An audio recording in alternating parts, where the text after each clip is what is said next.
turns to sun rays, and on we'll go, through the wastelands, through the highways, and on we'll go.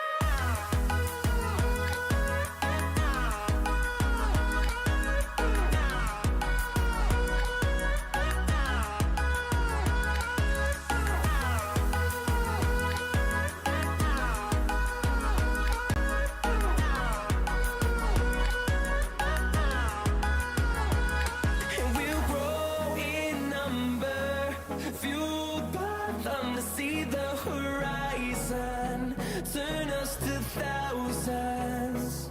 And we'll grow in number, fueled by them to see the horizon, turn us to thousands. And on we'll go, through the wastelands, through the highways, till my shadow turns to sun rays, and on we'll go, through the wastelands, through the highways, and on we'll go.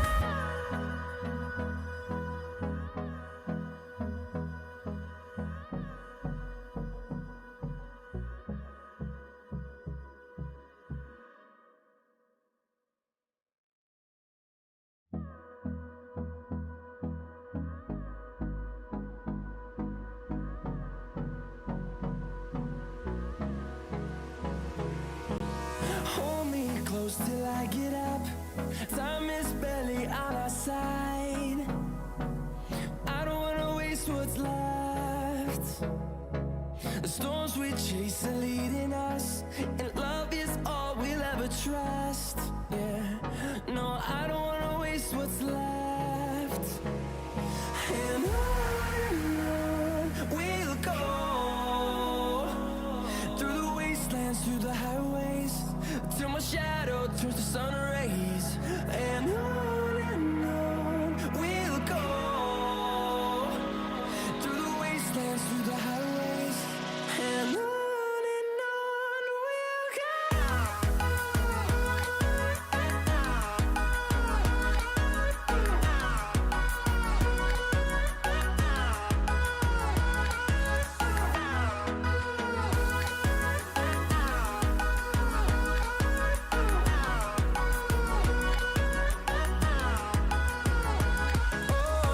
we'll go.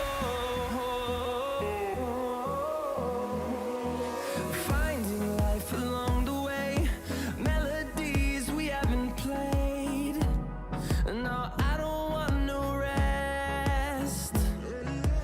Echoing around these walls, fighting to create a song. I don't wanna miss a beat. And on we'll go, through the wastelands, through the highways, till my shadow turns to sun rays, and on we'll go, through the wastelands, through the highways, and on we'll go.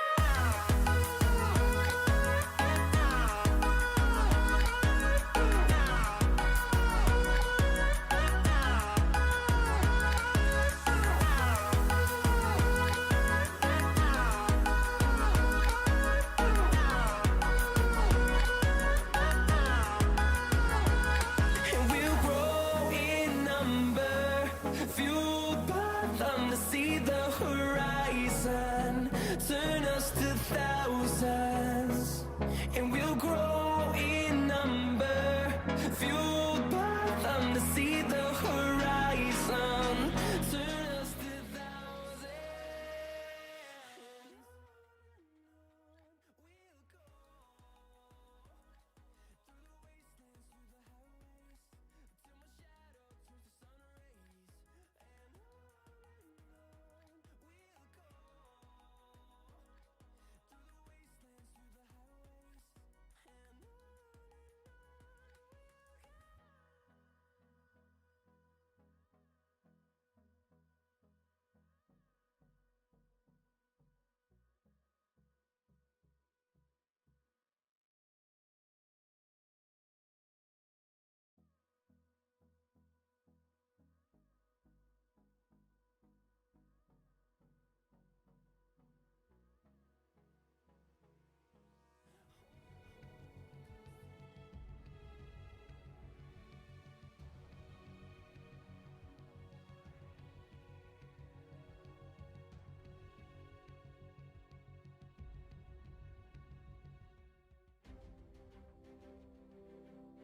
10 seconds remaining.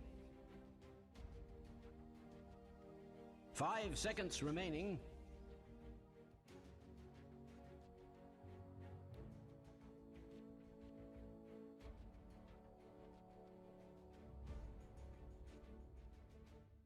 Number 2, it is MLB DOTA next by John. We are back for a very action-packed kind of day. How are you feeling today, sir? I'm feeling just as excited to see these teams let at it. Adroit versus Fnatic to start us off with. This is a not quite a one-sided matchup. Fnatic has won more series against Adroit, but Adroit has won a couple. And in their most recent matchup in Birmingham, Adroit did win that one 2-1. So we'll see whether or not Adroit can continue that momentum. We have seen them make some blunders in draft, I want to say. Sometimes they do go a bit heavy in team fight, a bit heavy in the greed. And Fnatic, we've seen them maybe take a few games a bit too lightheartedly. So let's see if that trend continues for both sides today. Yeah, absolutely. It's going to be a very interesting day, John. We have the top 2 seeded teams so far in the group stages up against each other for the first series of the day. Insane, you know, usually we get to the last series and that's when the big teams are playing, but not today, sir. Adroit versus Fnatic are up straight off the bat. People have been, you know, watching the chat, John, they've been saying it's an easy 2-0 for Fnatic, and I don't know if I agree with that. I just don't know if it's that easy. Adroit has been looking really good over these past few days. I say past few days, it's more like been the past month. Oh yeah. They've been on top of things quite often enough. I suppose we'll see, because Fnatic has also looked fantastic. In fact, every series we've seen Fnatic in thus far, they've been playing around. They've been playing with their food before they go to eat. It's kind of insane. The drafts they've been running.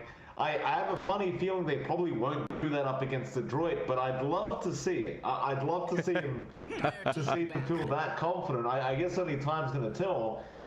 The draft is about to begin. We are just going through the final ban stage here. It's like Adroit do get rid of the Ricky to end things off, and Fnatic will also have one more ban. Both teams are taking their time. They're choosing very carefully what bans they want to make here. They're being very cautious. 10 seconds remaining. I guess we'll have to wait and see what they're going for. Yeah, I think the Pugna ban out from Fnatic is pretty telling. We might be seeing maybe an Ice Necrophos coming out, or maybe something like the Troll coming out, or the Terrorblade for Savage. I think those are options enabled by the Pugna ban. These are just heroes that don't deal with Pugna well. And we have seen, especially the Pugna Necrophos, not favoring the Necro so far. So that looks to be an option for Fnatic with their first key ban out. They take away the clockwork from Adroit as well. That's something Adroit hasn't been able to pick up because it's been a consistent ban. But they do have first pick, and they start with the NP in a way that takes it away from Ice, right? And you don't give that option to Fnatic. And you've got great global presence, great rotation potential early on, and just a very steady way of shoving out lanes. Yeah, I mean, it's been insane with this Nexus Prophet. Like, it's not really just that, right? It's just the space creation. It's the constant distraction of someone's down, and you've got to make the decision, do I deal with that guy, or do I go gank someone else? It's really hard to make that decision. Yeah, you've got to really think on the fly. Fnatic, for now, they will go into that Jabs Winter Wyvern, which we did see a bit of yesterday. And Jabs has really been on fire as well in terms of his +5 supports. He's been quite often making it practically impossible to kill off 23 Savage. Now, we'll have to just kind of wait and see what they're going to follow up with here. Both teams haven't really revealed too much. It's very standard drafts as of yet, and it still remains that way. DJ's Earthshaker will also pop out. Yeah, it's a solid follow-up to that Winter Wyvern. You've got great team fight now coming out from Fnatic. Of course, one thing we tend to see whenever any team picks that Shaker is that it will have to have some space to farm Blink. So you look towards a maybe less selfish hero for Ice, just to allow DJ the space to save up for the Blink. We've seen Fnatic play around that timing a lot as well. That's going to be key to enable this support duo that they've picked up. That it will be. Adroit now to make their second pick. They'll go back into the reserve time for this. It's always a little bit difficult to have to see that you're playing up against that. The Weaver comes out. We've been seeing a lot of this hero as of late as well. Check it out. Every single time we've watched it throughout the BTS Pro Series number 2, it has been a position 1. We haven't seen any support Weaver coming. I think it's in a pretty good spot in that pause 1 role. It just deals with a lot of... That they already have, yes, I agree with that. It's been one of those things though, this Weaver, it's just be able to just dive towers and be able to time lapse back, secure kills for your team, and always have that ability to just get back and be within safety's range. Now I agree, you do have the Fisher, you do have the Echo, of course you'll have a Blink Dagger on the Earthshaker too. Yeah, I don't know about that one though. I don't think we've seen Boomy on something like the Weaver. It's not, I mean, you know, he could play aggressive with it, but we're much more used to seeing him on the Shaker, or him on the Enigma, or him on the Clockwork even. And I guess every now and again, something like the Ember Spirit, but I don't reckon that's going to be a support Weaver. I think this is actually very likely to be a Dazzle game for Bensoy, just considering the minus armor Dazzle brings you into sustain. Works quite well with Weaver still. Fnatic, they pick up that Beastmaster for Ice. It's a pretty solid pick, pretty standard pick for Ice, nothing too different this time around, and gives them great push, great scouting potential, and additional control for the Weaver. 10 seconds remaining. You see what Ice can do with these micro-intensive heroes. I mean, he's kind of insane. This is his preference of a hero, if any. Like, we saw him yesterday with the Visage, we saw him with the offlane Chen. We've seen him for years now doing this. And the Beastmaster is an Ice special, of course, as well. He's very devastating on this hero, can be extremely infuriating during the laning stage. And of course, Adroit seeing that Beastmaster go for the Enchantress, just a nice direct counter. You got the impetus, you've got the enchant to take the boars away. Oh yeah. That enchant on the boars is actually really devastating to have to play against. It really is. Because those boars aren't really that strong unless you have the double boars going. Yeah. One boar going at a time, it really isn't that big a deal. Yeah, it's really going to take away the laning presence of Ice there, unless he opts for the Wild Axis build. We've seen some players opt to go that route with the Enchantress or Chen on the opposing side, so we'll see whether or not Ice does feel compelled to go that route. I think you do miss out on a lot of the early utility Beastmaster gives you if you opt for the early access, so Ice will probably still opt for the boars. It's just going to be a bit more challenging with Adroit's Enchantress around. Of course, this does leave their draft fairly open. One of the two, either NP or Weaver, will have to be a support now, unless they're going to close out with the support. And Fnatic, this kind of draft, they don't have to worry about the Pugna, they don't have to worry about the AA, they just go back to the Savage Special. Okay, Adroit must have known this was coming. Like, they must have known. We've left this Morphling unbanned. Fnatic are definitely going to pick it up sometime in the 4th or 5th 5 pick. seconds remaining. They banned out the AA as well to make matters worse. So you don't have that natural counter in the Ice Blast already there. Adroit have to come up with some things now. They surely know that Fnatic would have chosen this. Yeah, I mean, you know, they got the early Shaker, touched, times we've seen a lot of teams do this to Fnatic though, and it just kind of slips their mind that Morphling's there, and every single time Savage delivers. He takes his time to farm up. Maybe in this case he rushes the Ags build, S&Y Ags as we've seen him up to. But once that's up and running, he just burns through every single hero. No one is tanky enough for Adroit to hold up, and as you mentioned, Adroit needs an answer. I think they might really be considering that Dazzle for Bensoy. It's just been a consistent pick for Adroit. Their lineup still benefits from that. There's a lot of stain to play in there, and I think it plays into their timing. They go with go to PA first. That's something we really associate with Adroit. You know, that's a hero they always go back to. It's a strange pick in this lineup though. They are lacking a severe amount of control here. In fact, I'd argue they have none. They really don't have. They have Sprout and a creep, I guess. That's it. 10 seconds. That is quite literally it. Like, you look at Fnatic's draft, they've got the Wyvern, Winter's Curse, they've got the Echo, they've got the Fisher, they've got the Primal Roar, and then on Droid you've got Sprout, you've got an Enchant slow, you've got a Dagger slow, and that's it. I don't know what the idea is here from a droid. They arguably still need some kind of mid laner here, as it does look like it's either going to be that off Prophet or that off Weaver. Either way, though, that doesn't really change the story here that the droid are missing quite a lot of team fight potential. They do need a mid pickup. 5 seconds remaining. But what could you go here to offer that kind of control that you would need? Because there's so many things you're lacking. You still need a morph counter. You need someone to carry a spirit vessel, and you need big team fight. Even then, it's not guaranteed that you pull off the win. No, it's tricky here for a droid. Just way ahead in terms of every single thing. I mean, from that opening with the Winter Wyvern Shaker, I think they were going for the big team fight. They were going for wombo combo, and a droid's response has been middling. I think they do have a lot of physical damage. Don't get me wrong. Like the NP right clicks great. Weaver right clicks great, Phantom Assassin right clicks great. That can all build up. Someone just builds a Desolator, maybe a Solar Crest as well. You can blow some of these targets up. It's this real lack of control, and if you're looking for a mid pick to tie that up, there's really not much. Banned out the Ember Spirit yourself. The Storm's been banned out. I guess you could opt for the Void Spirit for a bit of an early timer, but that just gives Fnatic another way of drafting around that as well. It's not the best piece of control.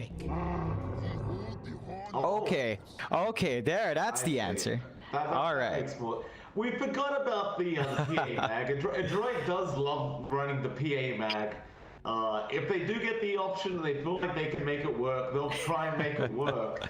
That's some team. Oh boy, that might be the answer they're looking for. I don't know. It's Magnus isn't really a meta right now for a reason. No. You're up with a PA, you naturally get the power off, and you have a great old time. Fnatic, they will go into the Void Spirit now, so if you are going to run that mid Magnus, he's not going to have the most amazing time up against that Void Spirit. Yeah. But then again, they I reckon it's usually the Boomy hero for a droid. No, it's the Weaver for Boomy. Huh. Fascinating. Mid mag. I reckon, yeah. And that should be Mac on the mag, which we have seen a droid do as well, to be fair. Just in this case, you are stuck with a middling. I'd say, well, middling's kind, but a very strange support duo of Enchantress Weaver. This is something Fnatic can definitely abuse. I think there's a very big timing issue for a droid. Right? You want the blink on Mac. You want Natsumi in this case to go for the Desolator and just run at people early. We haven't seen the best blink timings from a lot of Magnuses, and then you're constrained to that one spell for these engagements. Outside of RP, there's no control. Like from their 4 picks, there's just nothing else coming out. So Droid has a lot of work to really make this one run. Fnatic, I think there's a lot more leeway here. It's a much more straightforward draft. They've got superior control, arguably better team fight because they don't depend on just one spell. And you've got Moon on a hero that doesn't need to farm for anything big. He can just start fighting once he hits 6. It's going to be a very, very interesting game. I think Fnatic's going to be feeling very confident with their draft. Going into this, a droid have gone back to a comfort draft with that mag PA, that's for sure. I don't know if it's going to work up against a team like Fnatic, but I appreciate that they've gone back to that combination they love to run very often. This is always what they fall back to, and even if it doesn't work, it always makes for some very, very entertaining games. That's all we can hope for. Oh yeah, and well, this is a combo that I've been looking from a droid for a while because, it's really their specialty. It's just, it's hard to be confident with this draft. It's so tricky to pull it off. And Fnatic, I wouldn't blame them if they were feeling a bit confident. They've got some key heroes out. They've got the Jabs, Winter Wyvern, that's already really tricky to play into, as we've seen yesterday. They've got the Savage Special, which looks like it will be heading mid. It will be Savage on a Morphling mid this time around, and Moon on the safe lane Void Spirit. Oh, okay. That's definitely different. Seems that they don't want to burst the mag in that mid lane. I suppose the Empower does give you too much of an added bonus there if you are Mac. Savage doesn't really have too much of an issue with it though, considering he can just agimorph and get so much base damage anyway. Like right now, he's just sitting, 71 base damage. It's gonna be tricky for Mac. This does, as you mentioned, make it a bit easier for Moon. It's a melee hero up against a Mag. The Magnus can just cleave away and do some chip damage as the lane goes on, so the Morphling should be able to mitigate that. You're not going to be too scared of any opportunity with the Skewer as well, and we haven't even started, but the bounties are flying out already. I'm scared of these flying. I'm afraid they have to be careful. Boomy is very far right now. He's got no one around him though. He's just going to provide harassment, not allowing the bounty to mess around with his mind. Gonna get that harassment out. The bounties though, 2 for 2. Fnatic will find both bottom and Adroit will find both top bounty runes. Of course, Ice gonna be in that offlane as that Beastmaster with DJ on that Earthshaker. Not that DJ will be there for too long though, knowing him, he will make those rotations early.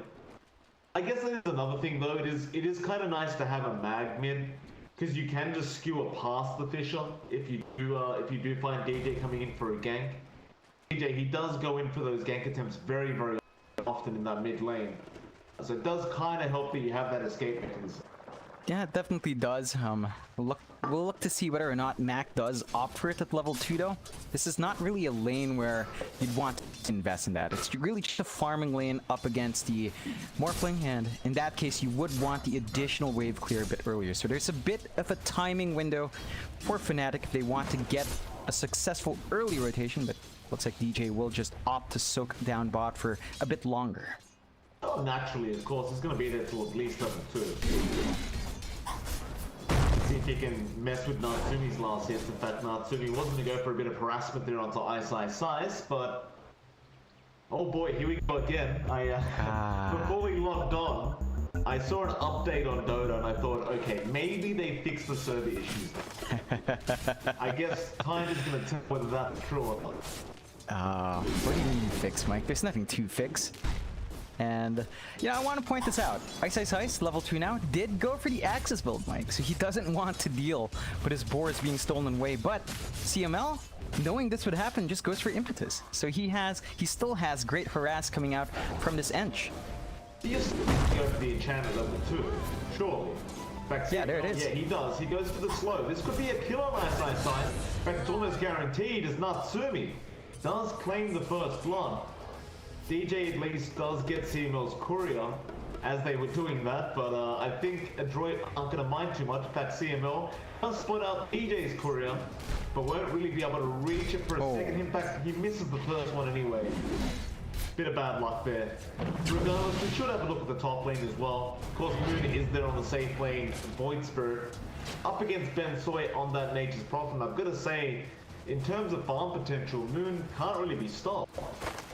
No, it's really tricky to contest Moon, and there's only so much boom he can do. He's still at level 1, although they are applying a good amount of damage here. They are. Never mind what I said, he can be stopped. Moon gets involved early enough. In fact, Moon does only have one tango left, so they have burst through a substantial amount of regen already. Yeah, this is a risk you take in this lane. Like, both heroes actually have a Blightstone. Both Boomy and Bensoy opted to build 2 Blightstones. So no matter who's harassing you, you're going to be hit by that minus armor. And both heroes hit quite hard. So it's really tricky to trade here. I mean, it makes enough sense. I don't think it's too inefficient to go for double Blightstone in this laning phase. Like, Boomy's going to be rotating anyway. We'll leave it sometime soon enough. Makes enough sense to have that little added bonus damage. Looking back to that mid lane, Mac does actually go for the level 1 skewer, but does have the shock as well, of course. So he just goes for the emergency point in skewer, just in case he does find the necessity for it. Seems to be doing very, very well up against Savage as well. Not really taking too much harassment from this Morphling. Thus far, he's in top of the last hit scored on that match.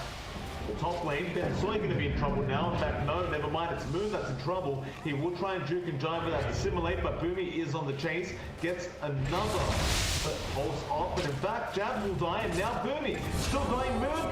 He will go down. Very just the nick of time, and or DJ does rotate over with a haster and try to catch him out, but he does TP. Yeah, Droid are somehow making these lanes work out a lot better for themselves, finding the early kills, making their lineup work. Who needs control when all the heroes are dead anyway? Exactly right. Moon, of course, will TP his way back up to the lane. So far, so good. But we've seen this a lot from multiple teams in all fairness. I think top lane Ben Soy going to be in trouble, and Moon will be able to pick up the kill with that resonant pulse, so he does get a bit of a trade for himself in the end. But what I was going to say is we've seen this multiple times where you pick off the other lanes, but you look at Savage, he's still fine. And he's the main man to be worried about. Yeah, he definitely is. He sets the pace for Fnatic, of course. Every single time we see this, they just Savage's farm at the expense of everyone else, and as long as Savage isn't punished, Adroit, they're gonna have an issue down the line where you still have to worry about that Chicker Morph combination here. CML is going to spot Savage out, but they know he put an Observer Ward down. So CML ran through a dire Observer Ward as he did that. Natsumi's still having a great old time on the PA as well, mind you. So 29 and 8 right now on that PA. Ice unable to slow him down thus far. In fact, Natsumi jumps onto Ice. He is only level 5, but he might have enough damage, and it looks like he does. Ice going to try and stick charge up, but it's not going to matter. Natsumi will pick up another kill for himself. And DJ will try to come into soak XP, but Adroit, they are so aggressive. Go there, and now Natsumi finds a double kill on the PA. This is a really great start for Adroit. Just probably the most effective Enchantress play we've seen in a while with the creep rotations, and it's paying off a lot. You can see really early item timings from Natsumi, and Ice, he's 2 levels behind right now. Oh, that is not good news. Like, it's a PA in all things as well. You have such a massive power spike at level 6. So now poor Ice is just about to put up with this. You know what, even if you were on par with levels, it's not like Aurora's going to help you that much. You don't have those balls to rely on. You are through the roar, and Ice going to get jumped on again. CML is rotating in. Natsumi, he knows there's nothing to be afraid about here. Ice will throw out more axes, but it will not matter. Another kill now for the, well, it wasn't for the CML picked it up. But that's 4 kills thus far in the bot lane. Yeah, and again, it's been such a free ride for Natsumi. Lead to really early aggression from our PA.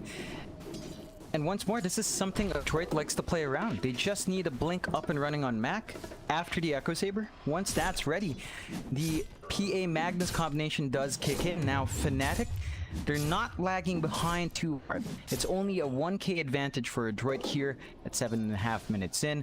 A lot of farm coming. Savage is given all the space in the world, so he's going to make good progress towards the shotgun Ags build. And of course, you've got DJ, who's been a lot more passive. He's just trying to find EXP, trying to find the gold towards that blink. So with this kind of playstyle, Fnatic is going for a slower start. It's down to Adroit to punish even more. DJ going to be chased down now. Ben Soy beats in. They really want the Surf Taker. DJ is going to die, but now Ben Soy's in trouble. Savage going to go after Ben Soy, and now CML also going down. Great pickups there from the Morphling, and now Ice. A real shame here. He doesn't have level 6. He's 1 creep away. Can't go for the roar on Boomy. But he's going to be happy with the fact that Savage does find a double. Yeah, again, that helps accelerate Savage's farm.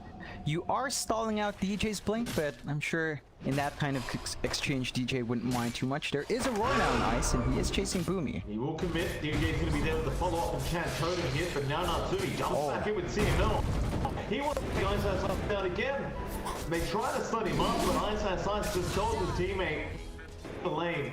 It is not safe right now. Natsumi is just on a tear. And that is a great trade once again from a droid. Now, Just- placed a ward right underneath. And now is probably going to die for it. Moon will pick up the kill.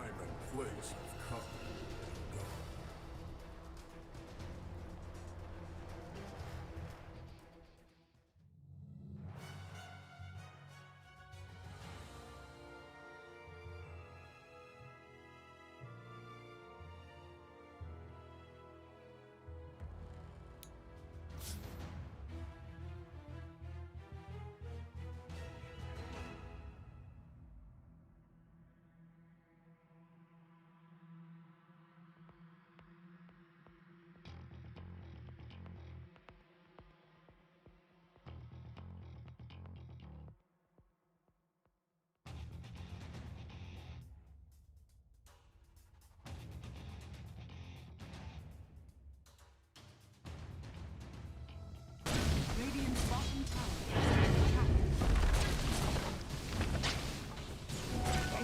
Charges up early. Radiant's bottom Savage going to start forcing in that bottom tier 1 tower. that ever been cause for celebration? It's free. Tower is being subjected to extreme. The top lane, we see the same thing coming out of Natsuni, but he's got a long way to go for that tier 1 tower. This is going to be there as usual to defend. The consistent thing with Fnatic, they always leave jabs behind. And he always does tend to really drag out the tier 1 push in their own safe lane. Yeah, it's really one way for Fnatic to down it. Droid's lineup should be able to push with Ben Soy around now. It's just you don't really have some Dezo up running. So, Ice threatening to roar on CML.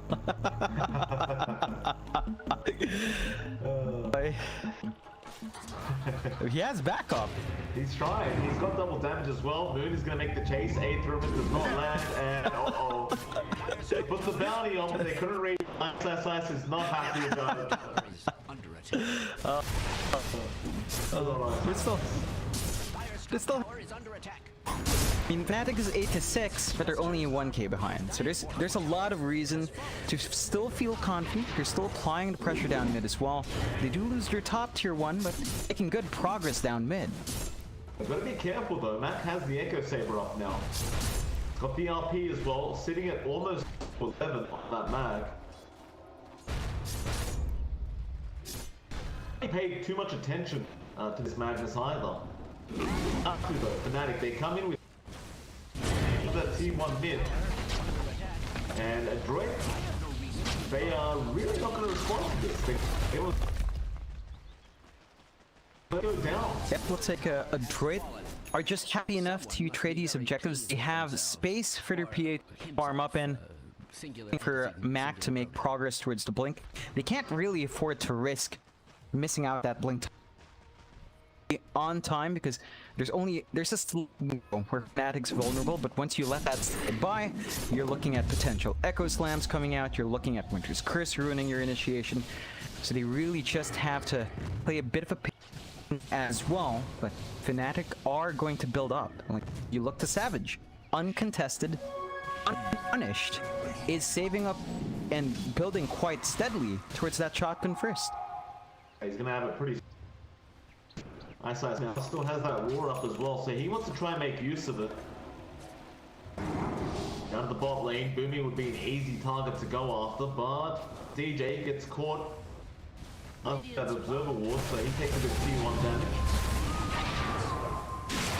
On to Natsumi. Will commit back to the skewer into the T2 tower. Now then, 13 beats, but he does wait for him out. Oh, trouble! He will come. DJ goes for the TP attempt. Can they find him in time? No. Getting away, but you found the main target you wanted anyway. Yeah, that's a really big pickoff for a Droid. Fnatic maybe risking it just a bit. They should have known there was vision there. They were forcing a fight deep in, and Moon wasn't really in to help you out. So lose out in your free farming hero. That's the punishment we're looking for from a Droid. On to Savage. the first RP of the game as well. We'll probably see a lot more of that. Committing that RP, they can kill off, and that'll get Mac one step closer to that. In fact, he's gonna have it up very, very soon. Just about 400 gold away. Some really great farm right now on Mac. Yeah. Once he has that, And you've got he'll just continue to empower Natsumi and his farm as well. Yeah, you've already got the Dezo. The burst potential just shoots up a lot more. PA's probably near its strongest, just really missing a BKB. Bot lane, Ice, he's seen this before. Getting jumped on again, Natsumi gets lured up. Ice, still gonna get chased by Sprout out, but he does quelling through it, and Moon helping out with the Anchor Remnant. Ice, now just gonna go for the TP plane, he will make it out. Escape there from the side of Fnatic. So really off the back of back Natsumi's quite down. Yeah, and this is something Detroit needs to fix. They're gonna need a way to cancel TPs at least. Maybe that creep wave booming, DJ will move and they just blow him up. How many times have we seen that the last few days from DJ? Way more than anyone should be able to. DJ showing us sometimes you don't even need Blink. Finds a nice kill, and it's pretty close to his Blink as well, you know, just about 500 gold off. So Fnatic, they're starting to reach the point where they come online. You're seeing DJ with the Blink. Even Jabs, they've given him space to farm. Blink on the Winter Wyvern, and that will just completely Its middle tower is under attack. plan if they're not careful, don't move. Yeah, he's going after Mac, but doesn't have anywhere near the damage. He'll just get out of there with the Astral Step. You've got that blink up on Mac, so you start to wonder now when they try and make their smokes, and in fact, never mind, they just RP straight off the bat and blow him up. That's how you play Madness, ladies and gentlemen. You just commit RP when you see a high priority target. Yeah, I love this aggression from Adroit, and Max is to just RP. They're not looking at big plays, they just want the pick. Cunning, or perhaps of Dire's structures have been fortified. Now with that death later on, Extraordinary amount of stress. gonna try and slowly force in that tier 1 tower, and Ben Soy does have to get enough damage in to take it out. With that Adroit, they even up the map control. This is game number 1. But they want to try onto Ice. There was a teleportation going into that area where this Beastmaster is, but they do cancel it off. And I imagine with the lead they have at the moment, may think about chance. Oh, for sure. It's gonna be an easy take for them. They have to be a bit cautious though. You've got the 2 blinks in the support sub. DJ with a blink, Jabs with a blink. The team fight from Pip is about to kick in. Yeah, it's gonna be pretty cold hands. See if it happens. They are still surrounding Ice right now. He's gonna himself, but Natsumi's also around the running through the wave, so Ice trying to waste some time here. We'll take the outpost. Seems to be on towards controlling that Dire side jungle. But you've given so much time away to Savage now. He's got that Ghost Scepter up, or rather the Ethereal Blade. And with that, it becomes much more dangerous. Trying to get it straight off the back of Ben Soy. He won't quite have enough damage. Ben Soy TP out. Meanwhile, the Dire jungle ends up going down. And gets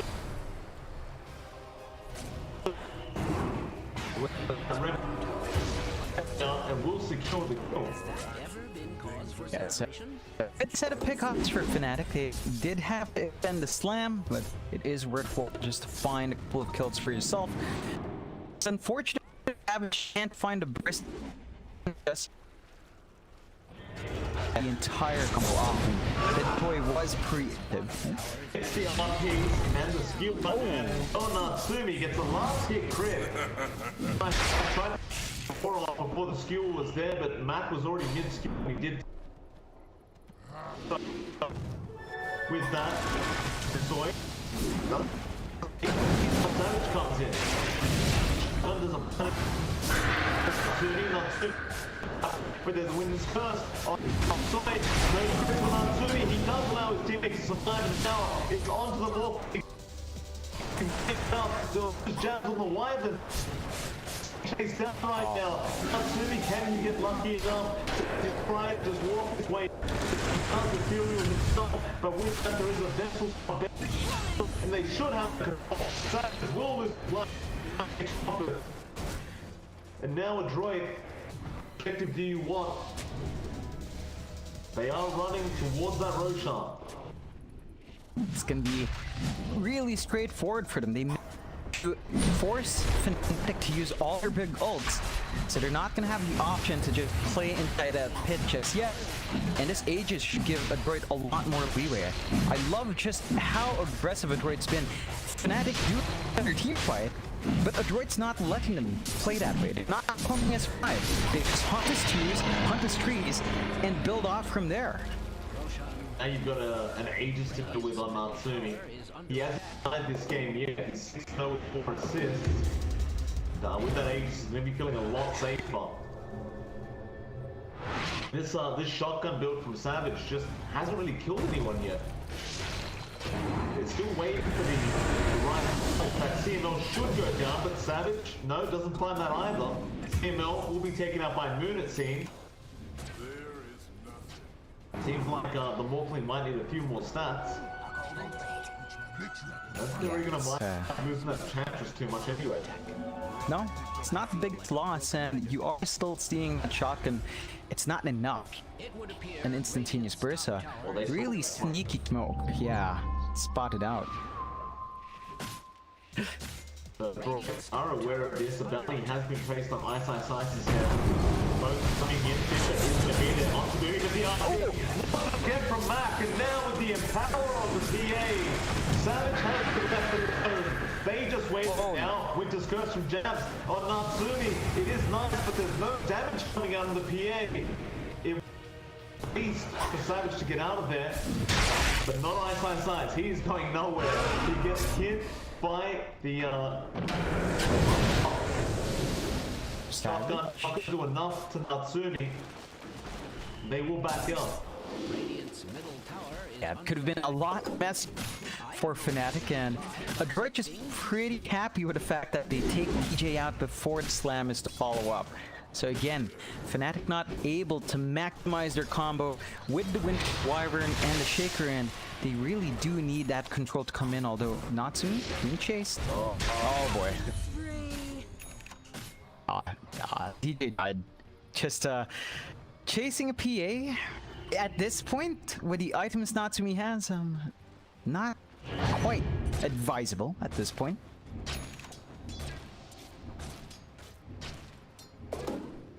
No. He was chasing up the ramp, he saw the PA, and Natsumi just popped the blur once he was on the high ground. Dagger, crit. Easy peasy for the PA. You really just, you don't want to chase Natsumi. It's really not good for your health.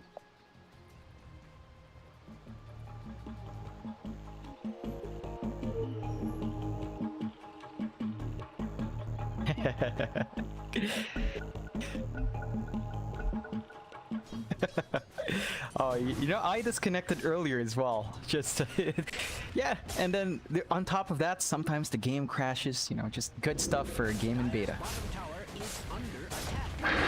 Jabs. Crits. No. Every single time. They're just blessed. Natsumi. Just with the blessed weapons, not hitting any of his teammates with crits. This is not great for Jabs. It's not even his fault. He's been getting decent Winter's Curse.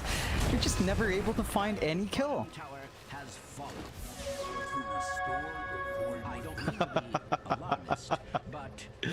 Oh boy.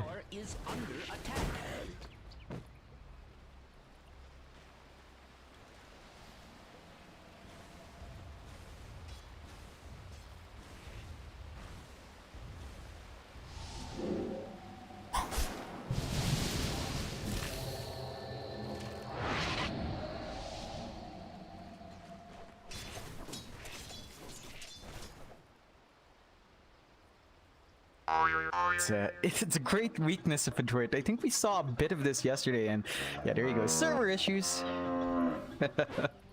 Love it, Mike. That's what you get. Yeah.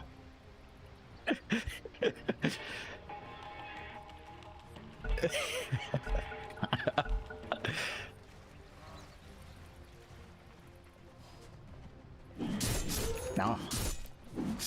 Yeah, it's a team effort, Mike, and we all get to experience not just the game, but the issues as well. I like that that's been carried over for us, so we too can share in players' frustrations. Nonetheless, you do see a droid plumping up top again with the physical damage they're starting to pump out.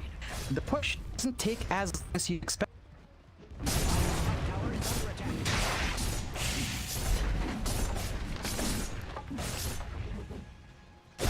a stunning development, Dire's top tower has fallen.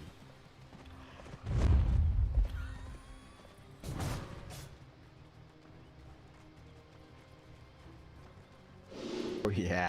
Oh. That's just, yeah. Yeah, it's sickening. It's so sickening when you have this. No. Boomy.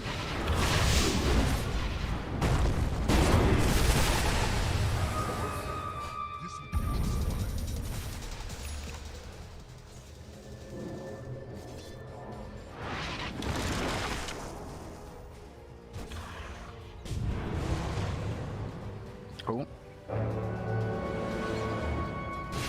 Well, he's right.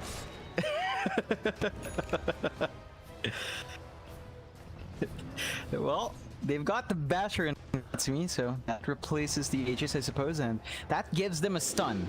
Not gonna be able to just TP out if Natsumi's lucky, although they do smoke up. They want to off while the Aegis.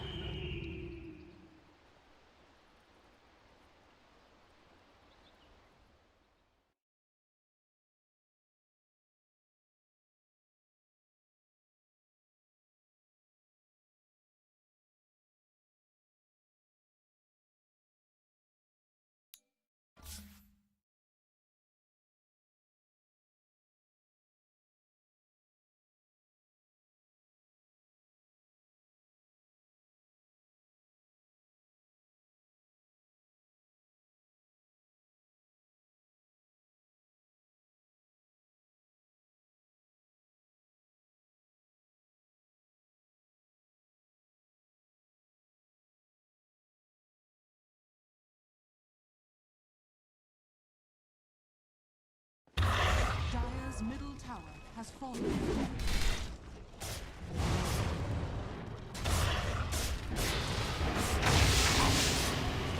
They don't have many buybacks. I'm expecting this to happen, but Moon jumps in, but there's the time lapse. You've got that ag set the time lapse now available on the Wii box.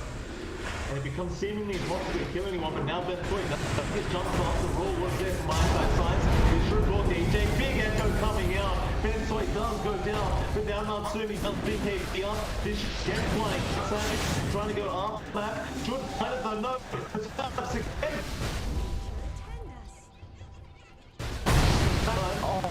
Getting bashes, getting gripped, but the interruption will lock him in. They will secure the kill onto the PA. Now they want to keep chasing down the side of a droid that everyone has left.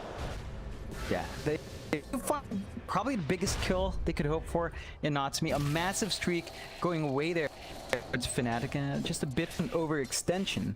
You know, I mean, Boomy's time lapse is great, but 16 seconds is 16 seconds.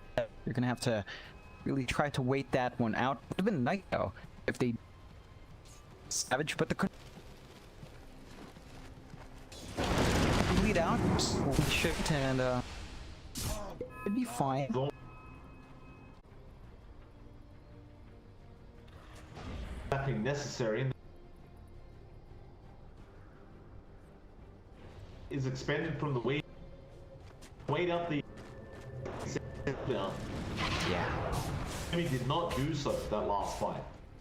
No, it's really risky when you get that, and he's very vulnerable. so you don't want to risk it too much. Maybe if you got a dispel on someone, that would help. We're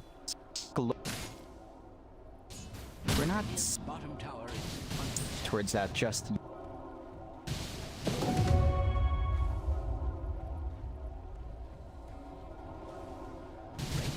10k advantage for under attack.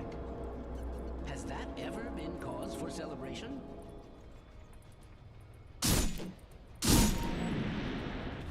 Oh, Radiant's bottom tower has fallen. he's gonna. Radiant's bottom tower is being subjected to extreme structures are fortified. Enchant totem there on They appear radiant. Savage.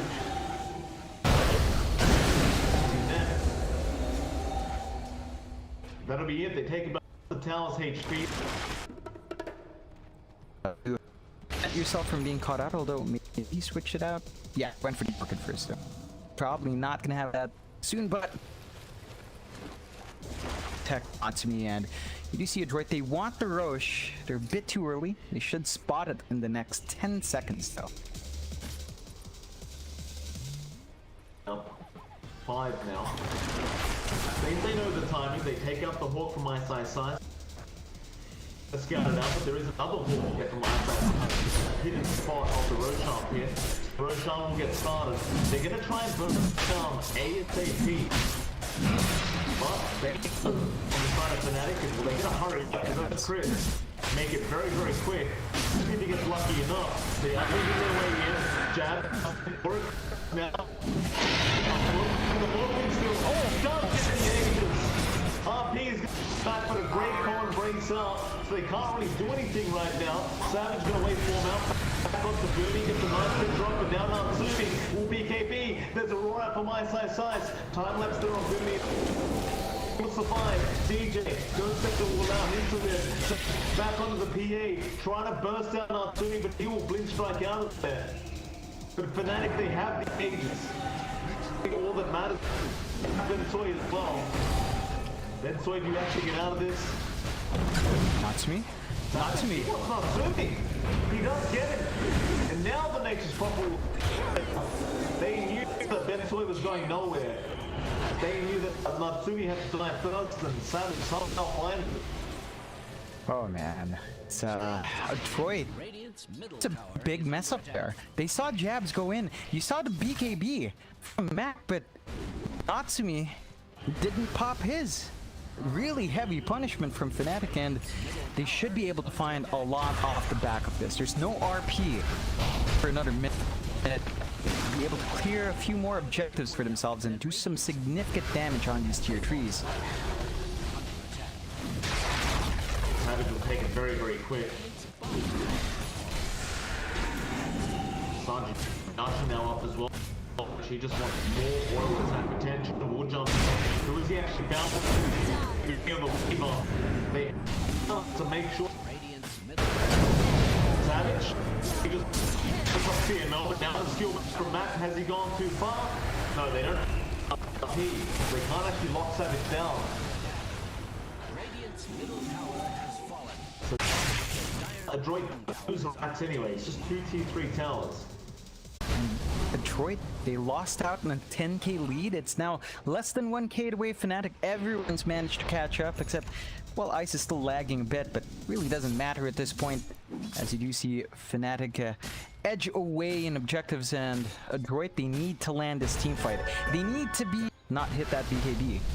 Yeah, but now you've got Savage with the double damage, and when he enchant totems, he is hitting for about 800 damage right now. Watch this. Oh, it's more than 800 damage. Ooh, Ouch. big ouch. That's not very nice, but ooh, ooh. Oh, Natsumi! That's it. Matt? Wait, oh, here we go. The pause is here. It is Fnatic's pause. Jabs is saying they had a DC. Yeah, this is there's an yeah, RP's been expended, apparently. Yep. It just went on cooldown. I was looking at Mac. I'm not sure what changes that when the pause is going on. It was on way through the animation while the before the pause happened. Yeah, that's yeah, looks like they will be able to pin Savage, but Yeah, okay, they got Savage, but Savage doesn't care. CMO now gonna die. That's a double kill after this Morphling again. Well, they forced the Vitek out of Natsumi, but it's not looking great for a droid any longer. That Future Top Tower gonna go down very easily. Has fallen. Surely that was What's happened now? Who's disconnected this time? Archer and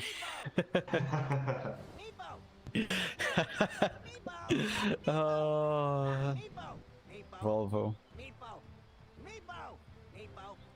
Still, Detroit are slipping up really bad. Fnatic, they've found a huge opening. is under attack. Problem is, that's on cooldown for a long time now. So, Fnatic's gonna start working toward that top room. Chavs with a silver edge. Why not? They jump in, all they found, it is gonna be Burby just getting blown up and down when it's cursed. Natsumi hitting over ropes and man. Not critting him, but it doesn't matter. It's not a troll, and the GP has been called as there are no buybacks left for the side of the droid. Fnatic coming back from a 10k lead on the side. The storms we chase are leading us, and love is all we'll go. Through the wastelands, through the highways, till my shadow turns to sun rays. And on we'll go. Through the wastelands, through the highways, and on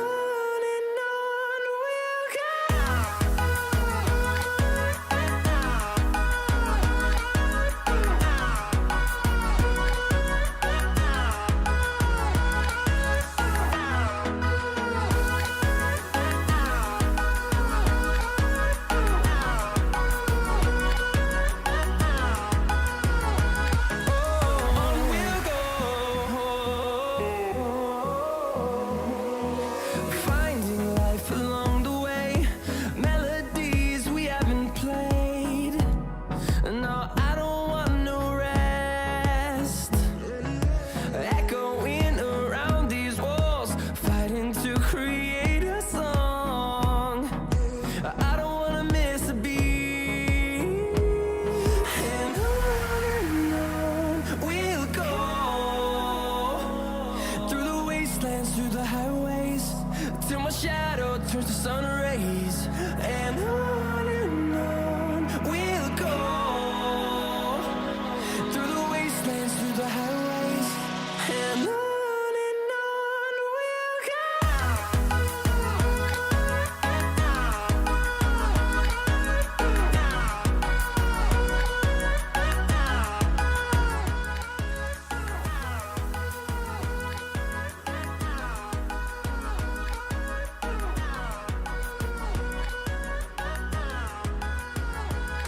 And we'll grow in number, fueled by them to see the horizon, turn us to thousands.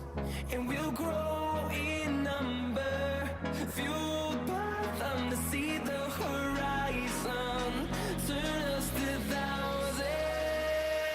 And on we'll go. Through the wastelands, through the highways, till my shadow turns to sun rays. And on we'll go. Through the wastelands, through the highways, and on we'll go.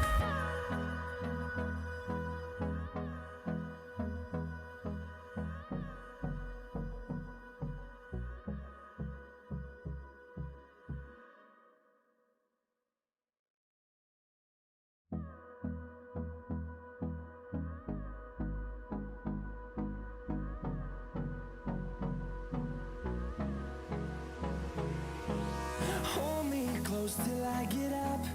Time is barely on our side. I don't wanna waste what's left.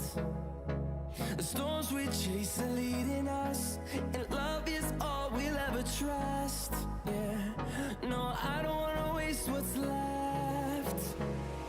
And on we'll go.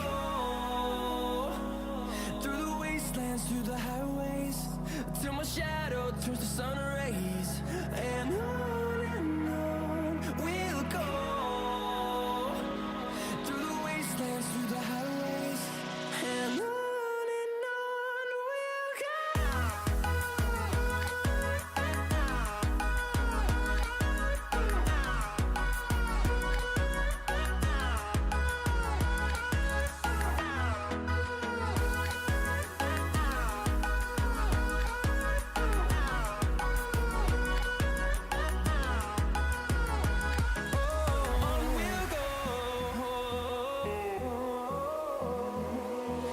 Finding life along the way, melodies we haven't played.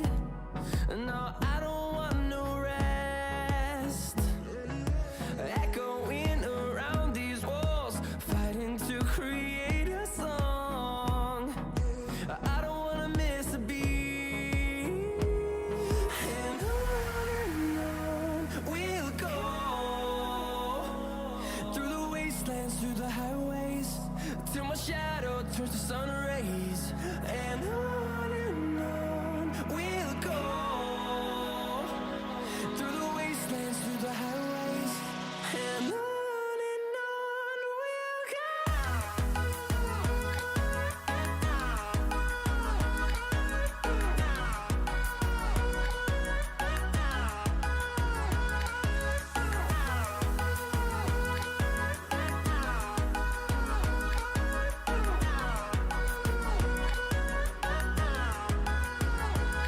And we'll grow in number, fueled by them to see the horizon, turn us to thousands.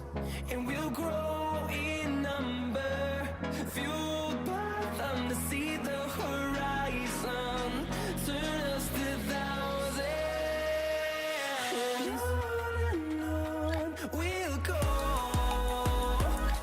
through the wastelands, through the highways, till my shadow turns to sun rays, and on we'll go through the wastelands, through the highways, and on we'll go.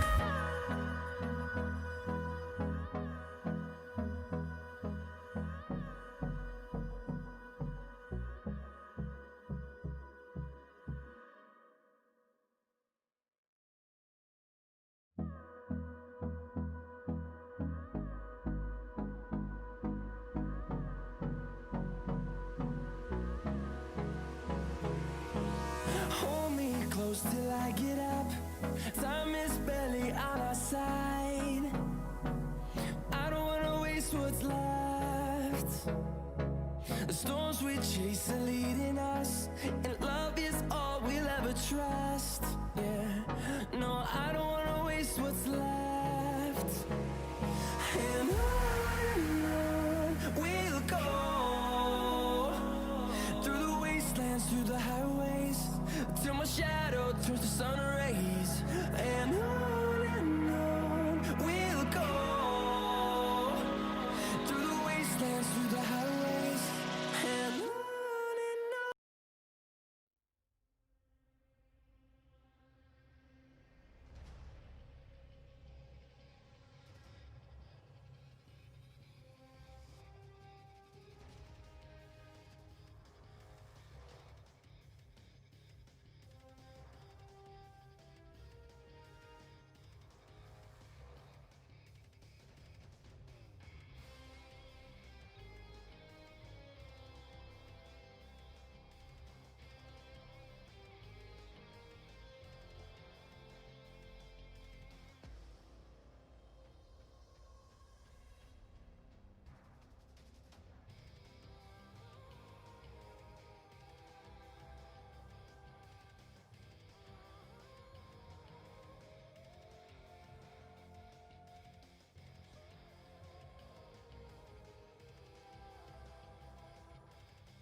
5 seconds remaining.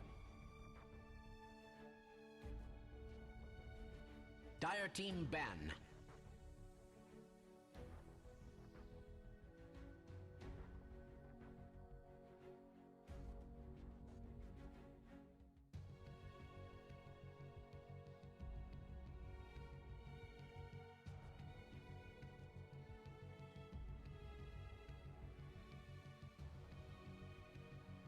Ten seconds remaining.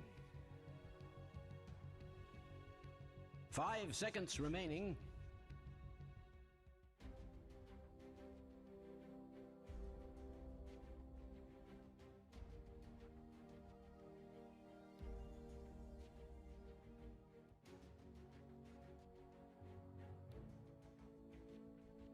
Radiant team ban.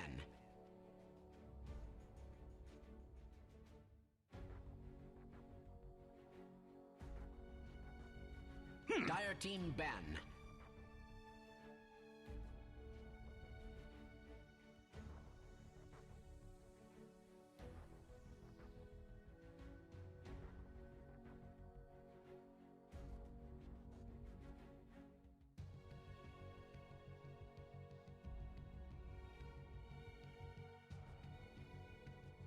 Ten seconds remaining. 5 seconds remaining. Radiant team ban.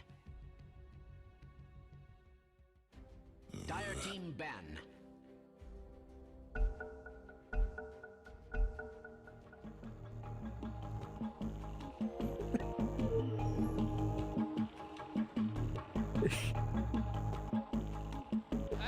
The second game of this best of 2 series between Adroit and Fnatic. It is MLP Dota and of course lovely John X Fire. John, we're back for game number 2, sir.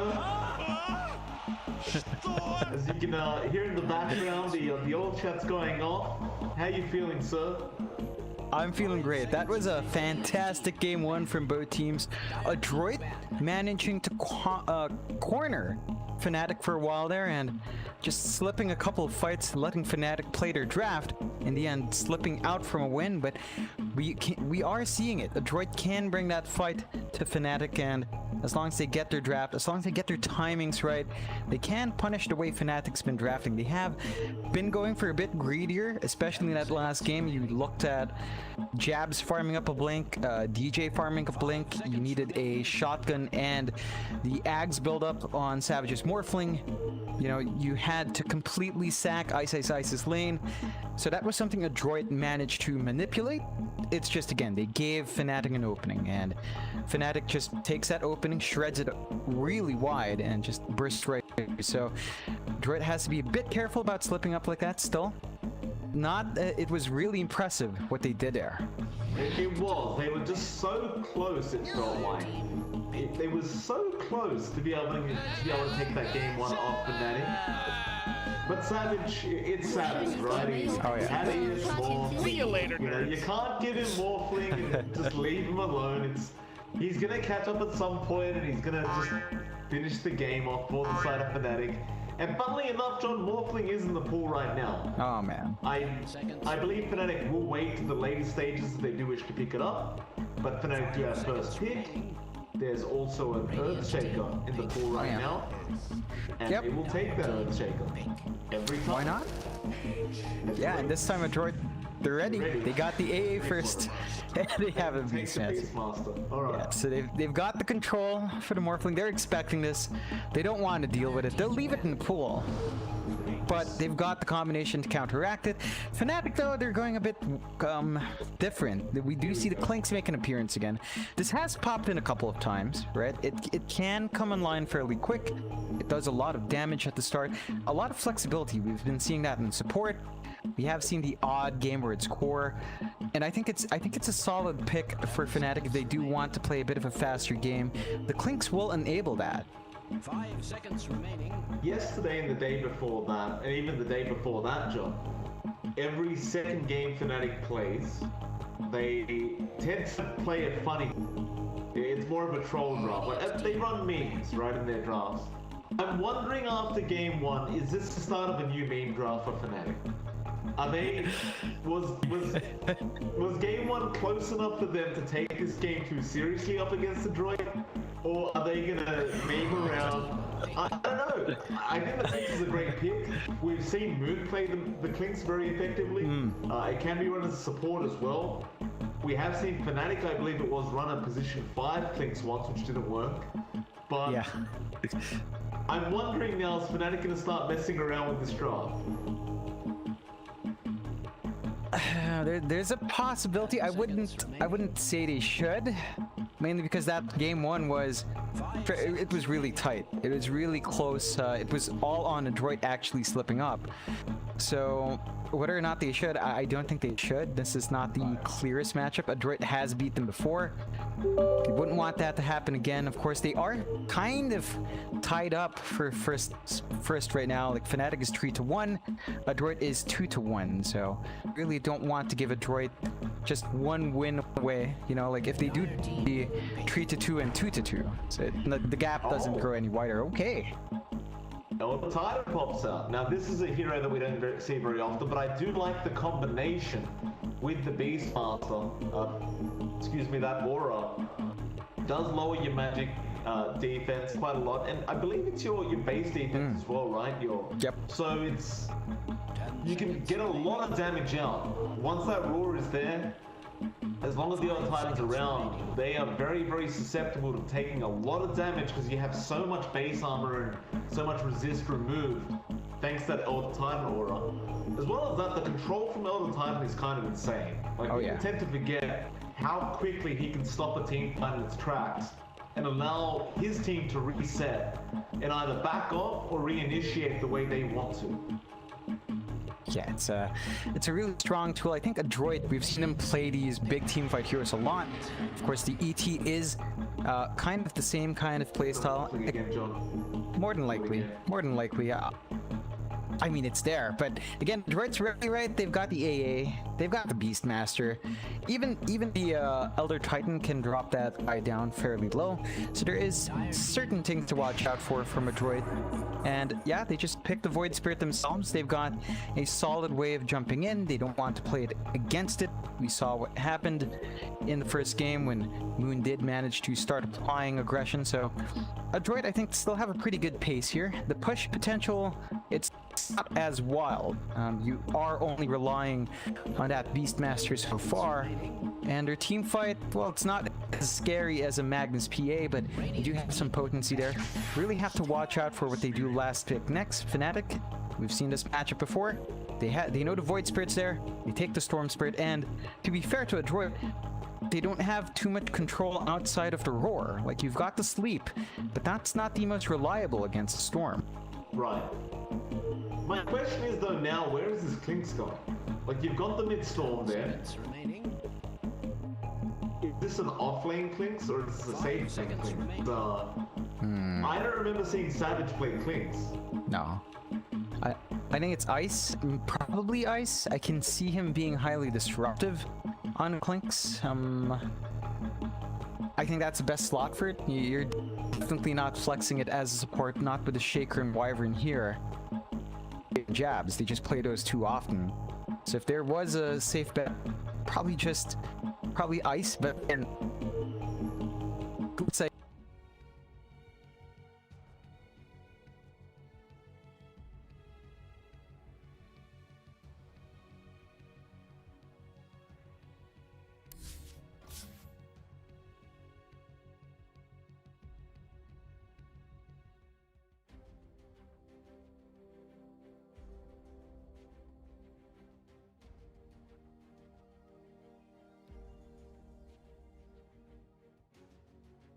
Fanatics turn to ban. But perhaps they might last pick it. They may just try something different here for the for Savage. We'll find out very soon. A droid, they do actually ban out the Dazzle for their last ban, which is intriguing. yeah, it's not quite a bit of Dazzle popping up. I just don't know if it would have been 10 seconds great, remaining. but perhaps if they assumed the off-lane Dazzle into a safe lane Clinks, they remove the Dazzle now. It's a bit strange too because it's strange because Adroit's the team that picked the Dazzle, right? They've been the ones giving it to Ben Soy in nearly every other game, so they're not gonna have that option anymore. They do ban PA from Fnatic, a surprising last ban, considering the Magnus is not there. I think the effectiveness of that PA is highly diminished for Adroit, but they do pay respect. Like, we did see a lot of work coming out from Natsumi. He was just aggressive from the get-go in his own safe lane, so they don't want Ice to maybe struggle against that here. I don't blame him for that. I mean, you just don't want to go through the headache of bursting that PA again from Natsumi. He is a very good PA player. We saw from game 1, just not quite enough to inch up against the Savage Morphling, but plenty of other carries to go for, and Fnatic, they have to choose first. 15 seconds reserve time left for this. What will it be? Radiant team, pick. Legion Commander. Oh, okay, so safe lane Clinks, off lane LC, Adroit.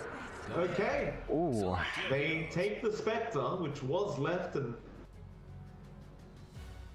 they This can is drag the game out. yeah. They've got a lot of scaling here on Adroit's side. They're not worrying about anything like the Necrophos in this case, so there's a lot of value in that spec. Of course, it's down to delaying the game. Adroit has to ensure that Fnatic with their lineup is not going to run down them. There's a lot of potency for that because, you know, the Clinks doesn't take too much to come online. Moon argues does as well, perhaps just a Kaya into the Bloodstone, and then you're set, and Ice as well, just needs an initiation tool. So there's a lot more early aggression from Fnatic this time around. Of course, I'm not sure if they're really going to drag it long enough for both Jabs and DJ to find a blink. I think you'd prioritize DJ's blink more than anything else. But Fnatic is going for, again, something that comes online a bit faster. It's Adroit's turn to play the stall game. They've got the win condition on the spec. Their line can kind of play around that. It's just, it gets a bit tricky defending the spec up against Clinks. They've got so much here from Fnatic to gap close fast and to sneak in and constantly hunt Natsumi. It's down to Adroit to really ensure Natsumi doesn't get shut down early on. I wonder how this is going to go for Fnatic. The safe lane Clinks is very interesting to me. I don't know if it's good enough to really be considered a safe lane hero. We see a lot of mid Clinks come out, and it does take over a game. Safe lane Clinks, I'm not sure. We'll wait it out and see. I've got to say, this time around, I do really like the Adroit draft a little bit more.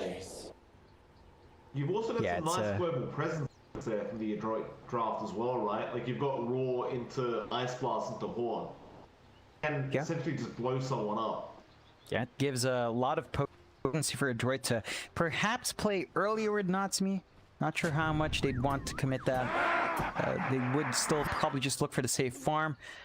I think I actually did prefer the last draft simply because that was a comfort setup, although you are seeing Boomy get twacked away by Savage, and you don't want to bleed too much out here. Did go for the Spirit first. You're going to have to wait for the camps to be up before you can maximize the damage output of this Elder Titan. It does take a bit of time, but 30 seconds once you get into that laning stage, that Astral Spirit does give you a hell of a lot of bonus damage, and you just tend to just smack the crap out of people. Savage shouldn't be too concerned though, he can just farm from a range. Hasn't actually skilled up anything yet, I guess just in case he needs the skill of the walk. Bit of a wraparound here from Jans. He's going to try and sneak one of the boundary runes away from Adroit, and he will get away with this. That'll be a 3-1 for the side of Fnatic, as they did find both bottom boundary runes as well. Nice little start. Yeah, it's going to give them a little bit of a boost. You do see Savage losing half his HP from trading with Boomy though. So he's going to have to eat through his tangos early on. Does start with 6, so he is kind of ready for a bit of a harder lane here up top. You can't underestimate really how much bonus damage he can get. It gets kind of ridiculous at some stage. Laning stage could be a little bit challenging here for Jabs. He's going to be the man in charge of making sure Savage can farm this safe lane. Of course, Ben Soy is also going to be there on that Beastmaster, who can be just as frustrating. And Boomy gonna wait for a courier. Will find one, but doesn't really react. It looks like he maybe was waiting for something else, but does eventually get the cell that was on the courier. And now Jazz gonna have to try and fight with Boomy one-on-one. Suddenly has an extra 32 damage, which is always nice. Jazz is a ranged hero though, won't mind too much, but now, I mean, it does hurt quite a bit, Jazz. Yeah, it's not recommended to trade hit there, and this is really going to be the story of the game. Ben Soy just gets to play around with his boars and farm up, although Savage is still finding farm in exchange. And down mid, the Spirit Brothers are at play. Void Spirit up against Storm, Moon, and Mac is fairly even on the board, and this is really just going to be the story of it. Not much kill potential for either side if they play safely, not until level 6 at least. Just going to really give it over to Mac, and you do have that nice range advantage in that mid lane, but top lane. Both supports falling very, very low. Jabs will walk away, and so will Boomy, but Boomy's going to have a little wraparound again. See if he can find a snipe off on Jabs.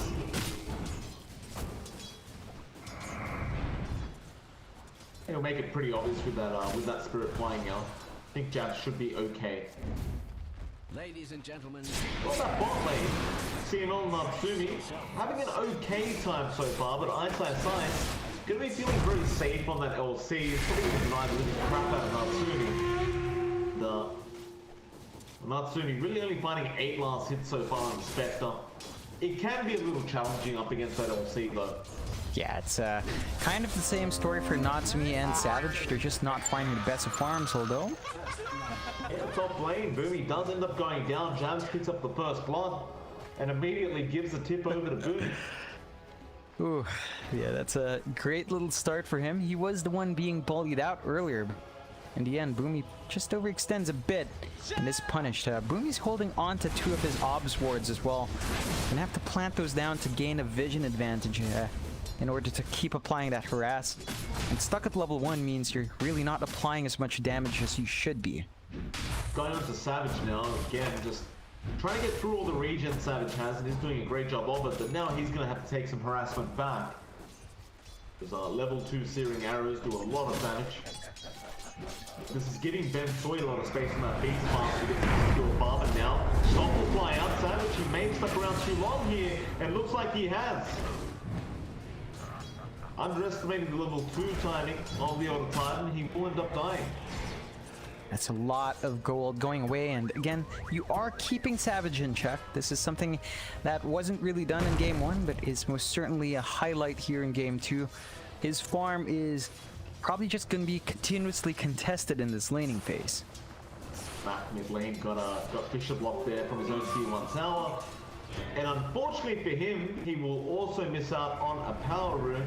DJ will get the invis for mid lane. They are going to try on some Mac. Great stomp coming out from Boomy. But you do have DJ there to turn this one around, and Mac will die. Boomy just has to run now. He will do so.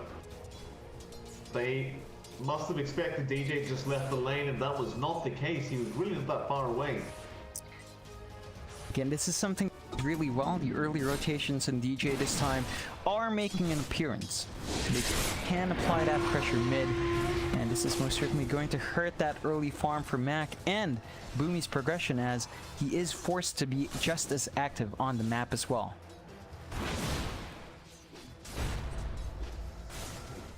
DJ will make his way back to the lane for a little bit. Deal with CML. They're trying to fight over those bounty runes, but DJ does not manage to find that one. CML won't bother trying to go for the other one, as you already had Moon there, making sure he does secure that bounty. It's always very hard keeping up with DJ on that pause fall. He does really force a lot of rotations out from the opposing team, which always end up giving them a nice little level advantage. Yeah, it really does, and again, a droid's pace is kind of tempered. they're really not able to commit their supports out on the lane too hard. Like that top lane, you've seen Boomy just kind of trying to walk around. Jabs has been way too disruptive. In fact, Jabs is just jungling on that Winter Wyvern, so you're finding decent farm, EXP progression for Jabs, and Savage isn't hurt too much from being left alone. It's a Twinks after all. Like, he has that skeletal walk. He can get away if things get really bad. You haven't got that level 6 yet on Bensoy either, so it's not like they're doing that, and now they're going to make a jump onto Bensoy. But Stomp will be there from Boomy to try and delay things out. Of course, every time we have a fight break out, we have to pause the game. This time, Adroit are the ones suffering from the lag issues. Now, just as is tradition, really quick reconnect. See how this pans out. Bensoy is still going to take a fair bit of damage. Jabs trying to get a body block off, but doesn't really get in front of the Beastmaster. This still gives a lot of space over back to the Clinks. DJ. Trying for Bensoy. Doesn't really throw out anything though, and I think Bensoy was just a bit too healthy anyway. So he may come up top for Boomy, but Boomy is TPing out and will make it out. Yeah, and again, Adroit's lanes just forced into a really awkward spots because of all of these rotations. You see Natsumi's left alone against Ice. Ice does have 6. This isn't the best time. Oh no, Natsumi. Yeah, they do him up. Mac is there to try and help out, maybe find a trade. But Ice, he's a tanky boy right now. They will just turn around. You really can't leave a Spectre up against an LC solo like that. It's just too easy. Yeah, Detroit, I get that they're under pressure to respond to the rotations coming out here from DJ and Jabs. It's just, you've really hurt your cores here. Natsumi is now going to be farming down mid, play catch up, still doesn't have 6, still doesn't have Haunt, so you can't really hope for any sort of early presence coming out from him. Even Bensoy is still stuck at 5, so just that earlier level advantage from Fnatic helping them really push the envelope in terms of their aggression. Hey, he hasn't really been able to pressure that Twinks either at all with those balls. Because the general idea of the Beastmaster, you pressure the safe lane so much that they just get nothing. But Savage has outfarmed him on that Twinks. Bensoy's just trying to play the catch-up game.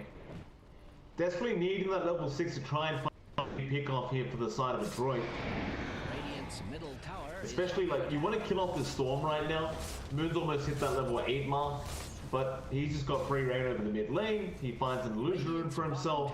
And it looks like he wants to try and make a gank attempt up top. They do spot him out.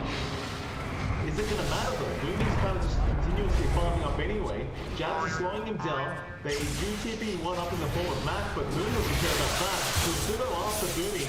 Now that a horn comes in, Jabs will die in Moon. He is very low on mana right now, so he can't really zip out very far. He will zip. It won't be enough, however. Now 6 times being used up. Zips again underneath that T1, and the Ice LC will TP in, and that'll be enough. They will back out afterwards. Can be really happy that Bensoy was a bit to reach. If the Primal Roar was there, that would have been an additional kill for Adroit, and they would have really needed it. Still, you forced Adroit to respond with 4 heroes up top. This lineup really doesn't push too well, so even with all these heroes up here, it's not going to be that fast, although I suppose Bensoy can help pump that up a bit. You know, Ice is still around there somewhere. Natsumi going to chase him down now with Matt. Still a very tanky target to try and go after, but they do have 4 heroes up there. Another Spectre Dash coming up. That is Ice. He's going for a duel right now. He's surrounded.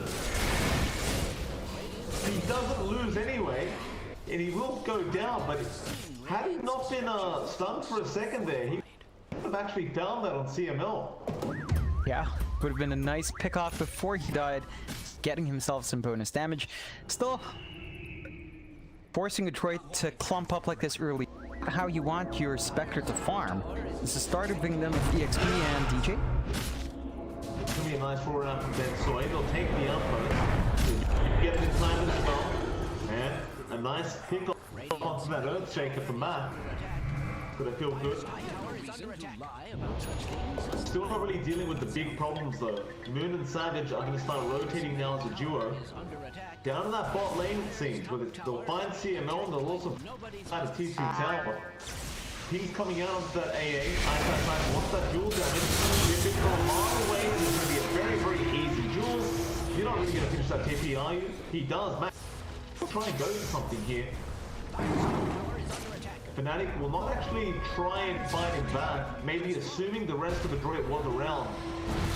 They'll go mid instead, they'll find Booney. Bishop from DJ going to be on point. There will be a stop to come out, but no, he can't get it off in time. DJ just stunning him up constantly. And now it's onto the mid-tier 1 tower. And this is where your Clinks can really shine. Savage is just really active early on. Oh. Savage, nice blast, gonna do enough to burst him down. Echo being committed from DJ. He won't be enough to down moves in Sin. To simulate, we'll get him out. And Ben Soy will also TP in on the Beastmaster. But he doesn't have Raw right now. They do, however, find that position 1 Clinks, and they do defend that T1 mid. Yeah, it's really important for a droid to hold on to that tower. They need to give that space to farm for Natsumi, although right now he is a bit forward. He runs the risk of being spotted by this ward, and Fnatic should be able to easily punish. They need to stop Natsumi from trying to get big. If he does reach that Radiance timing, around sub 20 is really good. The Spectre can be a bit of a problem. They're down there. Ice Blast gonna fly through. It's gonna be on DJ. Lose his life. Which is Curse gonna be out now on the map. He should be okay through this. Going back onto Jabs. Jabs will die as well. Great stun up from Ben Soy. Now it's coming out from side with the follow-up from 23 Savage. Horn coming in as well. They'll lose CML, however. That Horn will do nothing. Fnatic, they believed it was a bluff and they were right. Yeah, they are finding some key pickoffs, and every single time Savage is around to find these kills, he does gain some permanent damage as well. So you've got great scaling on Savage and Ice every single time they find these wins. Slowly but surely, you will see these heroes start to overtake in terms of damage, and Natsumi has to maximize that time. He needs to farm in the jungle, farm in the lane when he can, and make use of the space his team is buying him, because the team is bleeding a lot in these exchanges. Going for that Radiance build on the Spectre. It's gonna still be a while before he has that up. He's desperately trying to get it up ASAP. The rest of his team are gonna start forcing in that mid-tier 1 tower. Ben Soy will have the roar up in 10 seconds, but Fnatic aren't willing to let this go down. Stop's gonna be there. They do catch our Jabs. Ice Blast flying through as well. Does connect the Jabs. Will go down straight away. Now the roar being there. Who will actually connect on? Really nobody. Ben Soy will end up dying. I believe it was actually a roar onto Moon, but Ice does purge off with the press of the attack. Now they do hold things Moon up. He's out of mana, but he does try and fly back here to simulate up the map. They can't finish the job. CML will die. Now Moon will just keep going. Hate to rip it out on the Storm Spirit. It's not enough to shut him down. Fnatic, even though they look really bad for a moment, still come out on top. Yeah, they really are finding the better end of these trades, and a droid has to be careful with how many kills they bleed out. You look at Ice, he has 40 damage 14 minutes in. You don't tend to see a lot of LCs get those dual wins, but Ice is starting to hit like a truck. Savage as well, saving up for the Bloodtorn, and does have 15 bonus damage from the Death Pact. So every single time you bleed these heroes out, that's more Fnatic scales, not just in gold and the EXP, but in the innate scaling of these two heroes. It is going to be a problem. That it will be. It's only getting worse. They're still just focusing on ensuring Natsumi has the farm he needs. He's getting ever so close now to picking up that Sacred Relic. Look at Ben Soy, he's just fallen so far behind the Beastmaster. As we saw from that last team fight, when you commit the roar, you have to make sure that Ice has the attack. Yeah. They get chased down here by Mac, who doesn't actually step, but there is going to be a Winter's Curse to fly out. And that might be it. Mac can't actually close the gap, I don't believe. Jab will get out of there. Yeah, it's a bit of a shame as they did launch the blast earlier as well, expecting the Remnant to be out, and just seeing that Winter's Curse committal kind of calls it off. They've stalled out long enough on Fnatic's side as well to get DJ his blink, so he can go in, set up for his team. Again, another key timing for Fnatic that a droid has to be really careful about. We've seen a lot of teams fail to remember about Shaker, and well, a droid, they can be severely punished for slumping up now. He always finds it around the same timing as well. It's always the 15-minute mark. TJ has that blink up. Oh, Matt. Now Matt getting the jump from here. Moon will get the vortex off, and with the speed shot, they're gonna have plenty of damage out with Savage. Moon gets ice blasted, but there's gonna be no follow-up to that. Now, Savage found another target. It'll be CML. He wants the courier, but he's just waiting for the right time. Gets the courier, but will miss out on the hero. Yeah, it's not the worst trade, I don't reckon, for Savage. A lot of gold going out for his team. There was that haste on CML as well. Would have been a bit tricky, but could find something else. Bensoy is TPing out though. They'll be fine. Moon is still going to have a bit of a look, but won't find anybody. We did see earlier pings there from Fnatic onto that Roshan hit. Ice Blast's gonna fly through. He was his lane, DJ jump in. Oh, here we go, get the free play. Stepped into it. DJ will die, but Ice has ice. No, the Roar comes out in time. He can't win the duel. Bensoy will save the day. Now Ice has ice dies. It doesn't matter how good the Echo was. A droid, they do win a nice team fight. That was a really good patience once more from DJ, just not quite enough. The droid are able to punish. You see all the space that a droid has bought out has allowed Natsumi to finish that Sacred Relic, just lacking the recipe for the Radiant. So the Spectre does slowly start to come online. Of course, the Radiant's not going to be enough by itself. You're going to be looking for some stat padding as well. You look at Mac, saving up for the Ags 2 parts away. Once that's up and running, the Void Spirit starts to kick in, and we saw Moon do that in Game 1. So Fnatic has to be aware of these key timings coming out. Looks to me that they are just going to be waiting for Savage to finish up his Bloodthorn. Does the Orchid up and flying out, so he can start bursting down these heroes by himself and really start finding more death pack damage with these kills. That he can. Well, Booney's a funny ice. I didn't realize he was that deep, but he was, and Booney does manage to claim the kill on the Elder Titan. It wasn't even a roar being committed, it was on cooldown at the time. It's just Ice kind of committing for the duel, just a bit too deep in. Droid did have the backup to punish, so not the best loss for Fnatic still. Your LC is starting to trail behind in terms of farm if you look at the net worth. But a K behind, although. Be on top of Bensoy. Savage once again will find a free kill for himself. Yeah, and again, that +5 damage on the death pack buff. So as long as Savage keeps finding these kills in the downtime, it's just gonna be a lot harder to deal with. As Droid, they don't really have anything to prevent that. No arms, no nothing. They do see a Ghost Scepter being built up by Boomy. Try to save himself at the very least. Yeah, it's one way to deal with the things. Do you have to go ahead? Looks like the a bit of a wraparound here up at the top lane onto Jabs. Are 3 heroes from a droid here. Yeah, Max is there. Jabs should not survive this. He does get taunted by that Ape Remnant and does die. That's an easy kickoff. That'll actually allow the Radiance to be completed now on that Spectre, so the recipe is on the way. Now Natsumi's farm should really shoot up. It's just going to be a matter of what he wants to go for next. But I imagine, considering there is an Orchid, he is probably just going to rush into the Manta now. Yeah, Just gonna need that additional self-courage just to ensure your presence in this game. Still, Fnatic, they've got some big pickups as well. The Bloodstone's ready, Moon, and the Blunk on jabs. We've reached that point where Fnatic's team fight just shoots up so much. And there's a lot for Adroit to be worried about once Jabs does join in these fights.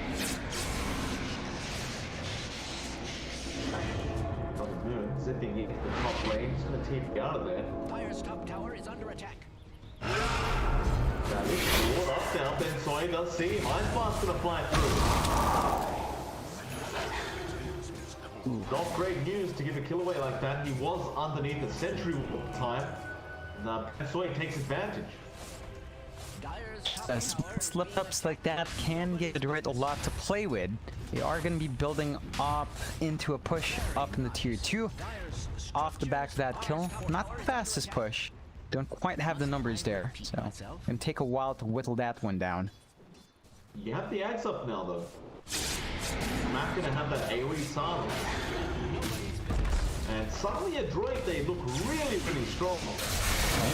He's zipping off the best point, and there's that stun coming in. He just got it. Now DJ! He got trapped by the Aetherine. There's no outside sides. He's gonna go down as well.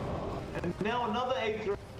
Won't latch on to jabs, but John, he put the Aetherine at the top of Moon. Moon died so quick that the Revenant caught DJ instead before he could echo slam.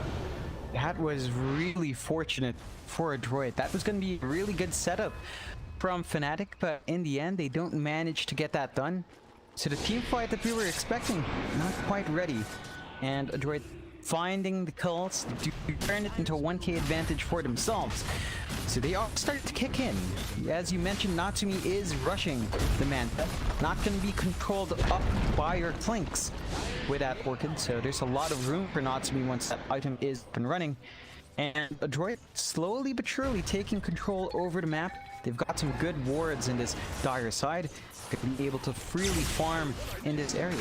Jabs. Top lane, jabs. You get caught out. Very, very easy kill for Mark, and it's just that Aghanim Scepter is so strong. Way too strong on this hero. Radiant's bottom tower. Now, Roshan is easily peeking to the side of Adroit. And, you know, you just had that Radiance a second ago. Now Natsumi, they have the macro pretty darn soon. Yeah, it's gonna be really big pace for Adroit. Fnatic does have good team fights, it's just they don't have vision here. They can't really force it in the pit because they don't know. And they're gonna have to keep that up. But they will. Natsumi now with an Aegis on that Spectre, and they may go for another team fight. Down the bottom running into Fnatic, and then try to jump with the Mac. Mac will just jump away. Now, silence is out. Good has to back off. Try and go for that duel onto Mac. Said no, he hasn't yet, but he does find him. That will be the end of the Void for the Savage Knights of Natsumi. And with that, Adroit looking even better now. Winter's Curse going to come out from Jams, kill off and Soy. A great curse once again from the Wyvern, and Natsumi's on the trip right now. He will Spectral Dagger down. It'll be a 2-2 trade. Hard to say who really won out there, but I guess you could say that Fnatic did come out top considering they found 2 cores. It does appear to be the case. Definitely, Fnatic still gonna be glad about those kills. They got the dual win on Ice. They got a little bit more death pack damage on Savage. And they managed to kill off the Beastmaster before the Roar came out. That's a big issue for Adroit. They need that Roar to control the Storm. Every single time you see Ben Soy fall like that, they just lack it. So a lot of things still lining up, and you've got the Desolator now in Savage. He can really start to bring out that pain. He's going to try for a target, but no one's going to be around it. Natsumi, 500 gold away from that ultimate orb. Moon's trying to build into a BKB because that silence is really starting to hurt him in these team fights. He just keeps getting shut down before he can do anything. But Mac is going for a Yule Scepter of his own now, so he's going to be able to purge off the silences coming out from the Clinks. We do have a smoke out from Adroit. Port is back up yet. It'll be on cooldown for another 45 seconds. But a droid feel confident enough to try and go for something without the Spectre. Could be dangerous. Radiant's bottom tower is under DJ? attack. I'm just sitting there envisioning his shadow amulet. Celebration. Good. Get spotted here. Matt will make the jump. Again, the silence with the aim down the ice bomb. And that's what they want. What a great curve coming out from Jabs. He will at least find a trade in the form of the AA. And now excellent DJ. He does end up getting the other time. So Booney also ends up dying. And a droid. I mean, they bounce the storm, so you're still going to be fairly happy with that. Yeah, it's a better kill for a droid, but you're bleeding out your supports like this, two heroes that you really shouldn't. Still, you force out the ult usages from Fnatic, so no slam, no Curse for a while. That's a window where a droid can force these fights. It's like they're happy enough to just wait for Natsumi to farm the heart. They don't want to risk throwing that Spectre in front and having it die. They'll just have Natsumi bulk up a bit more. Max looking at Jabs again. So himself misses the actual step though. Jabs just way too quick on the blink. Matt not wanting to stick around just in case. Just TP out of there.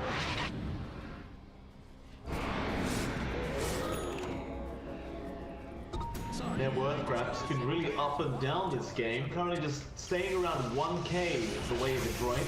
So Moon can jump in bot lane, but won't go all the way onto Natsumi. He's just trying to clear the creep wave. Ben Soy is waiting around the corner from the Beastmaster. He does now also have a Crimson Guard up. But Dire's bottom tower is under attack. It's that Crimson Guard's really going to hurt Fnatic. Like their entire draft, for the most part, is relying on a lot of physical flying out from Savage and from Ice. This is going to slow their pace down just a bit, unless they manage to burn through Ben Soy first. Although Jabs just going straight up for the damage. The Dagon flies up for him. All right. Strange to say. Jumping in front of all off that again. Jabs is going to be in trouble and does die now. The stop will catch out the clicks and the dust didn't reach. Dust from Max was just barely off. He wasn't in range to find the quick. Now, for Droid, they at least do find that T1 and will find a T2 now for this.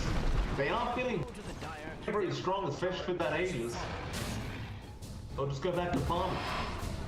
Yeah, and you see Natsumi does switch out the items instead of the heart, opting for the Basher next. So they want that additional control. They want to be able to, you know, keep people in their place even when Ben Soy is out. And does have it up and running. Probably wait out the Abyssal to truly have that additional lockdown. Get Mac right now. Fisher gonna connect from DJ, but they won't initiate. Just leave Matt be. And he does have the Yule Scepter off, so he can purge up the silence. And interestingly enough, Mac is going for a blink dagger, which makes enough sense, because he won't have to commit actual steps to initiate. Moon? Oh, yeah, they got the Yules on. Ice Blast as well. Getting some to the side.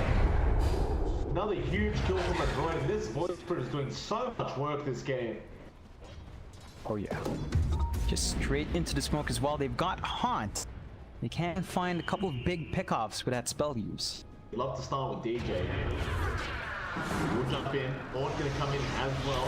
Not really being yet though. They've gone down to the bot lane. DJ is probably gonna go down, but no, the Fisher is there. Still Mac will chase. Ben Soy does get him with the roar. He has had enough of this he's chasing game. Now Jab's also getting caught though. Nice coming out, but no, it wasn't that nice. He does go down anyway.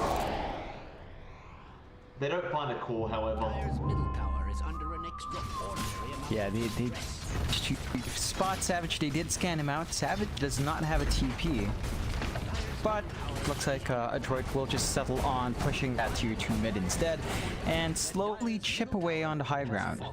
Max gonna take these back to defend. They want Savage. They don't want that mid tier 3 pot. They want the Clinks. But Savage is already running through that in. What's he up to here? He's gonna walk the long way around. So he'll be within safety's range. Droid, yeah, they all back off. They group up back in their jungle. Bounty Rune, Ice gonna try and go for it, but he's surrounded here. And the impossible to survive, and now look at this. They're jumping from all the way back. He can't go too far. Echo is there, but a great stop out from the Titan, and now the Yules is set from Max. He will survive. He will jump down the moon. Is chasing. Oh no. Simulator now the roar coming out. Moon will die. Winter's Curse from Jabs, but it is only on the Spectre and Natsumi. He is gonna chase him down. 2D away. Jabs, can you get out? Matt, no, he can't make it in time. But you found two huge pickoffs, and our droid are trying to go through the mid lane. Yeah, this really opens it up for a droid. There's no slam from DJ, so the defense is a little bit trickier for Fnatic. They will have the Winter's Curse in about a minute. There's some time there to buy out, but still, a droid feeling good. They've got the haunt. They only really lost the roar there, so they've got everything else ready for a big fight. I don't know if you can do it with Natsumi anymore. Like, he hasn't even got the heart up yet. He's just trying to finish off that Abyssal, but he's just not dying at all. Yeah, he's really not. The damage flying out from Fnatic isn't enough. They keep splitting their focus between Natsumi and Mac. And that's really enough to play with. But Ice Blast and the axes are going to be enough from Ben Choi. Silence out from Savage. Natsumi just wasted it out. They are not backing off. They want that mid-rats. They've got 10 seconds before the storm is back. Mac is looking for a way to jump in and try to pick someone off.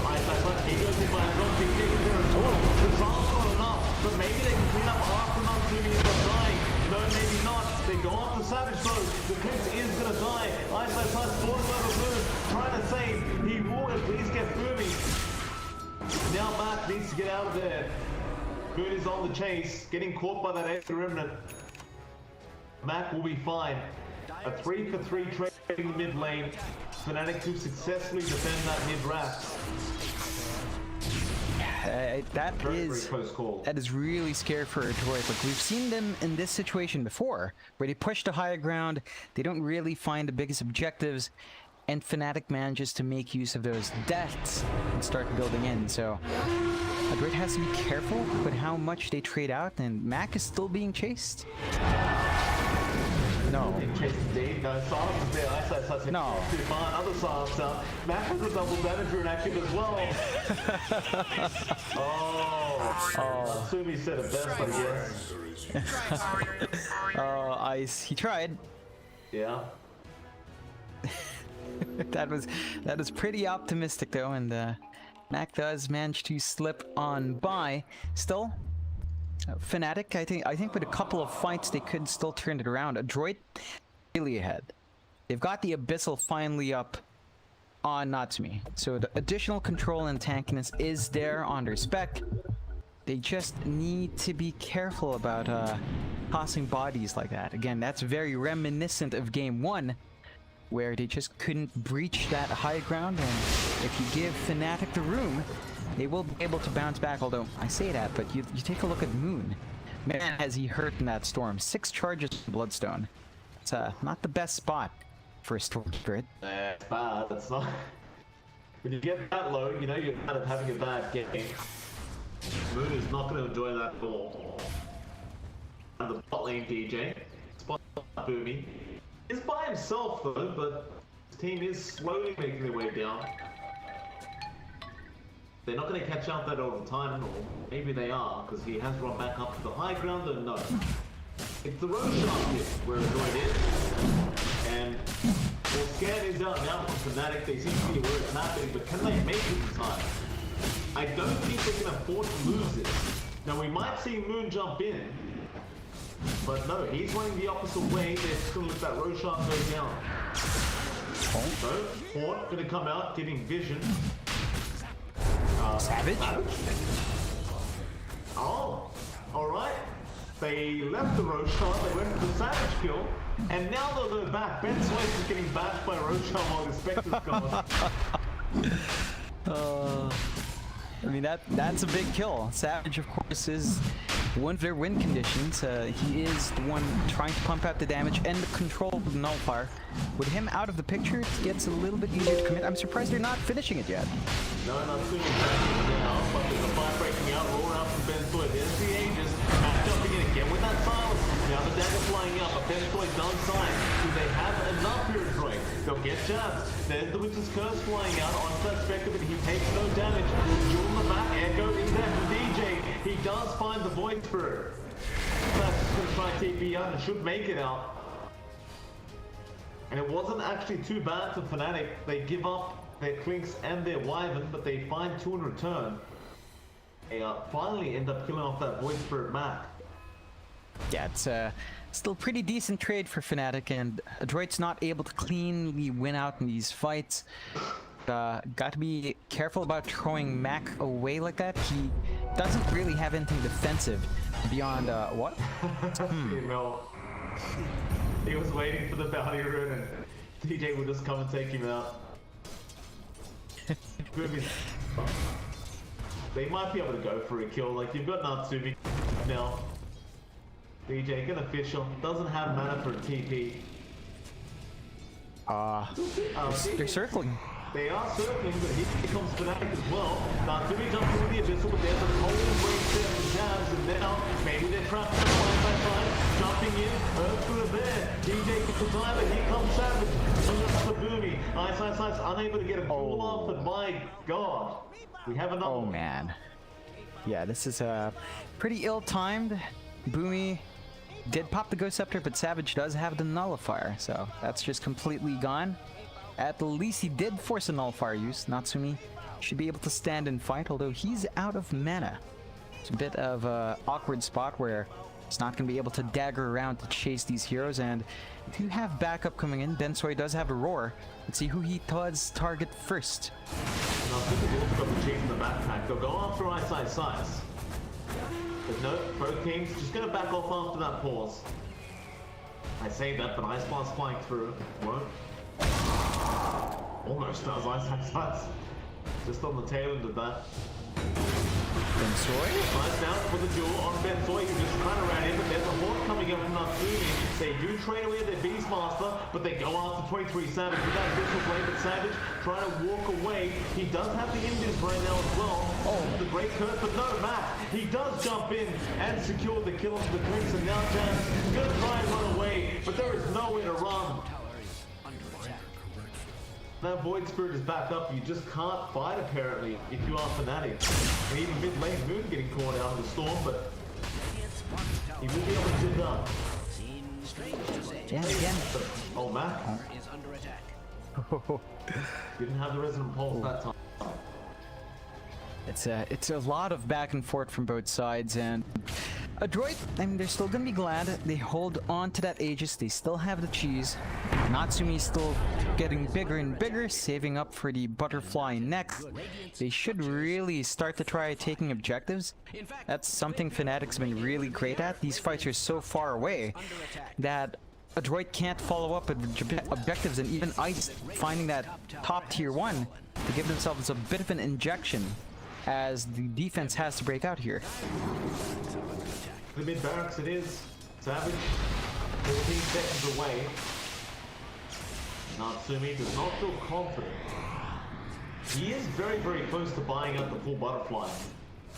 So you could just opt to farm that first, and you will have time to do that and still have the Aegis. If you have that butterfly up, I'm really unsure if Fnatic can actually kill you.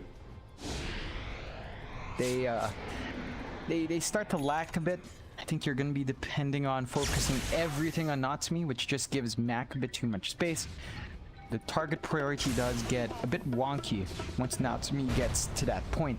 Still, you are wasting some time in the Aegis here, so Fnatic is giving themselves some opening, although looks like they know where Moon is.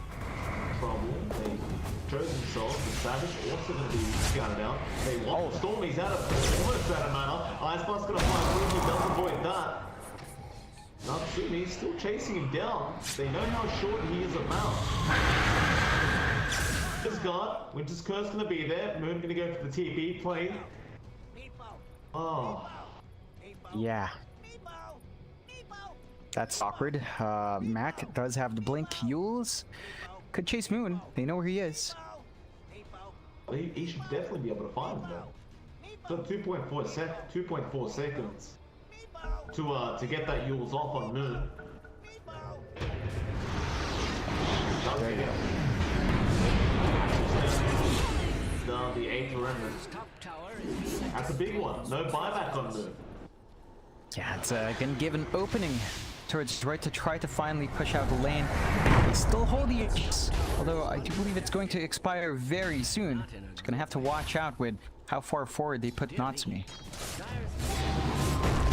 has the Aegis. I think he's okay with just frontlining for the team right now. Bounty will be placed on DJ's head. They'll flip. Not going to stop it right. They are just going to keep focusing that Rax down. I wonder if they'll bother going for another Rax. Fnatic, I'm just trying to farm C4 items right now. I'm just trying to take that advantage away from the droid. The 8 will end up expiring. Natsumi, he's not done.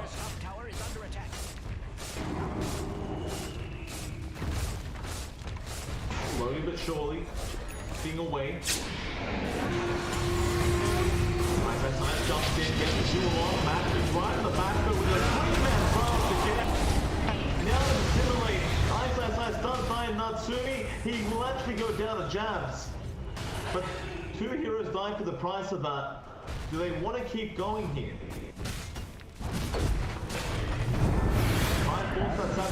Buyback, they do. Matt jumps in, straight onto that Wyvern. DJ though, will be safe. He won't, he will end up dying. Because there was a buyback from Natsumi as well, just haunting in.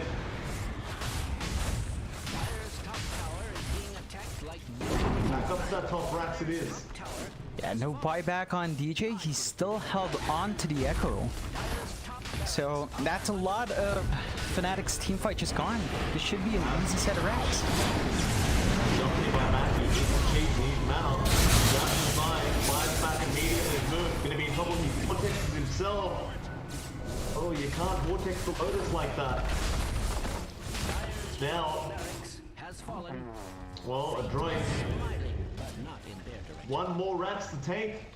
I take no pleasure in Dyer's career has been Savage again, is up. just He's got to find a target for himself. He does spot out CML, but now Ben Soy wants to blink in for a roar. Does being committed just in case he's around. Savage running for the double damage room. They need a lot more than Savage. They need DJ on. They need to hold for half a minute. The Rax are going to fall though, so more than likely they're going to have to play into Megas here. They can't do that. Not impossible. You'd love that level 25 talent on the Storm though, to be prepared for this, but a droid may not wait. They're going to go for the T4s now. Ben's looking for a roar, doesn't get one. The Jay goes back. Once again, jumping it straight in the back, trying to take down that Winter Wyvern. The roar does come out with the Ice Blast. And Jab moves, and there goes Savage. No buybacks available, and that should be the GG. A droid, they do manage to draw out the series up against Fnatic. Well, it's not really over yet. They're still going to try. Ice could be ending up in the fountain, I guess. Maybe get Bloom off there. Natsumi fights with the fountain against him and will still win. Then fighting DJ, and there's the GG being called. You can't win once the fountain can't help you. Natsumi. Oh, Fnatic. Droid.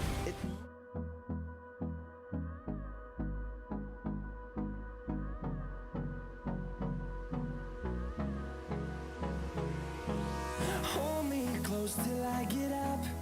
Time is barely on our side. I don't wanna waste what's left.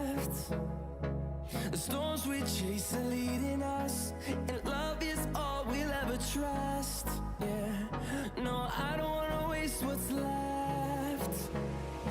And on we'll go, through the wastelands, through the highways, till my shadow turns to sun rays. And on we'll go, through the wastelands, through the highways, and on we'll go.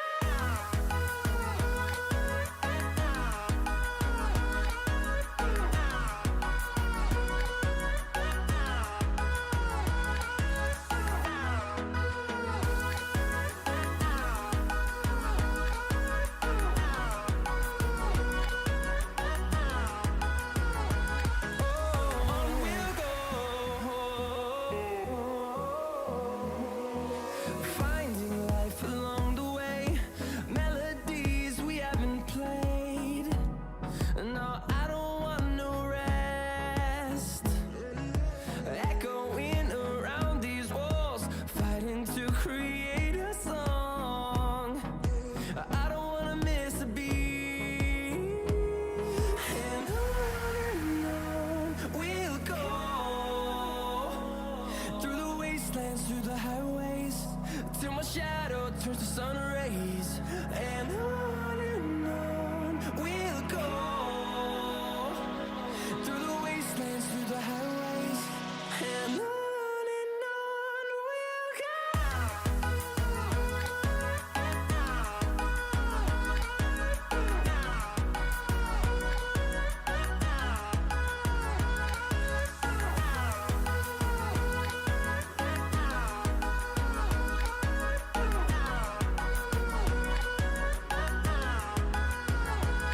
And we'll grow in number, fueled by them to see the horizon, turn us to thousands. And we'll grow in number, fueled by them to see the horizon, turn us to thousands. And on we'll go, through the wastelands, through the highways, till my shadow turns to sun rays. And on we'll go, through the wastelands, through the highways, and on we'll go.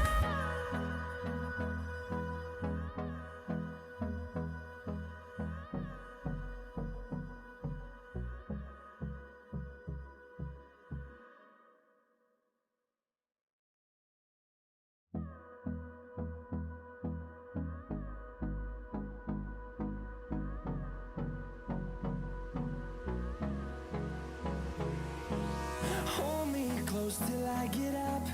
Time is barely on our side. I don't wanna waste what's left. The storms we chase are leading us, and love is all we'll ever trust. Yeah, no, I don't wanna waste what's left. And on we'll go, through the wastelands, through the highways, till my shadow turns to sun rays. And on we'll go, through the wastelands, through the highways, and on we'll go.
close till I get up.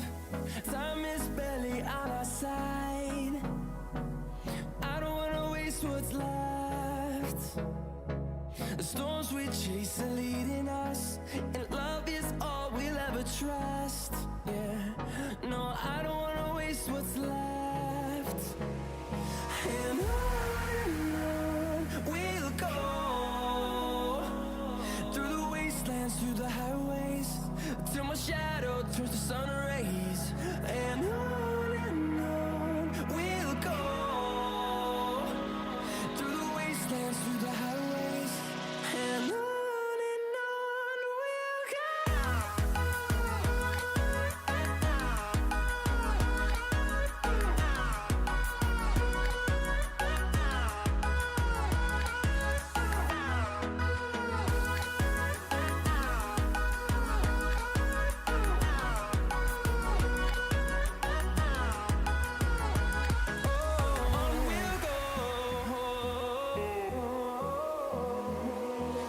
Finding life along the way, melodies we haven't played. No, I don't want no rest. Echoing around these walls, fighting to create a song. I don't wanna miss a beat. And on we'll go, through the wastelands, through the highways, till my shadow turns to sun rays. And on we'll go, through the wastelands, through the highways, and on we'll go.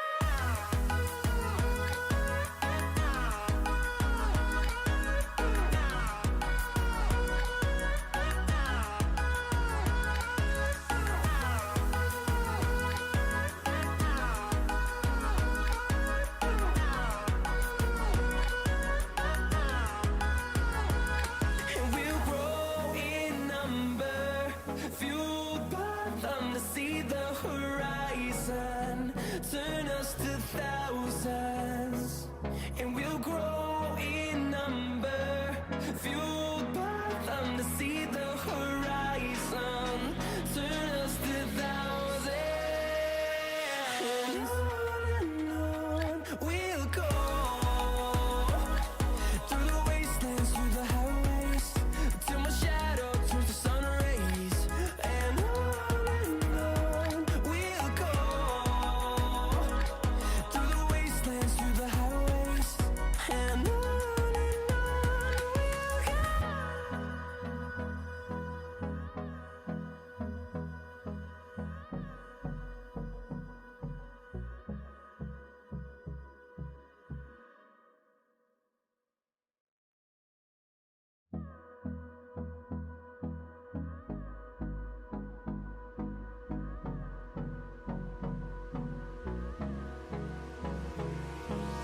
Hold me close till I get up. Time is barely on our side. I don't wanna waste what's left. The storms we chase are leading us, and love is all we'll ever trust. Yeah, no, I don't wanna waste what's left. And on we'll go, through the wastelands, through the highways, till my shadow turns to sun rays. And on we'll go, through the wastelands, through the highways, and on we'll go.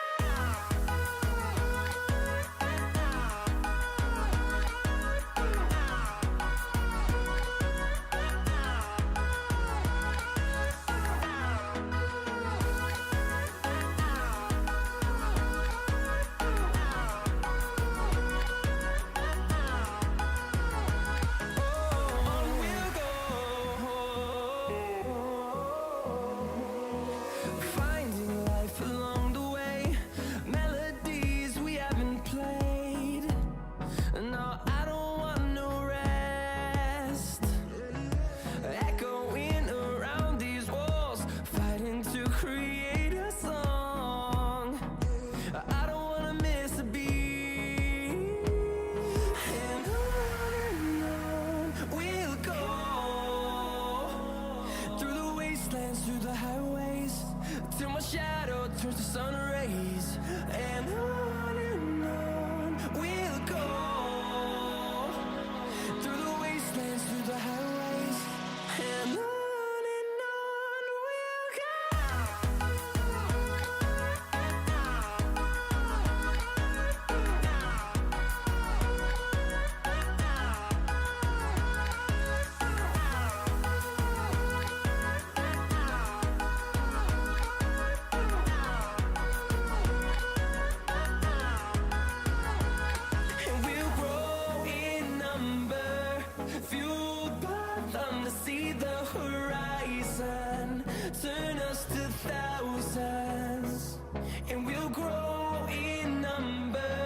close till I get up.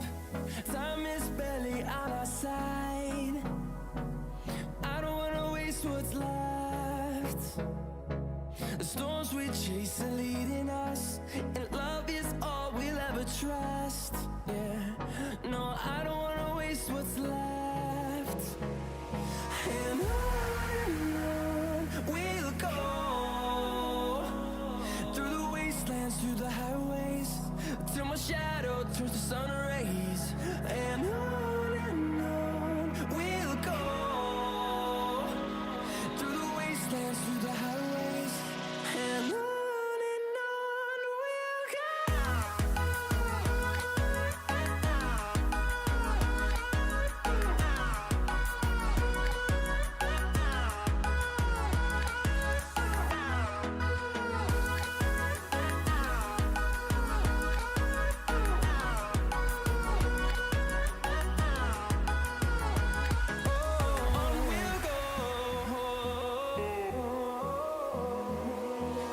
Finding life along the way, melodies we haven't played.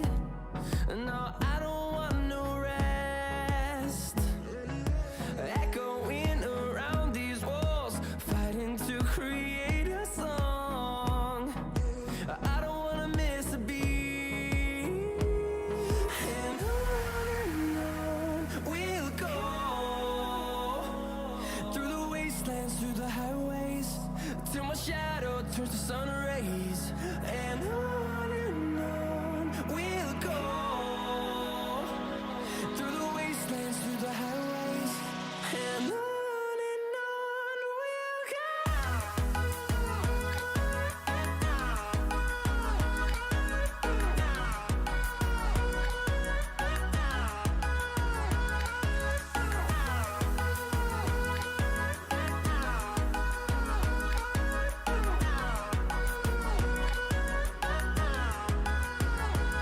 And we'll grow in number, fueled by them to see the horizon, turn us to thousands. And we'll grow in number, fueled by them to see the horizon, turn us to thousands. And on we'll go, through the wastelands, through the highways, till my shadow turns to sun rays. And on we'll go, through the wastelands, through the highways, and on we'll go.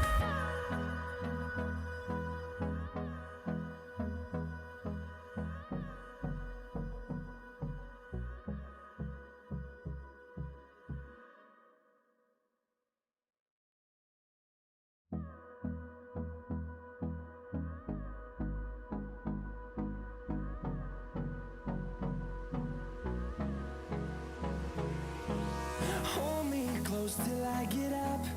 Time is barely on our side. I don't wanna waste what's left. The storms we chase are leading us, and love is all we'll ever trust. Yeah, no, I don't wanna waste what's left. And on we'll go, through the wastelands, through the highways, till my shadow turns to sun rays. And on we'll go, through the wastelands, through the highways, and on we'll go.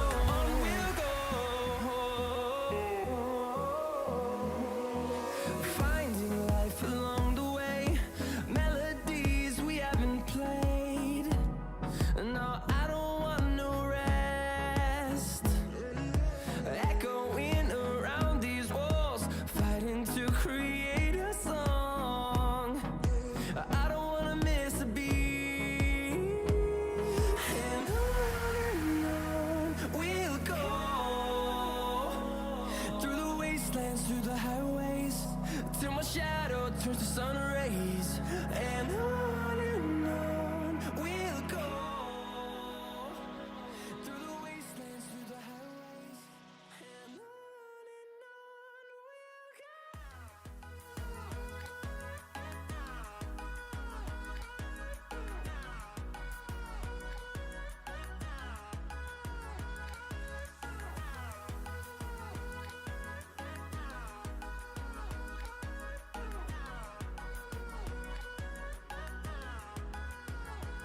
And we'll grow in number, fueled by them to see the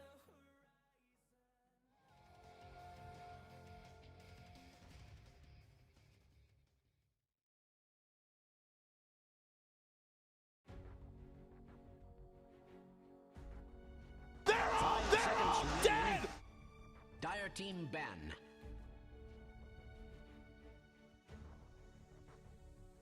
Radiant team ban.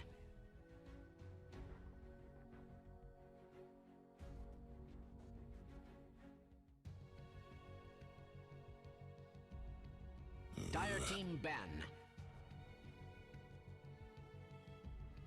Radiant team ban.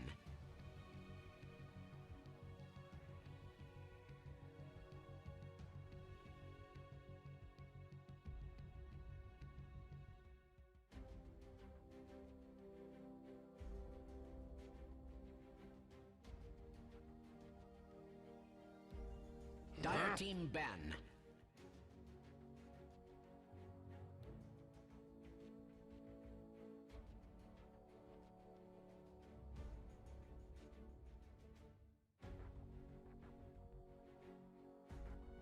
Radiant team ban.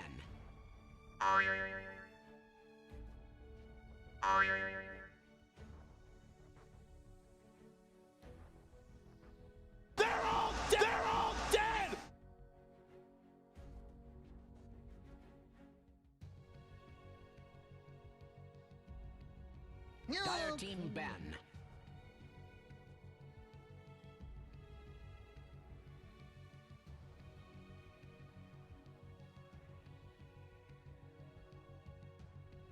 So once again, sir, you had a certain way of naming this matchup in the lobby. 10 seconds remaining. Do you wanna share with the classroom what you call this game? Of course, it's so obvious what this is, Mike. It's Philippines versus Indonesia. This can only mean one thing. It's a noodle war. It's Pancit Canton versus Indomie versus Mi Goreng. You know, this is it. This is what Southeast Asia is all about. The only good thing in this region is the food, Mike, and that's worth fighting for. We're gonna see which noodle stands above. Execration up against Boom. This is really, you know, I have a lot to say about it. All right, so hear me out. Group stage of BTS Pro Series here, Season 2. Both teams are actually 2-2, except Boom has gotten 2 drawn series, whereas Execration has won one series and lost 1 series. And their head-to-head, it's literally 50-50. Five series in the past year, 2 wins, 2 losses, 1 draw. So who wins here? It's a coin flip, but both. 10 seconds remaining. Oh, I'm afraid you're. Oh, you're back. I'm not sure if you're back on your internet. Seems to cut out for a second there. Hello, John. Hello. Dire team pick. So you were saying you know it's 50-50 between these two based on previous stats. All right. Very even. Well, we'll start off with a very interesting pick from Boom Esports. Straight off the bat, they go for the Enigma, which has been quite popular as of late, especially in the SEA region. They seem to love bringing this hero back out. I'm not sure how the meta's changed so much without a patch coming out from Valve, but the meta's just completely changed.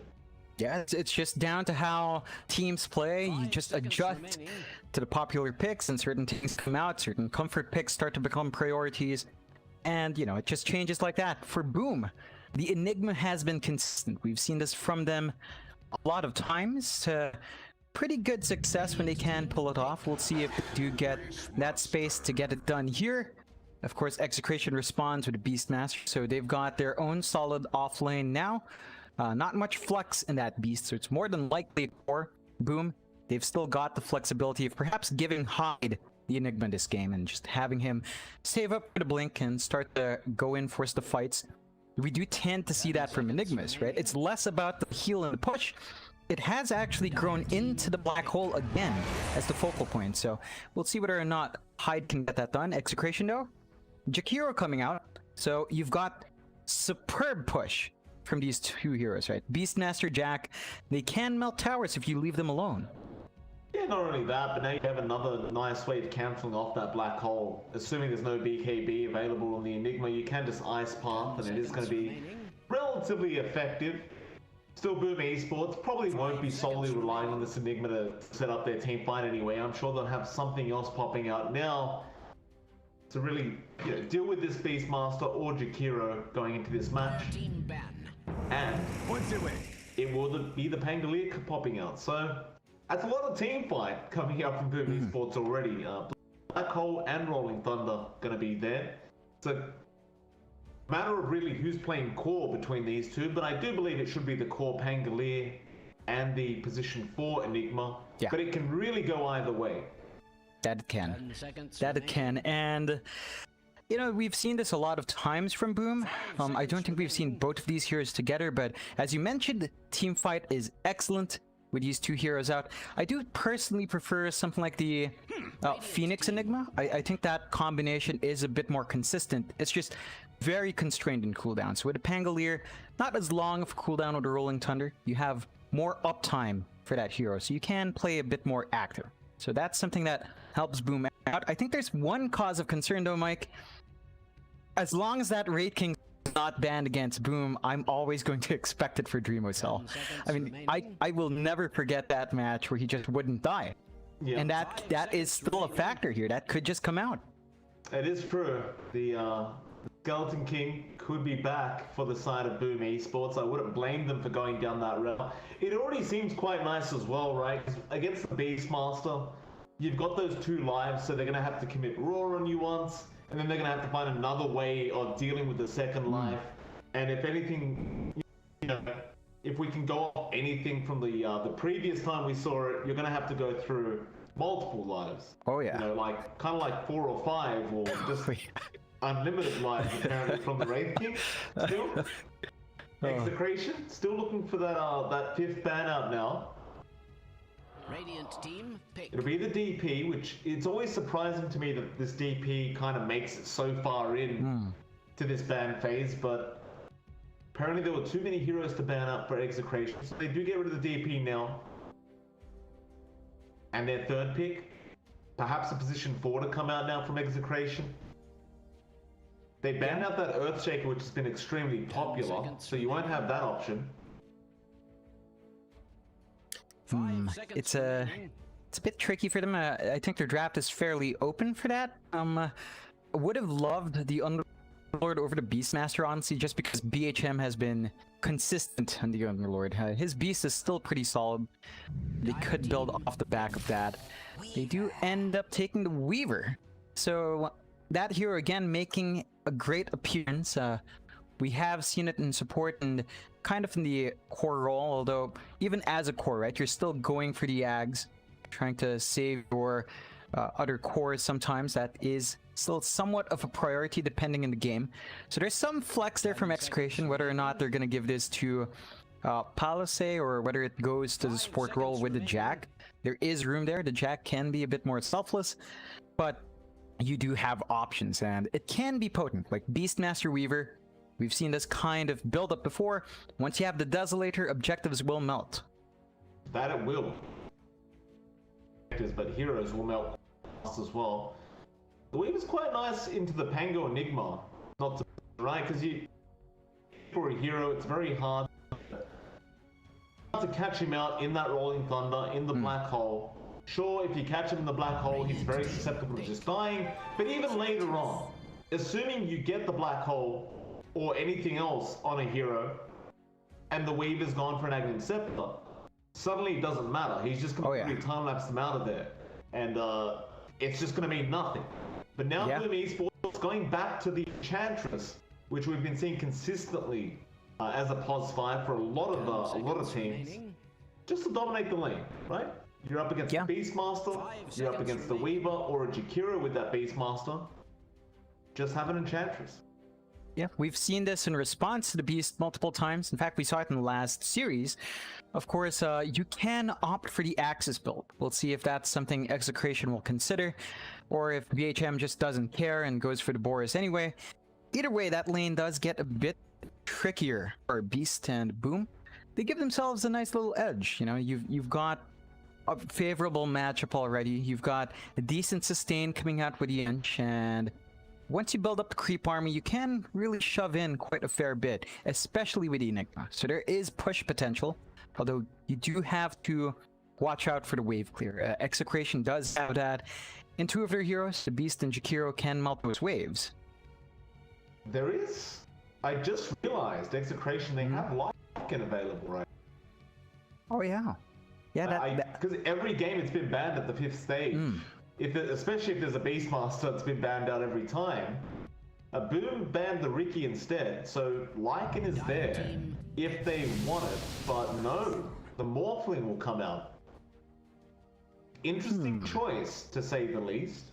Felt like a very, very easy kind of free Lycan game. I mean, yeah, there's an Enchantress there, but apart from that, there was nothing really to slow the Lycan down. The Morphling's still very popular. It's this hero seemingly just never dies.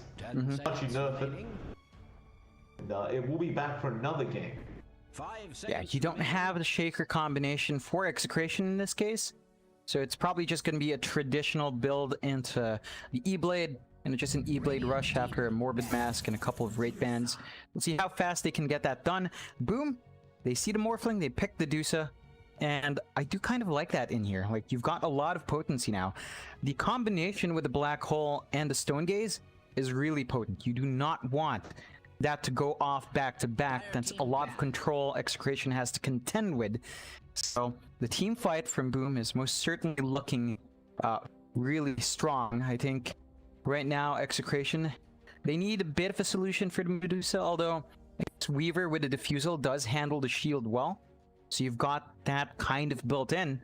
And the key issue is they've got to be careful about the timing around the fights. And Boom, with their two heroes here really dependent on team fights, they need to time themselves around that quite well. They cannot fight outside of the Stone Gaze and the Black Hole. It's very difficult. But if you go in position 4 Weaver, which I believe this will be, I don't think they will have room for Diffusal. Yeah, generally speaking, if you're running that pos for Weaver, you're going to go for an ads. That's the whole point of the support Weaver in the first place.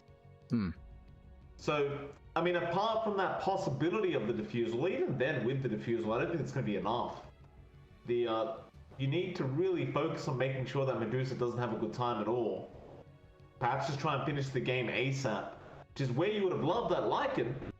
Because he would have just ran down towers and finished the game in 20 minutes with the Beastmaster and Jakiro. Won't have that option. Yeah, it's gonna be a bit longer than you want. I think, as you mentioned, Morphling does cook up longer, and with support Weaver, you do tend to see slower games from that team. Again, they just wait for the defensive build up there. Boom closes out with a Kunkka. So again, they're tying into this big team fight.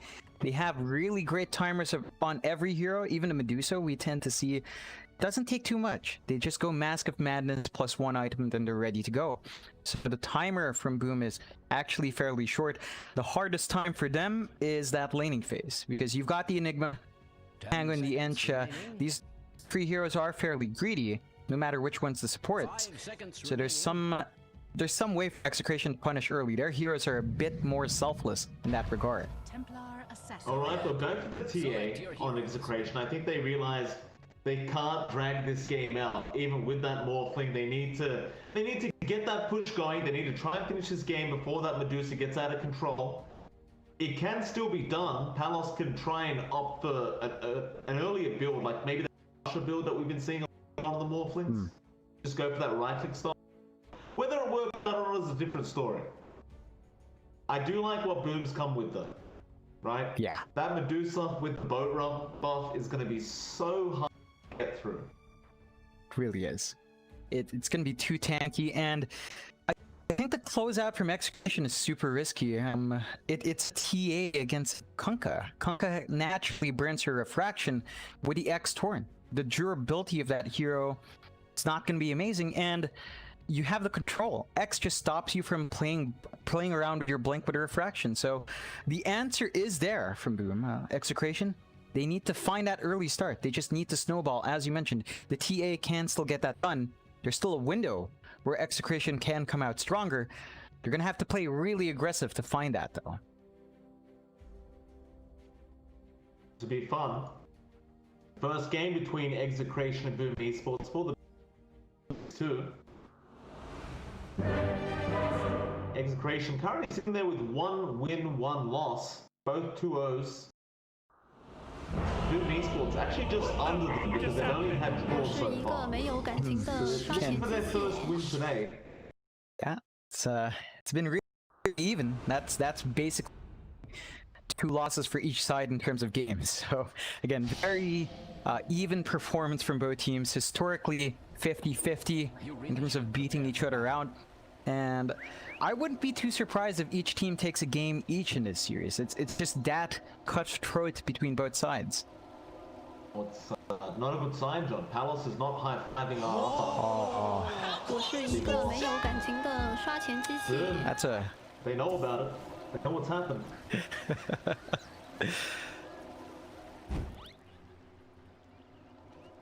So KSQ will be there with FBZ in the offlane. They'll also have Hyde around. I don't believe they'll have much kill potential here for a first blood, but they group up and do secure the other outpost very early on. While Chile, Hyde is really thrown out a cheap shot there onto KSQ if he wasn't ready for it. KSQ will have to take the hot Chile. I had a terrarium once. Yeah, just some decent punishment from their teammates still. Does look like we're gonna see a bit of a juggle around with the supports. KSQ, I think he would want to be in that Beastmaster lane, right? This is the entire point of the ENG, to punish the summons of BHM. It does look like he will still kind of dance around before committing to that lane swap. The battle begins. Or so I am told. Yaha, BHM lane up at the top lane, and yeah, it'll be a matter of who they're really going to be up against in that support. But it definitely should be KSQ, and he is running his way up top now on the Enchantress. Does he go for the ball build? He does. So BHM, not really phased by the enchant pick, does end up skilling that up. We'll see if that really works out for him though. Like, those balls being taken away from you can be very, very frustrating to play against, because you have the slow plus the enchant that can also slow you down. It kind of gets ridiculous how slow you get. Yeah, it's really silly just how much that can do, and Yaha spends a lot of time down mid looking for a courier, but like they were aware in Boom's side and they don't find that snipe. No, they won't.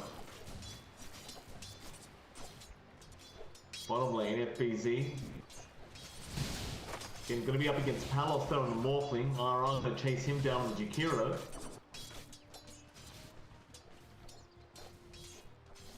FBZ just really trying to avoid this Jakiro, because there's no real way you win any form of harassment up against the Jakiro this early on. Dual Breath is just too good to trade with. FBZ is going to have to take some harass here. Hyde will be around the corner, but he doesn't really want to get involved like this. He's only coming in to take that range creep away. He'll go back to the jungle. Yeah, and this is again a consequence of drafting the Enigma. Your offlaner does take a slight hit. In exchange for that free farm you can find in the jungle. So FBZ, he's not really going to threaten Palos' farm. This should mean a fairly decent start for Morphling. Should be. Palos is actually kind of suffering in the XP department. FBZ will be able to at least out-level him in this bot lane. And mid lane, Ben-Hur ends up killing off Makoto on the Kulka. For the first blood this game, and that's not something you see too often, the TA just killing the Conqueror at level 3, but that's what happens. Yeah, it's surprising that they did allow that to happen. Mikado just perhaps playing tag a bit too much. You have to remember, the damage output of that TA early on is quite big, and without your X, it is tricky to land that torrent.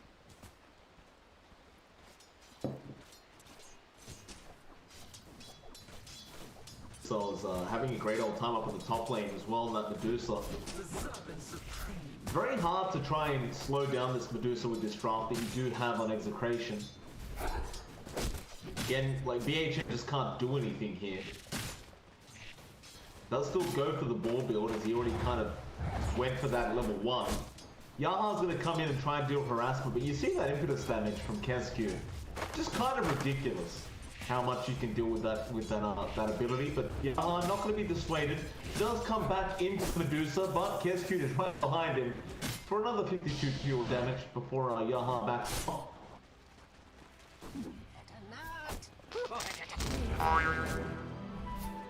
Chan is there. Yaha, Sakuchi up in a few seconds. That is a lot of damage, but he does manage to get up in time and does also have a bottle up on that Weaver. Yeah, he's got a little bit more sustain, but again, as long as these supports are fighting away from each other, Cell is going to win out that farm war. You're just not seeing too much BHM can do. And at level 3, the Dusa can just pump out the Mystic Snakes for harass and mana sustain. So the presence of a Weaver here, not really that annoying at all. Yaha could be in trouble. Enchant is there from KSQ. That's going to be a kill. Dreamer Cell? Oh, no. Dreamer Cell, no! Oh, man. You made one misstep to the right. He should have just kept walking straight, and now they're going to try and turn around. Yaha, he's salved up. It's a bit of a misplay there. Just losing an easy 200 gold. Yaha will kind of just rub it in their face, providing more harassment onto that Medusa. Eventually, we'll just Sakuchi down to KSQ now. KSQ going to try and stand his ground. Yaha has overextended and will go down. KSQ the one to pick up the kill. Yeah, that is rather strange going for that still, and we'll set our Weaver back just a bit.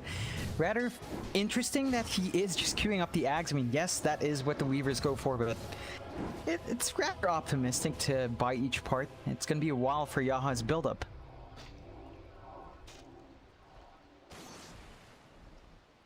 It's 5-minute bounty rings now. Execration should be able to find the bottom bounties. Hyde will be able to secure one. Meanwhile, though, no, they don't find multiple here, Execration. They'll find 3 for themselves. Again, just give themselves a slight lead, and this is what happens when your Enigma jungles on the other side, although RR. You'll be in trouble. That Malak is going to be enough stun. The swashbuckle very nicely placed there from FBZ. The Palos really can't help as a level 4 Morphling. Gonna have to back out and keep farming up. But you're still behind FBZ in terms of those levels right now, and once you've got that Rolling Thunder up, you may be able to dive this Morphling and try to go for a quick kill. Oh yeah, it gets really simple, especially with Malefice up and running, of course, on Hyde. So there are things to be worried about, and with how much this Enigma's gotten for free, I'm surprised there's not more contestation from Execration. You tend to see at least a pause 4 chasing around, maybe pause 5 in this case, but the Enigma is just having free time in the jungle. Hyde's gonna get spotted here by Ben-Hur, trying to take over Ben-Hur's creeps, and this is something nice you can do with that Enigma, right? Just get the camp right next to that mid lane. But now, with the hero there, that's not great news for Hyde. Well, Ben-Hur's hitting like a truck already on that TA. Will secure his creep camp as well as a kill. Yeah, the really nice kill as well. That is the punishment we were looking for on the Enigma. Both sides just complaining about lag now. Still, I think this is. I'm still complaining about lag. It's been pretty bad. It's been pretty bad. Pretty bad. Yeah, I think that's the lightest way to put it. Still, 2-2 right now. I think their best shot is really Ben-Hur starting to take control. He got that early kill on Mikado early on. He can just start playing the jungle. Already has his treads up. Is saving up for the Desolator. So it's going to be down to our TA to set that pace, because Palos, despite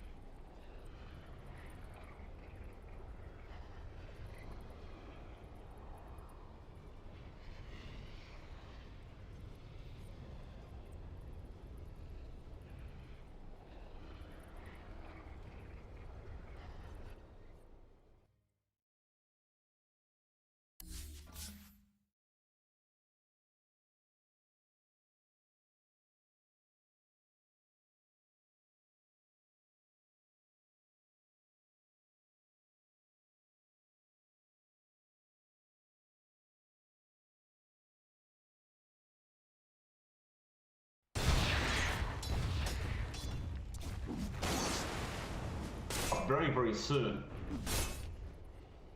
Even with this Morphling, we talked about it before, but if you go for something like that Sergeant Yasha build, you can just get very, very active very early on and not give space over to that Medusa being played by Dreamer Soul. It's gonna be really important to shut down that progression, which means that Execration should start to look at chipping away that tier 1, perhaps start to gain some control in the jungle. I like that they have a really nice ward by the southern lip of that jungle up top, so they've got a nice look into the camps, and they already did block one camp. There's not much time to stack up from Boom, or just losing out on how much more they could be finding for their cores. Top lane, XCTN doesn't die there to BHM. Makoto rotating over as the Kunkka trying to secure a trade, but won't be able to find on fire yet, but now should be in range for the X node. Level 1 X is way too short of a range. Maybe now BHM kind of just ran back in, but no, doesn't want to go for it. Mid lane, Hyde going to be in trouble. Yaha is chasing him down. You'll have the dual breath here from RR to help out as well. Hyde tries the TP, but the Skyblades from Ben Hur just flipped it. Yeah, it's starting to pump up that damage here on Execration's side, and they are starting to punish that slower support duo with the Enigma. It's been rather slow for Hyde, his progression into that Necronomicon, and even though like Yaha is equally passive, he can pump a lot more damage out early, so there is more presence from a Reaver. And again, that jungle space that Enigma is eating into, that's something the Medusa will be looking into past laning phase, so there's only so much time you can give the Enigma to farm up here. Yeah, I'm having a really tough time. Yaha just gonna keep chasing down this Weaver. Necro 1 book still to come up. It is difficult when you've got a share farm as well with Dreamer Soul. So Hyde's just running out of places to farm right now. Meanwhile, Yaha just gonna soak XP off Dreamer Soul, just gonna stalk him instead. XCTN trapped up. Yaha gonna be right there. Has plenty of attack damage on that Weaver already. He gets a chance up though. We'll have to back up. But I do like the pressure that Execration is applying already. Top lane, Makoto forced the boat out of power. He's rotated on the Morphling very, very early. BHM not in range to get the roar off, but he's trying to get there. If that boar attacks the Kunkka, he may slow him enough, but no. They'll all be out of range. So instead, the Kunkka TP's up, and they'll try maybe for a T1 south push. Yeah, this is going to be a nice little take for Execration. Allows them to start taking control in that jungle, but you look at the bot lane, Boom is doing the exact same thing. Gonna be troubled on the Jakiro. Ben-Hur is around to try and help out, but no. Just too much damage coming up from XCTN and Makoto. We'll back out. Both those T1 towers should actually be traded. Of course, the top T1 did already go down, and we'll Boom a little more time with his bottom T1, but nobody's gonna be able to defend anyway. Nice. Still them. Okay. Yaha's here. Wants to deny on shot. Get it? No. He tried. That beat to the perfect moment, and now Hyde is going to be chased down again by this Weaver, but this time Naha may be punished for it. Focus is there. Sakuchi not going to last long enough. FBZ, do you want to turn around? He has one bundle available.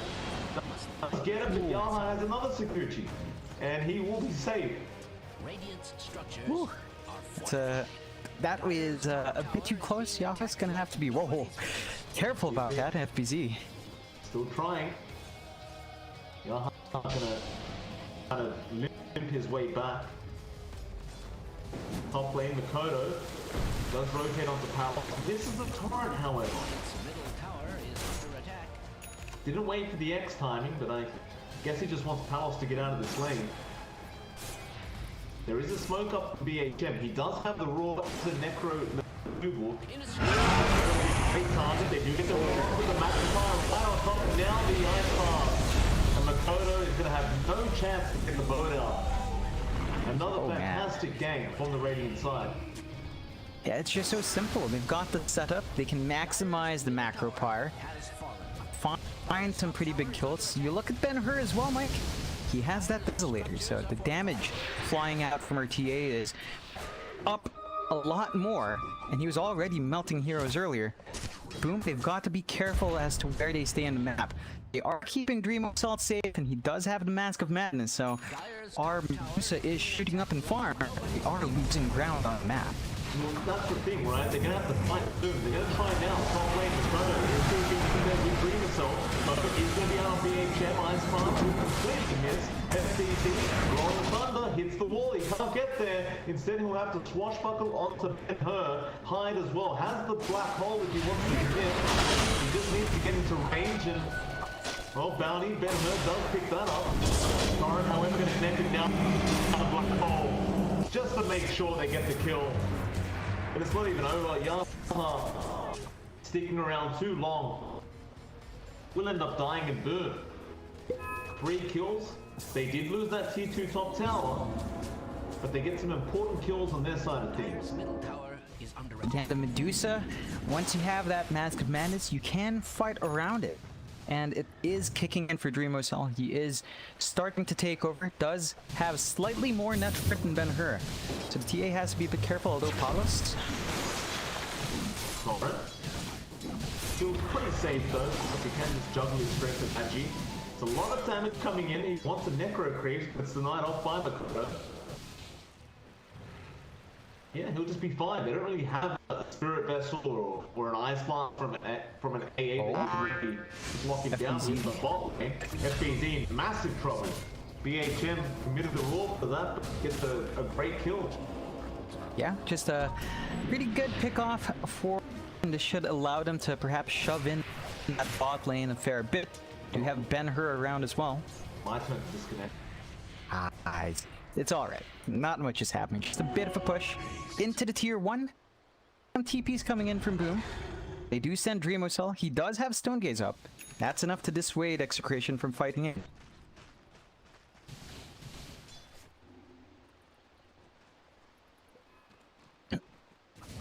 我是一个没有感情的刷钱机器。 No. Yeah, and you look at Dreamosel. Just this is the point where the Medusa really shoots up. You know, you've got max level split. You just clear out all the camps and stacks and suddenly shoot up a lot in gold. Execration needs to punish the Medusa, but they really haven't been able to hunt Dreamosel down.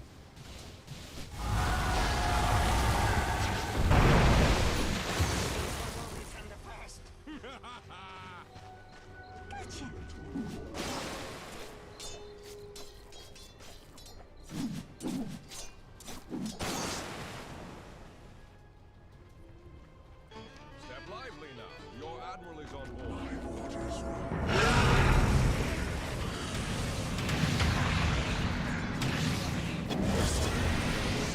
Oh. No.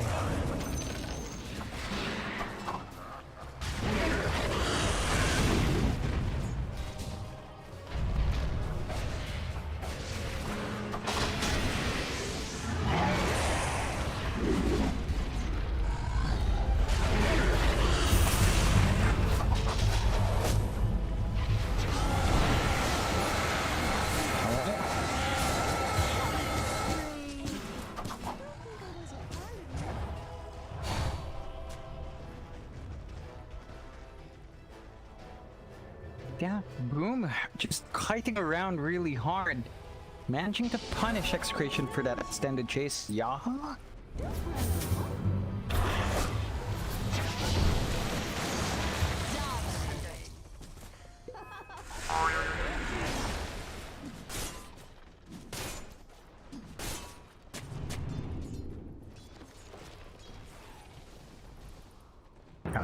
It really isn't. And Palace now as well.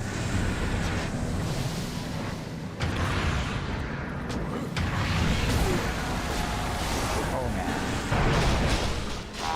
Oh.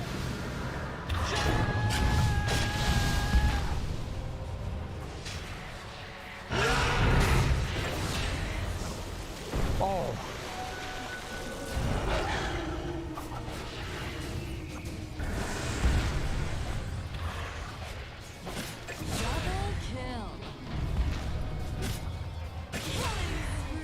Oh, yikes. Ouch. That it was, and this time it's about to kite around Boom. They find a lot more than what Boom found when he was forcing execration to chase it. Really nice trade straight into the pit. And of course with the Desolator and the Morphling, it really doesn't take too long to find that first stages.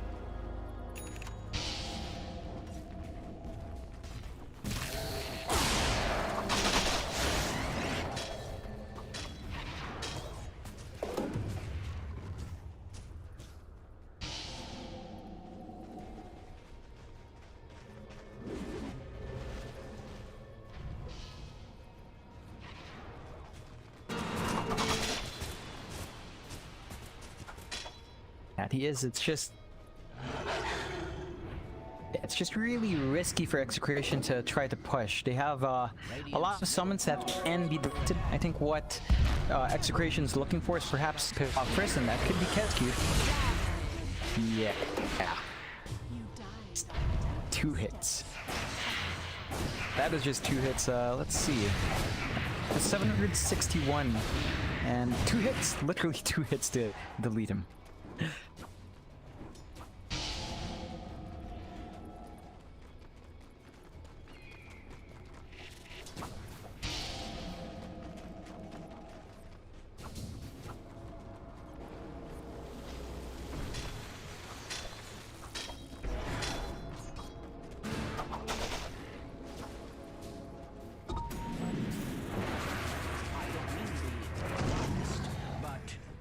Bottom tower is under attack. And he does win out in that farm war, although Mikado being surrounded. Sorry, I just noticed that Dire's bottom tower is under attack. Radiant's middle tower is under attack. Dire's bottom tower has fallen. It falls to say Radiant's middle tower is under attack. Yaha? No.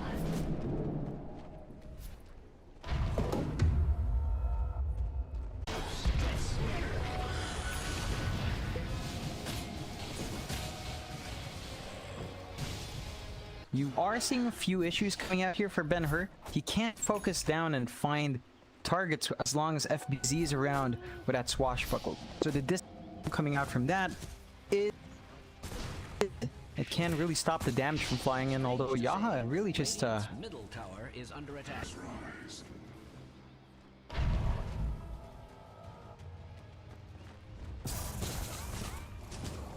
yeah.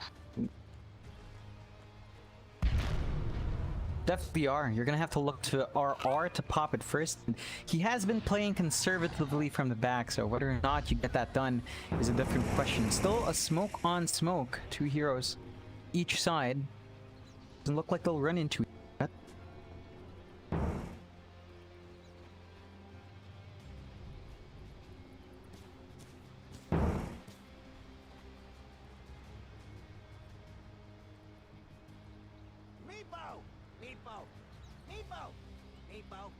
Yeah. And Mikado. 2 for 1. Good deal. And Execration now 12 to 9, 22 minutes in, 7k advantage. So despite our Medusa too much, like he has a Sanj, it looks like he will go for the Heaven's Halberd. And it is no, that wasn't flying in, he just got the Sanj, so doesn't really have the full Halberd just yet. Do you really want that to be up to just cause issues for Ben-Hur?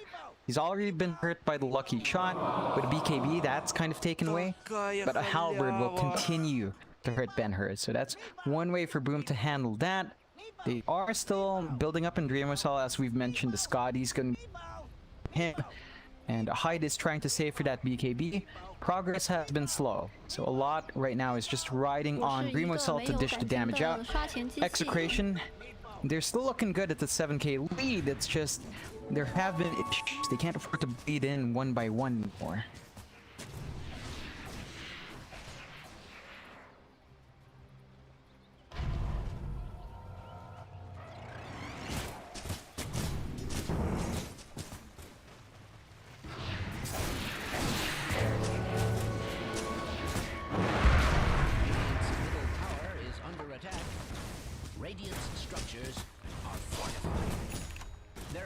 be some sort of magic at work.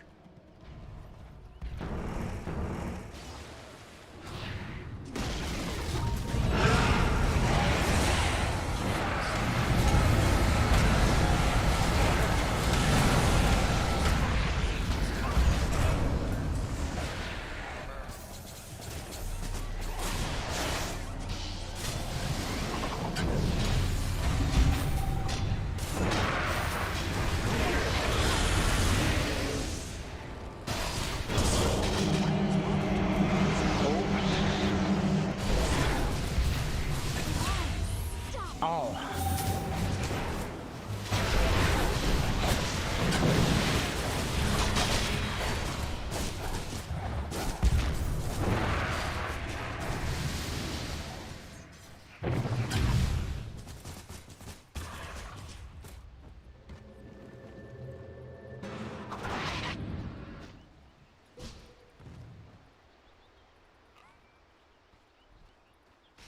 Yeah, that's really good targeting coming out from RR. He ended up using the Medusa. So all of their damage is not there. The issue with Boom's draft, they have really put themselves into dependency on Primo. When he's not hitting, there's no damage. So that is something they need to rectify. It does look like Dreamersol doesn't mind too much. Is still saving for the Butterfly next. It just wants even more damage. It just means you don't have a safety net for that Medusa.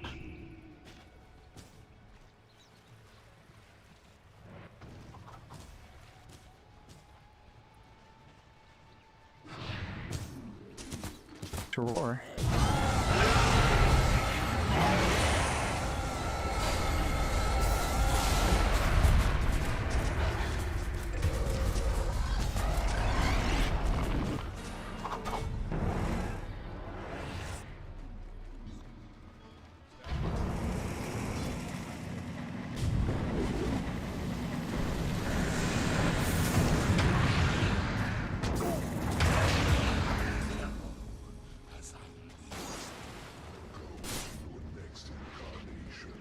Yeah, and just like that, what was supposed to be a gank for Execration turns around, and suddenly Boom, feeling a lot more confident about themselves.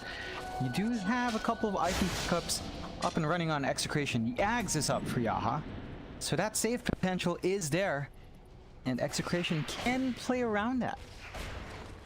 Radiant's bottom tower is being subjected to extreme.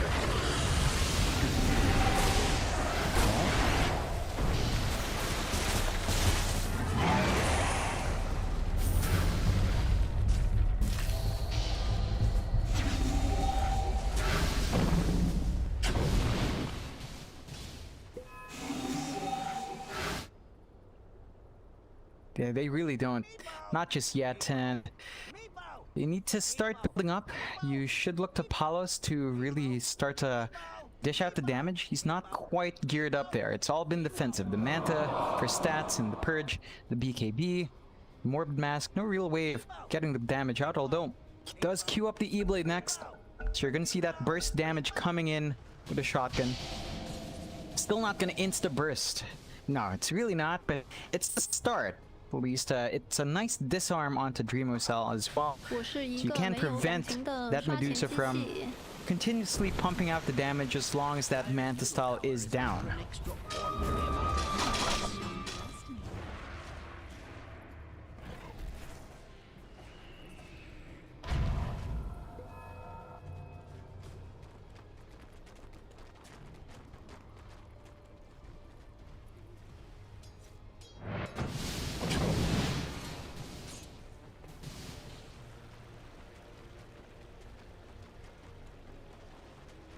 Dire's courier has been slain.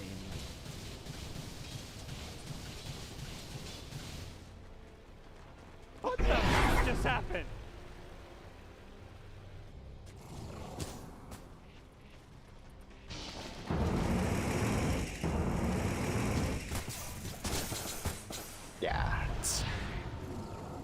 Yeah, it is an issue. I still think that the disarm is basically the only reason why you justify this one. Just so that Dreamocell doesn't pump that damage out. It gives you some time, although there is a smoke. Boom, might find someone. Is under attack.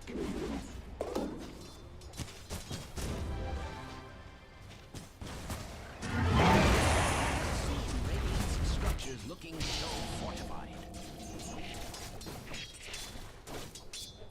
It would appear Radiant's top tower is under attack. Sorry, I just noticed that Dire's bottom tower is under attack. Dire's structures are fortified. Radiant's top tower has fallen. Quite robust. Surely that was intentional.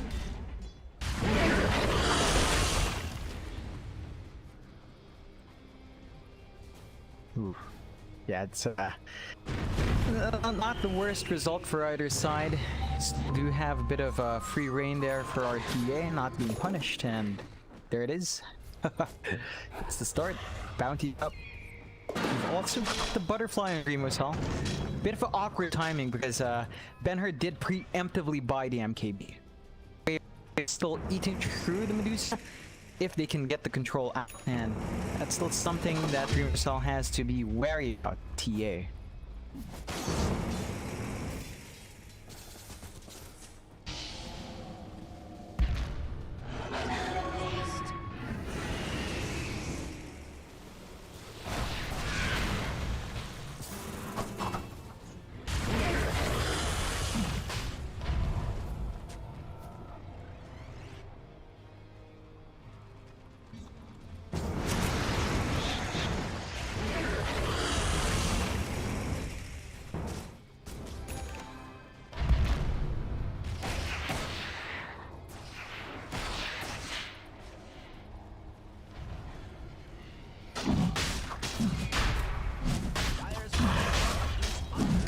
This is a bit risky.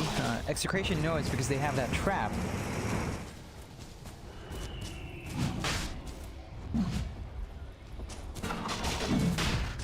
I don't mean to be alarmist, but Dire's bottom tower is under attack.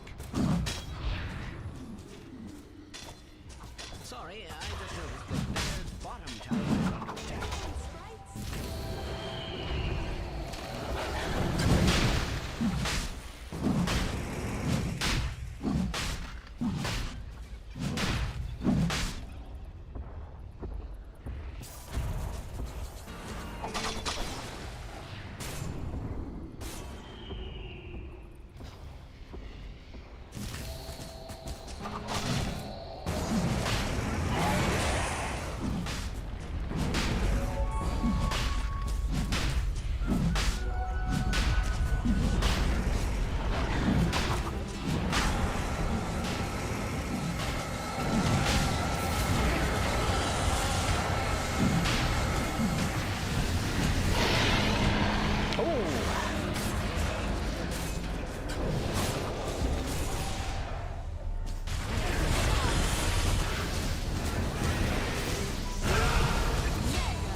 Oh man.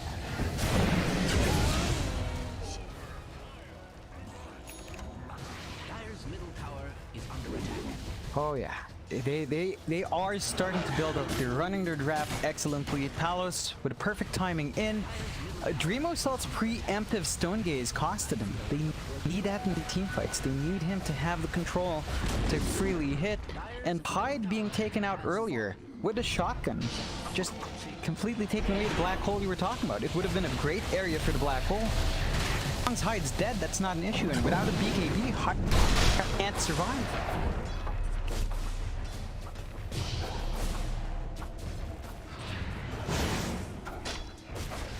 Dire's middle tower has fallen.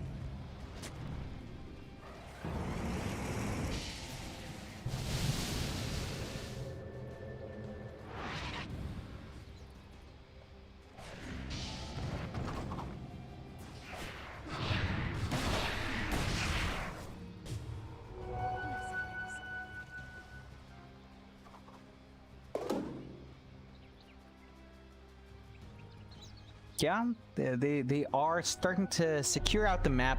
I think one thing to be concerned about is Medusa late game is still pretty scary. So you look at Dreamosol, he's going for the Satanic into the Divine, as you tend to see Medusas do in the late game, although they do catch Yaha.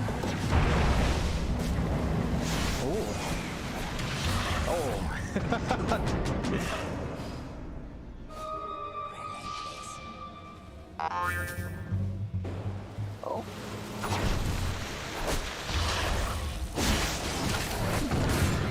Oh no. Yeah, it's a bit of a nice chase. Unfortunate that he had to expend the Arcane Rune there. Would have been nice to have that in the next fight. Still, with a kill, you do see FBZ finish up his halberd.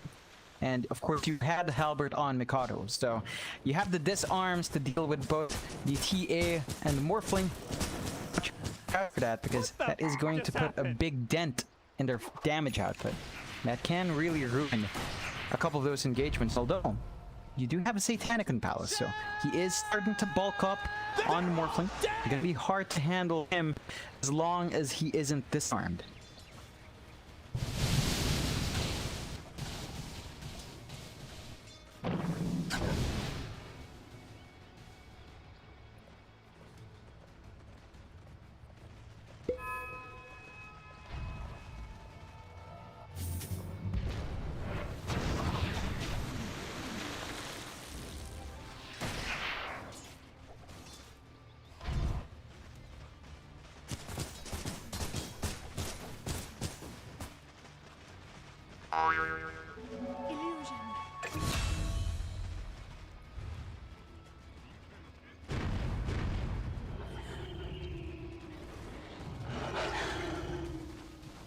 Yeah, a really nice pickup again for Execration.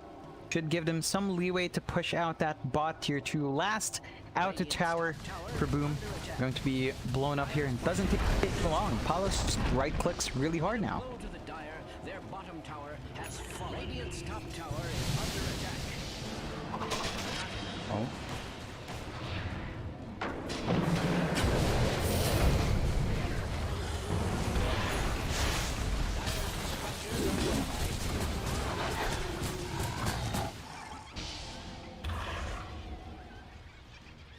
Sorry, I just noticed that Dire's bottom tower is under attack.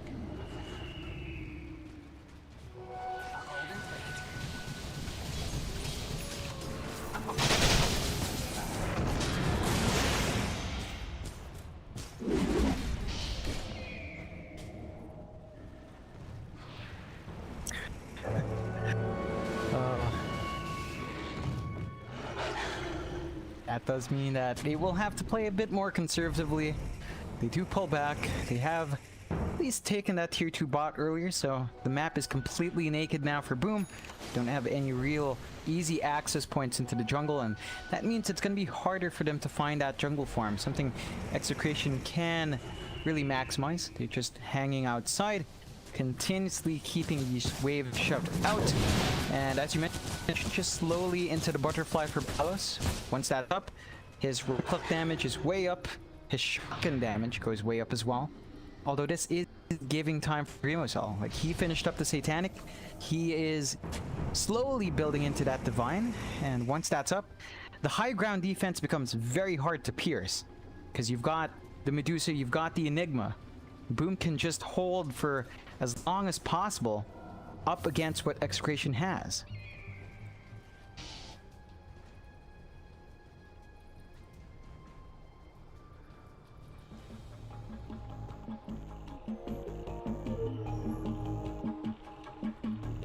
This is the real musical chairs, Mike. The musical chairs for DC.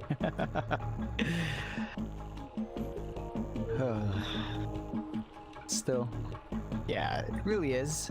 Still, you know, you take a look at the progression on the items. The only real hero on Boom's side to really slow down is Mikado. You don't tend to see this kind of performance from him, but the mid Kunkka, it's just not, it's not really online. Like, he's had the Spirit Vessel and the Disarm, and that's been it for a while. Is saving up for another item build-up, it's just not coming out fast enough. I guess at this point, you know, it's all about the boat buff. That's really what the Kunkka just devolves into, since you're really not itemized to do much else. Just to boat under DOTA to buy them time, and that might be enough. Again, Execration, as this game drags on, you always have the issue of the Medusa. Cell, it's just going to be really annoying to deal with. As this game stalls out, you've got Hyde, who's very close to the BKB.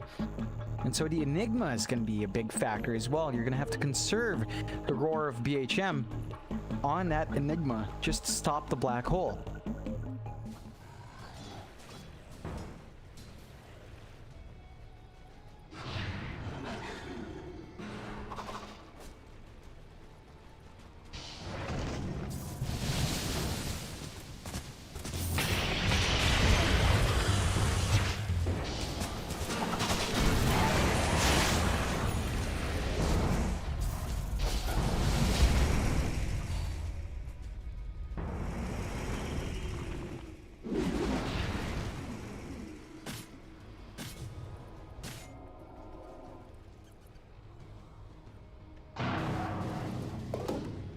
Radiant's top tower is under attack.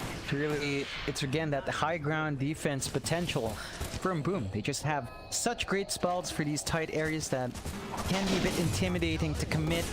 And Boom is making great use of this time. They're starting to find their tier 4s as well with this downtime. They get a little bit of a boost in terms of neutral items there.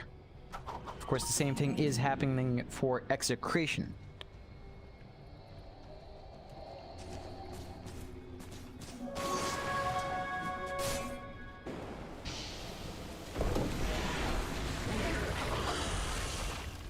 Oh.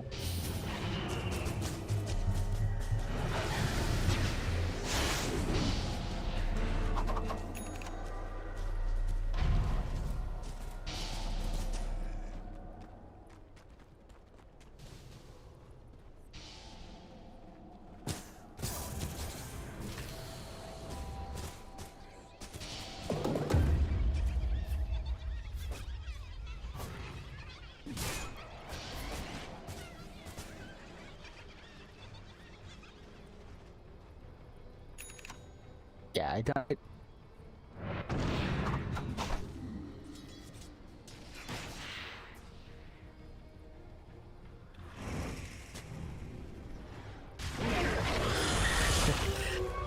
It happens.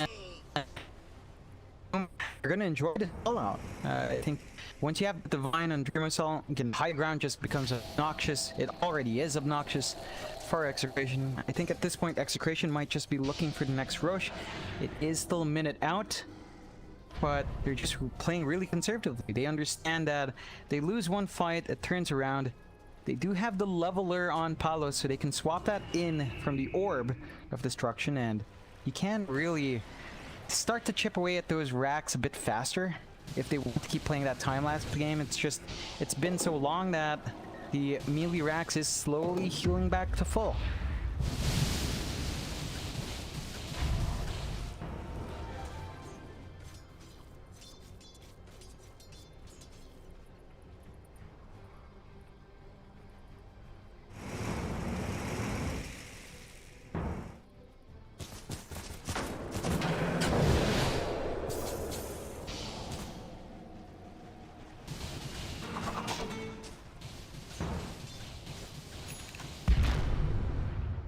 Oh, there it is.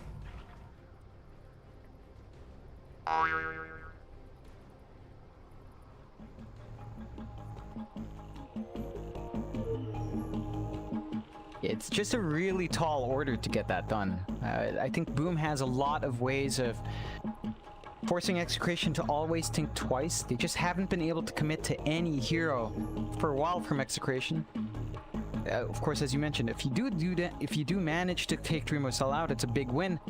The issue is, I think Execration needs a pick-off first, preferably onto Hyde. Just take the Enigma out. You don't have to worry about the black hole. The combination of Boom then relies on the Kunkka, who, again, at this point, has tapered off a bit. So that's going to be the target for Execration first. Hyde has to go before anything else can happen. How close was that?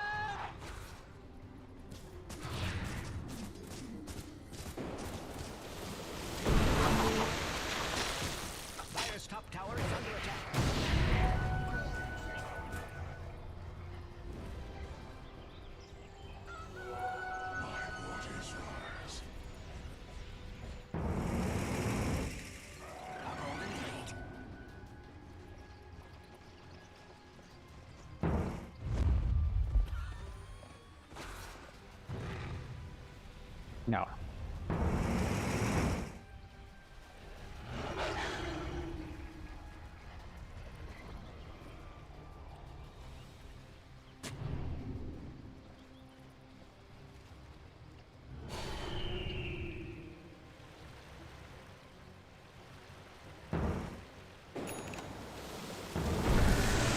Oh no.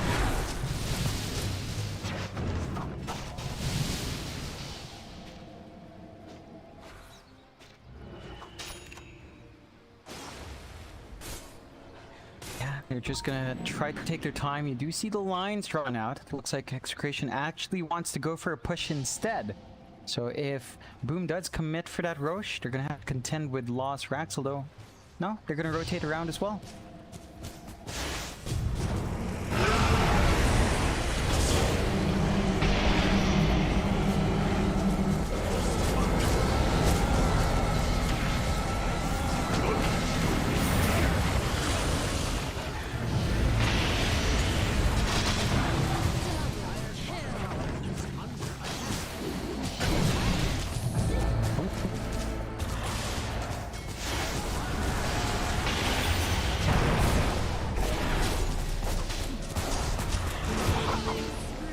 Triple kill.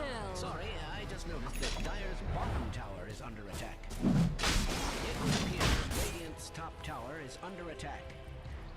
Meepo! Meepo! Meepo! Oh boy. Yeah, this is it's gonna be really hard for Execration. They can't afford to give this one out. They don't really have vision inside anymore, unfortunately, so they're gonna be blind as to when the Roche is low. That could cost them. You're not gonna see as successful of a jump in, although you have Yaha with a blink. You could try with that, but you might want to commit that buyback on your morph if they really want to secure this objective. Radiant's top tower is under attack. And not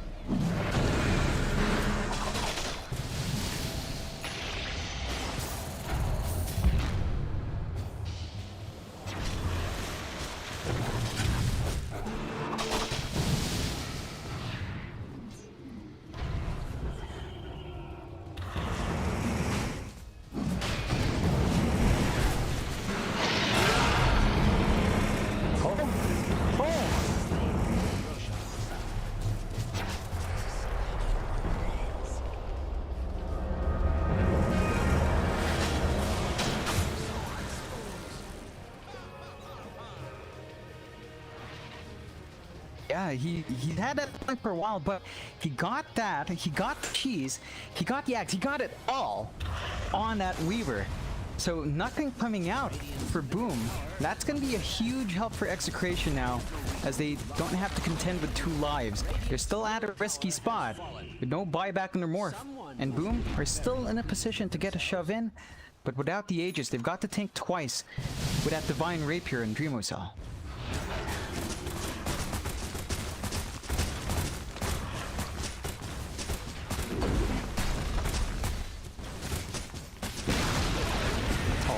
But Ben-Hur, he got the Ags upgrade. He can cut creep waves like this.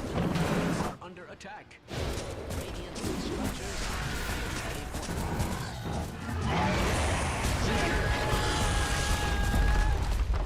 Radiant's middle barracks. I don't mean to be alarmist, but Dire's bottom tower is under attack.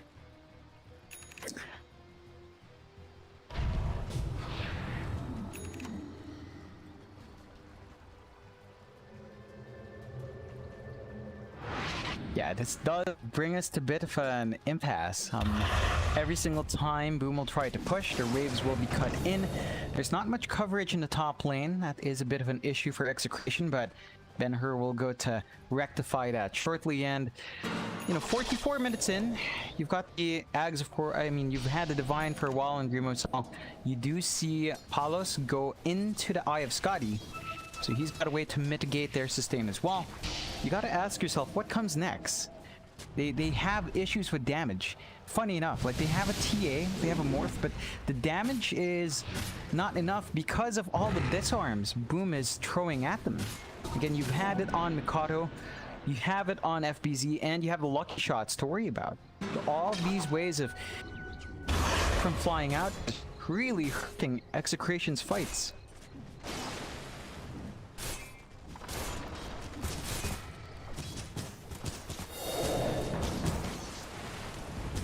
Radiant's bottom tower Radiant's bottom tower has fallen.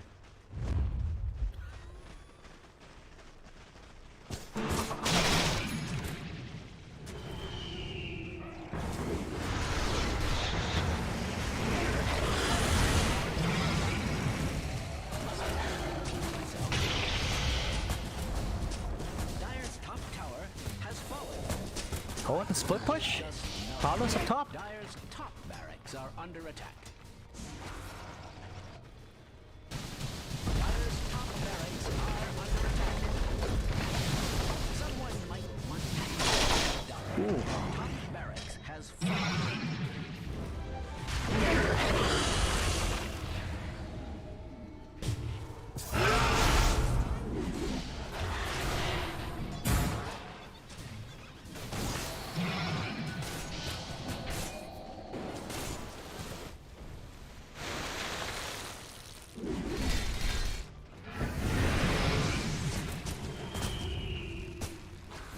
It's pretty tricky for both sides. Try again. They do take retreat.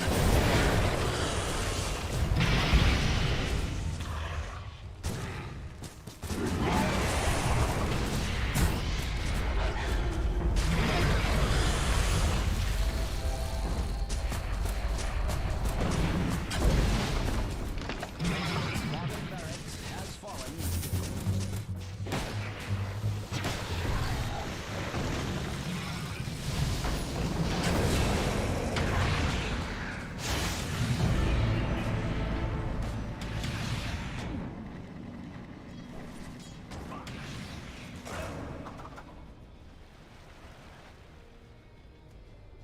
You know, I'm not sure why Palos hasn't just turned into Medusa at this point. You know, you've almost got a mirror layout of items. You might as well do it. Have a Medusa versus a Medusa brawl. See which one's the better Dusa. I think that's it. I think that's the way for Palos to play it. Just clear out the wave, constantly force Dreamosel to fight that way, and hold out. Really the name of them, hold out, because the Dreamosel is getting really scary with what he has.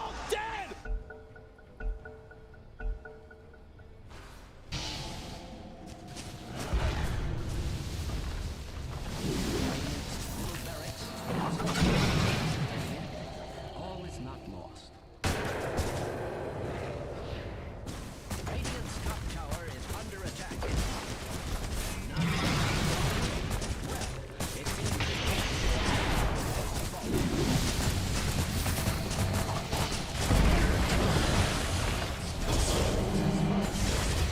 Oh.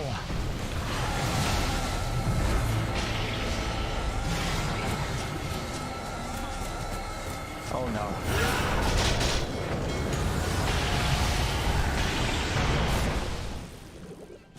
What? No!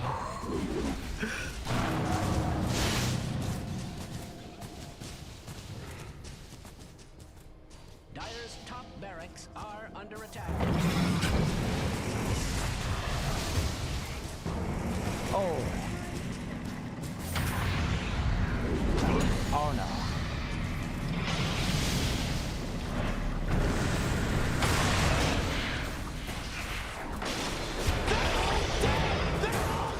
Radiant's middle tower is under attack. Radiant's middle tower has fallen. Radiant's structures are fortified.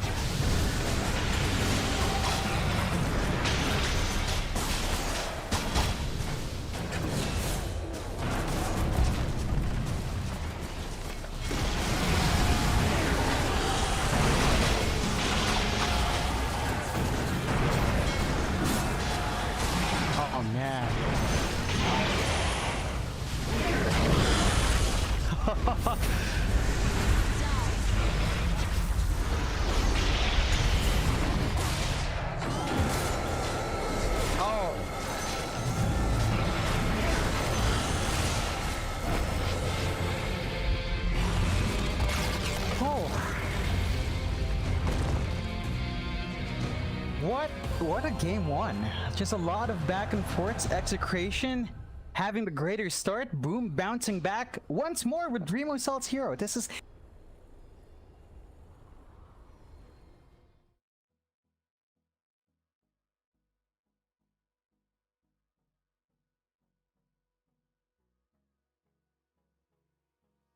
Hold me close till I get up.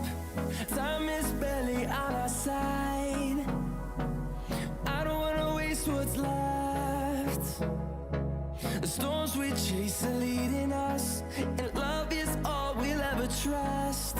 Yeah, no, I don't wanna waste what's left.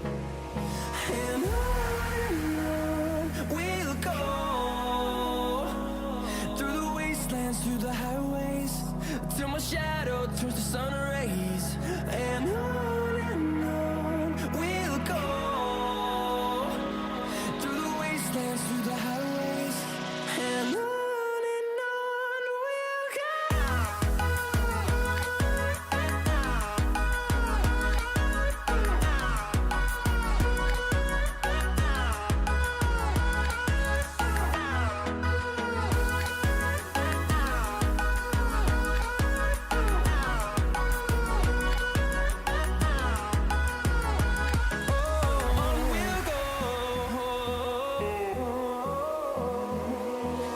Finding life along the way, melodies we haven't played.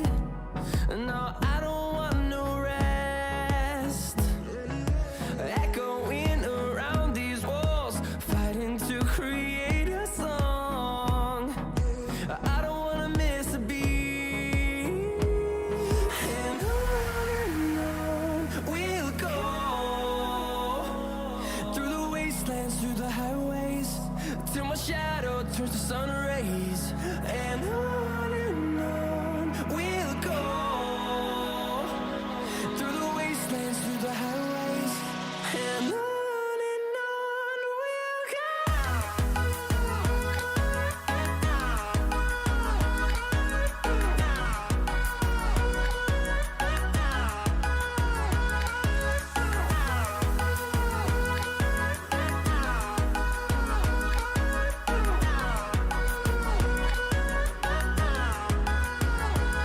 And we'll grow in number, fueled by them to see the horizon, turn us to thousands. And we'll grow in number, fueled by them to see the horizon, turn us to thousands. And on we'll go, through the wastelands, through the highways, till my shadow turns to sun rays. And on we'll go, through the wastelands, through the highways, and on we'll go.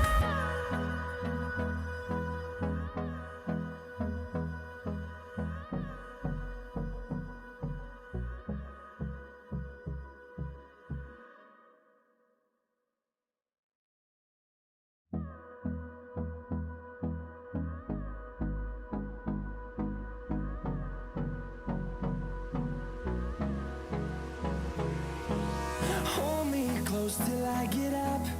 Time is barely on our side.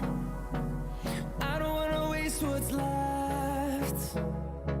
The storms we chase are leading us, and love is all we'll ever trust.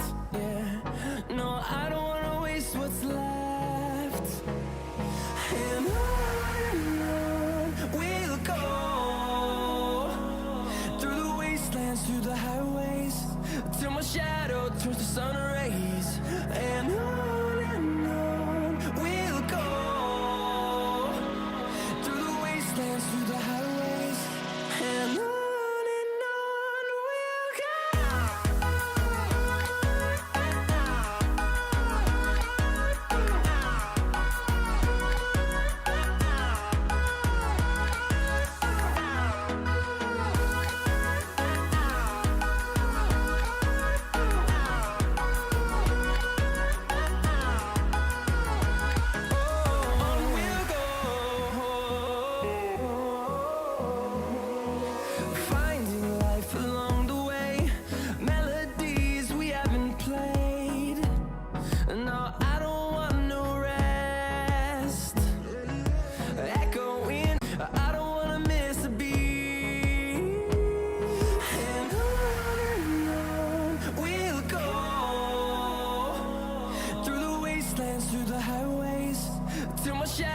turns to sun rays, and on we'll go through the wastelands, through the highways, and on we'll go.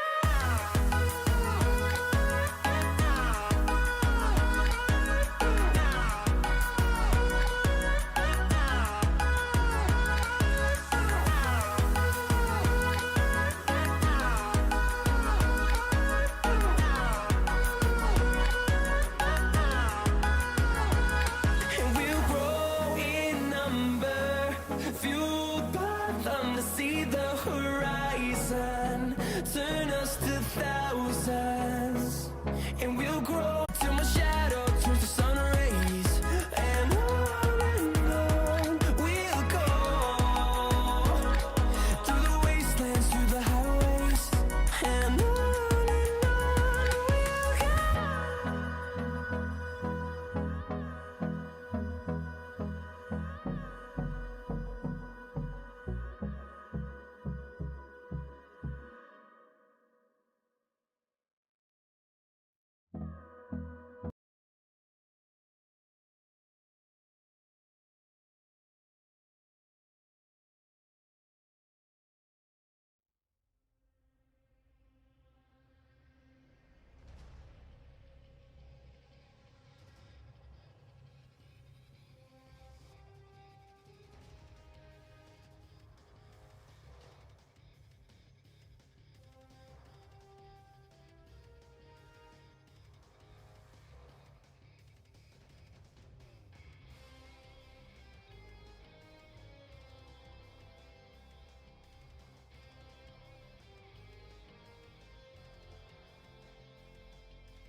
Dire team ban.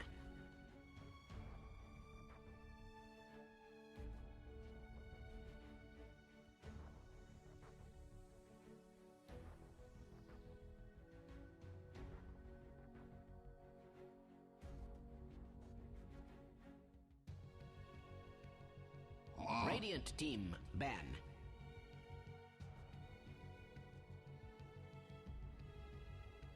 Dire team ban.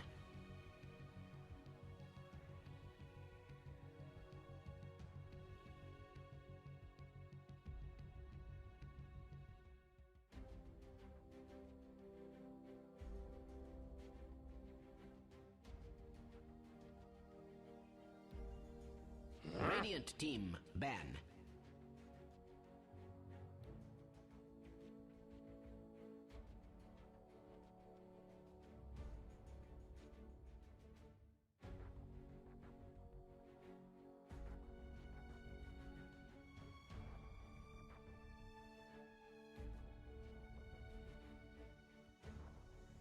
Ten seconds remaining. 5 seconds remaining.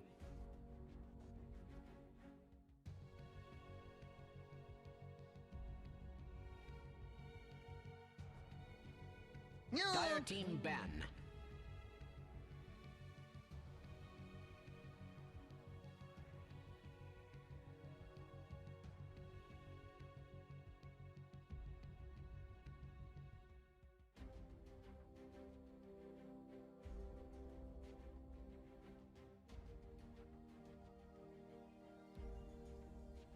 Ten seconds remaining. 5 seconds remaining.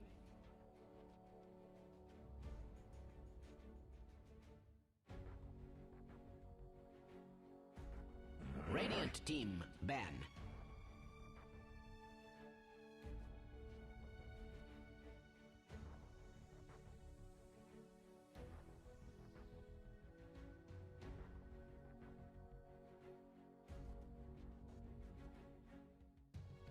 Boom Esports and Exit.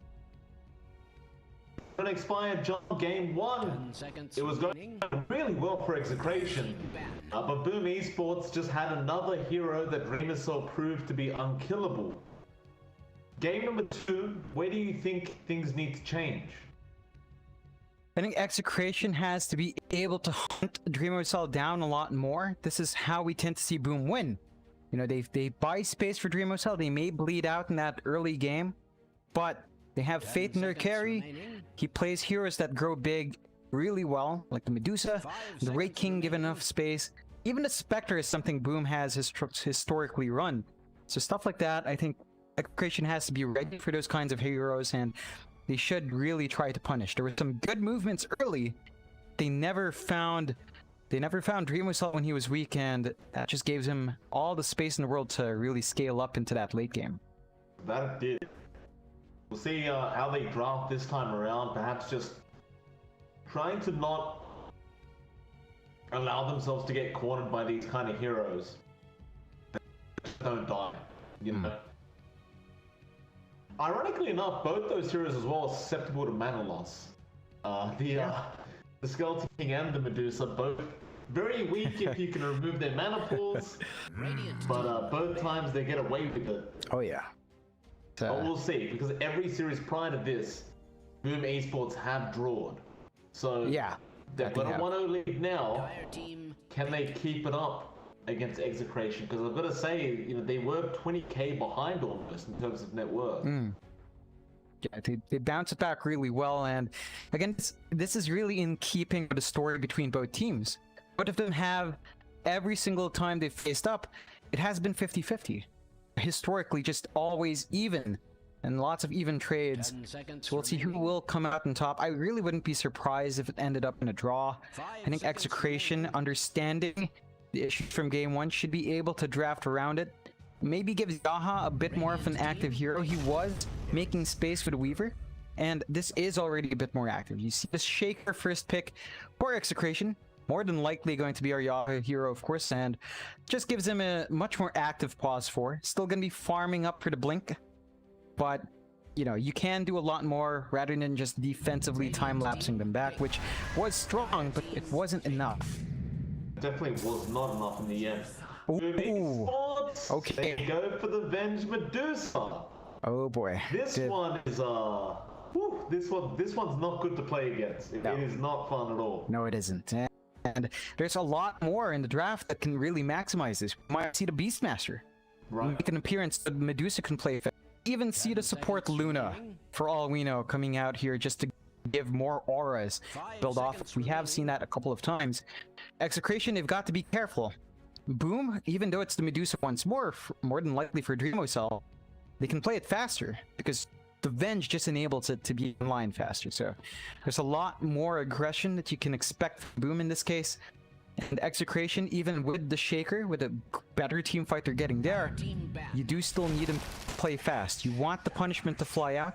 They do pick up the AA in response to try to mitigate the healing and sustain of Medusa, which is, it's nice.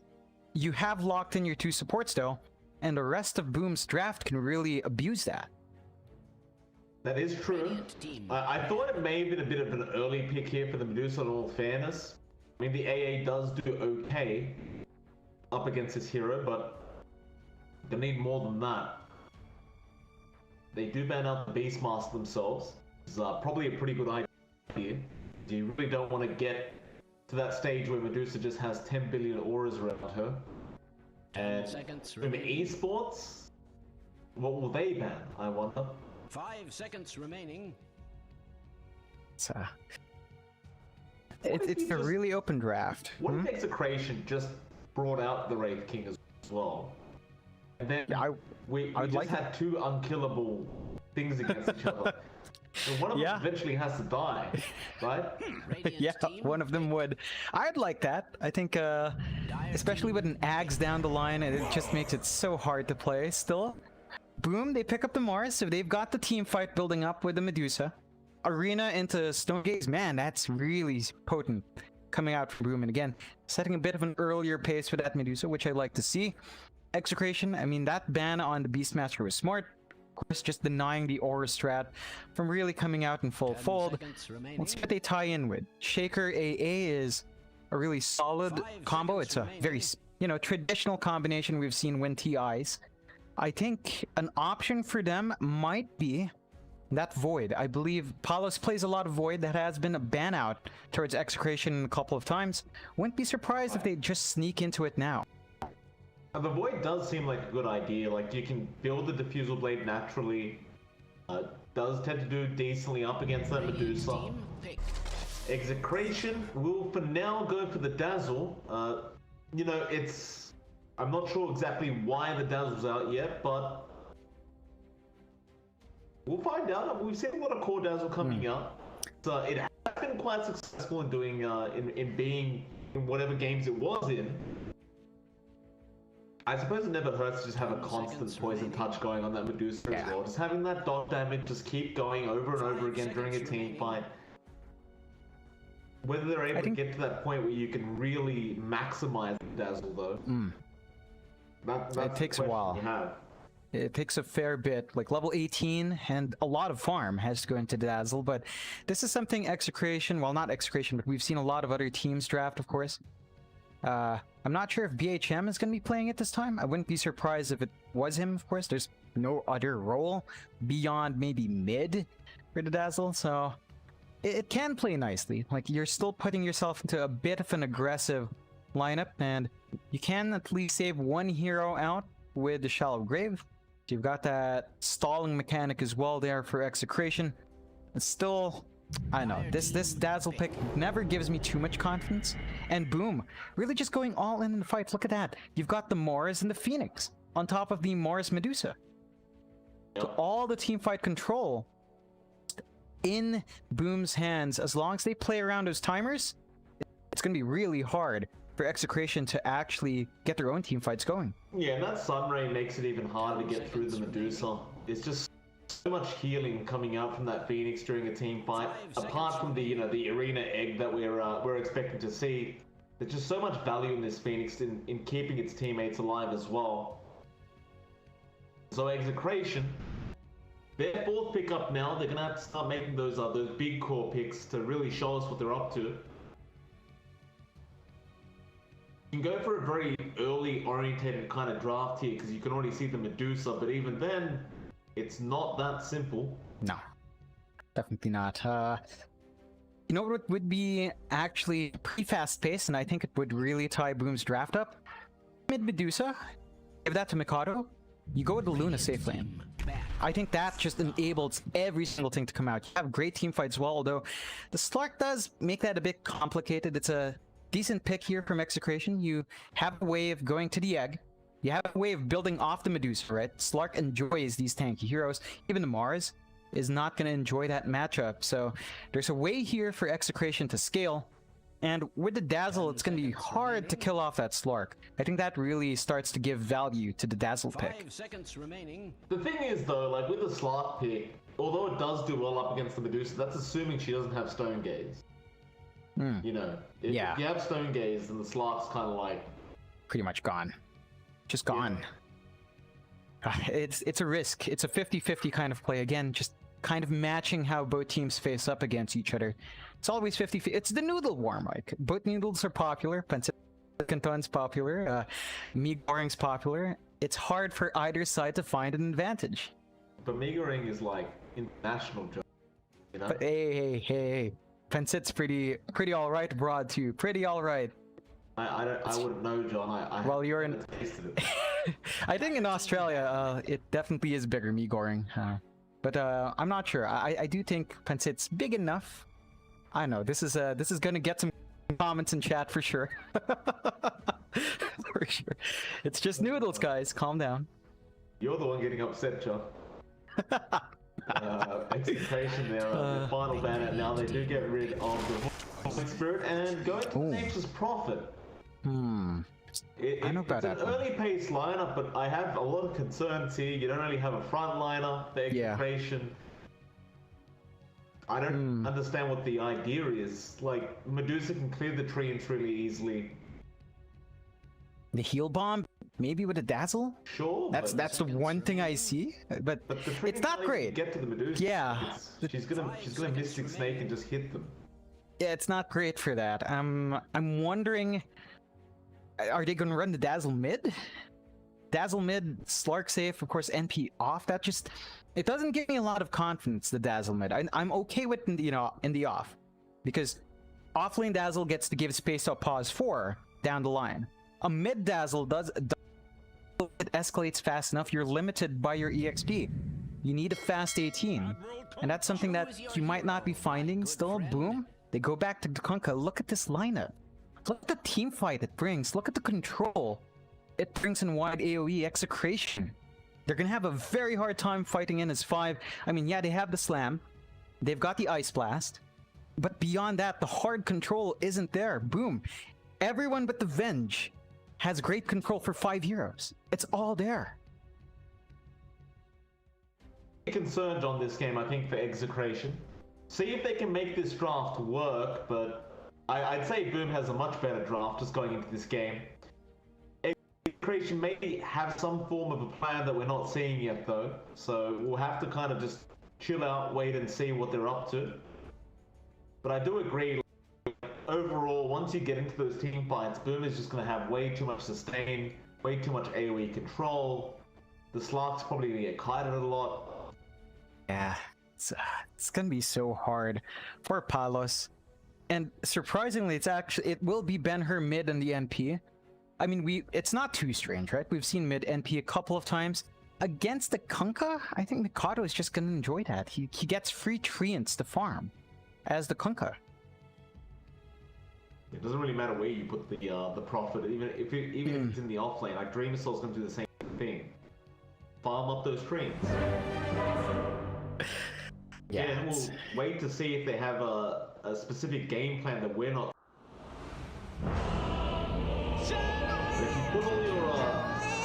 If you put all your eggs in the Palos basket on the Slark, again, I think it's just too easy to cut out a Slark. Yeah. Or a Medusa. It really is. And the key thing is timing. Execration with this draft has to play really fast. They cannot give any ground away. They cannot allow the Medusa to farm. They can't allow Boom to group up as 5 and force the team fight, because they cannot trade there. So it's all about the pacing. It's all about shutting down the early game. It's such a tall order for Execration. They need to play this one near perfect to pull off this draft. Step lively now. Your admiral is on board. Makoto back on the Kunkka, but there's obvious reasons for that. It's not like he had the greatest performance last game or anything, but it's just the boat. Boat with Medusa's too good. Yeah, it's all the sustain. And then just how all of this lines up to trap people in, for the Stone Gaze to maximize egg outside. It's just so scary. Even if these are timers, every single time it's up, Execration just will not be able to fight into it, no matter what. Every stage of the game. There's no real way to stop all of the spells going off at once in an even execution.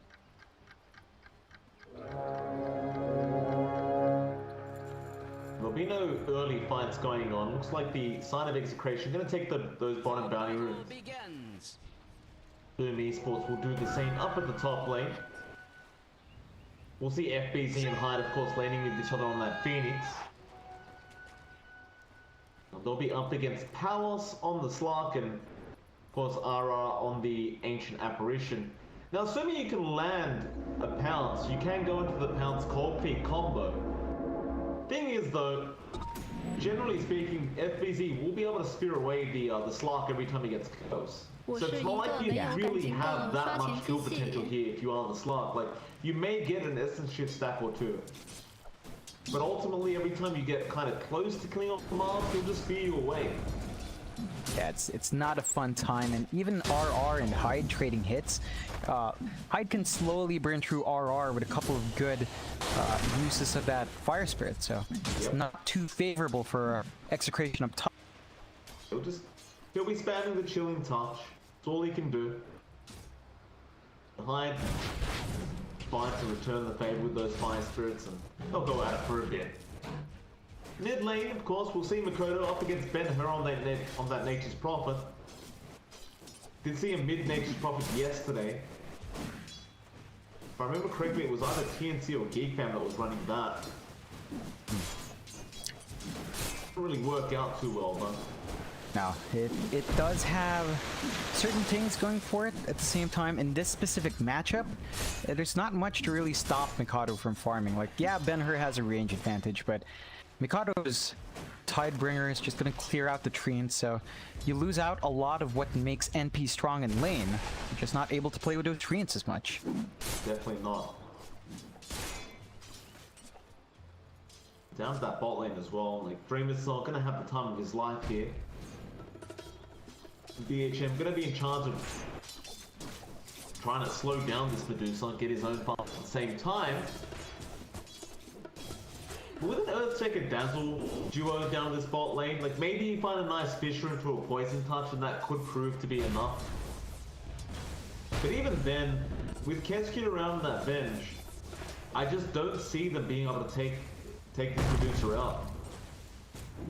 No, like they can try. They trap Kescute though. Easier target, but yeah. He'll be fine.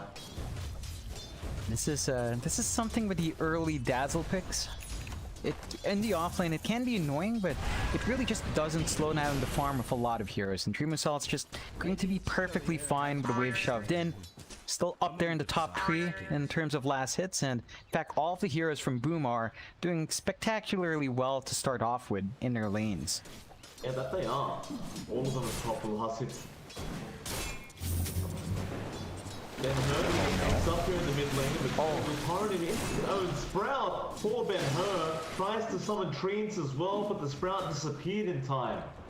So just a wasted mana being expended here for Ben-Hur. This is that Kunkka matchup. The Treant does not beat Kunkka mid. No. Ben-Hur has no choices to back out of it. Yeah, it's a slow start. At least with level 4, he has teleportation up, so you can just TP back into lane without too much loss.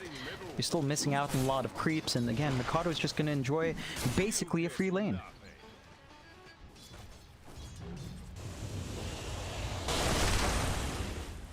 They really are kind of depending on these lanes to go well for Execration to be able to deal with Dream Assault early on. The real shame of it all here. The biggest factor is like Palos. Like, right, you talked about that response to the Medusa, and Palos will build up. It's just that there's so much working against that as well. They have to depend on the Slark to just be absolutely perfect and ahead from the start, and the laning farm's not showing that just yet. I wonder what kind of item build Palos will go for this game. Like, do you think maybe just go for a Silver Edge on that slot? I'd say the Fusel Rush is key. You don't necessarily need the break, but although Palos... Flame, gonna be in trouble, does go down FBZ, securing that first blood with the spear. And that's not the way you want to play it, right? Like, if your slot's dying like that this early on, The death is expected to travel slowing down his farm. If he is gonna go for that defusal, he will need it ASAP. I don't think defusal really guarantees you the ability to kill the Medusa anyway. Again, you still get kited around quite a lot if you aren't the slot. Yeah, and to make matters worse, FBZ has his Soul Ring, so he can just keep running aggressively now. Yeah, now RR's gonna die. Hyde picks that one up. Palos will at least turn around and get some essence ship snaps going. In fact, because FBZ doesn't have the spear, you might find a kill, but no. He has the spear back up. He's just baiting Palos right now. Get the spear off later on. It's really messy for Execration, and you talked about the potency of the Slark AA lane. I mean, the Mars is just not easy. Again, the potential for spear, which you mentioned, but just the fact that you can't even come in, although FBZ should be fine. There is certain Yeah, just salve him up. Hyde will donate his salve over to his off lane. Got his Tranquils on the way, I believe, or the Phoenix. Makoto still being left alone mid lane, just unaffected by anybody for that matter. Yaha's been rotating through the mid lane, kind of just hanging around this river section, Dire's middle tower. trying to secure a power room, but there's no real point here as he doesn't... The Conker doesn't have an opponent anyway. But you're not really winning for your mid lane. There's Ben Hurd, open flying in. Yaha with a nice rotation. It's a decent fish on, but they may still have enough damage here with Hyde. And well, yeah, Icarus Knight is there and they will secure the kill. And Makoto with a very, very nice double damage rune to pick up for himself. Yaha probably doesn't want to stay here. It's going to be copying a lot of damage while soaking, and again, you see Execration just not finding the lanes they want. This is forcing Boom's early rotations, so the side lanes are open. Torrent doesn't connect there with Yaha. I thought he was within that Torrent range, and still Yaha taking a lot of damage. Oh, Tidebringer hit from a mile away. Does get it. Koda healing himself right now, and looks like he's going to start disforcing that mid-tier 1 tower. I mean, he did all of that without even popping the DD. So he's still going to have that option with the insane damage output. You look at Execration, they've tossed Ben-Hur into the jungle top. There's playing that jungle top, and FBZ doesn't really mind. He's just pulled back. You see Dreamocell down bot, uncontested on the Medusa. This is a bit of a mistake. You don't let this guy farm up. This is when he's at his weakest. And you're just letting him ride into a free Mask of Madness. I think it's a huge mistake, to say the least. Second in net worth right now, only to Makoto. But there's nothing you can do with this draft. You can't make the jump on Dreamocell. No. It's a Devil Earthshaker. What are they going to do? Not enough. You needed Ben-Hur to have a bit of an earlier start. But again, he's just so far behind as well that he's playing catch-up farm, and there's nothing right now to be able to punish Boom's draft. So they're going to have to take their time here. Execration, play around Palos. So his farm is also struggling, but you need to give your slot the space. But Mikado is ready. It's on this friggin' team. Flying with the car, X is there, and he does get the shadow down top in time. Makoto still chasing with the DD. Yaha does get his cube, but now the arena from FBZ will secure the kill. That's going to be the second time the Slark has died this game, unfortunately. And with that, Boom going to go to that top tier 1. The mid tier 1 still being pushed in by a creep wave, by the way. Nobody really there to defend till now. If they're not careful, Execration is going to lose all control of this game. They find Kez cute, and they should be shoving this bot tier 1, but that's not the target they want, and this is not the tower they would want, as well as Dreamocell has, you know, abandoned the lane. He's fine to farm in jungle now, with the tier 1 top being taken. Boom is going to be capturing the outpost as well before that 10-minute mark. Execration has to capture back. They don't want to fall behind in EXP.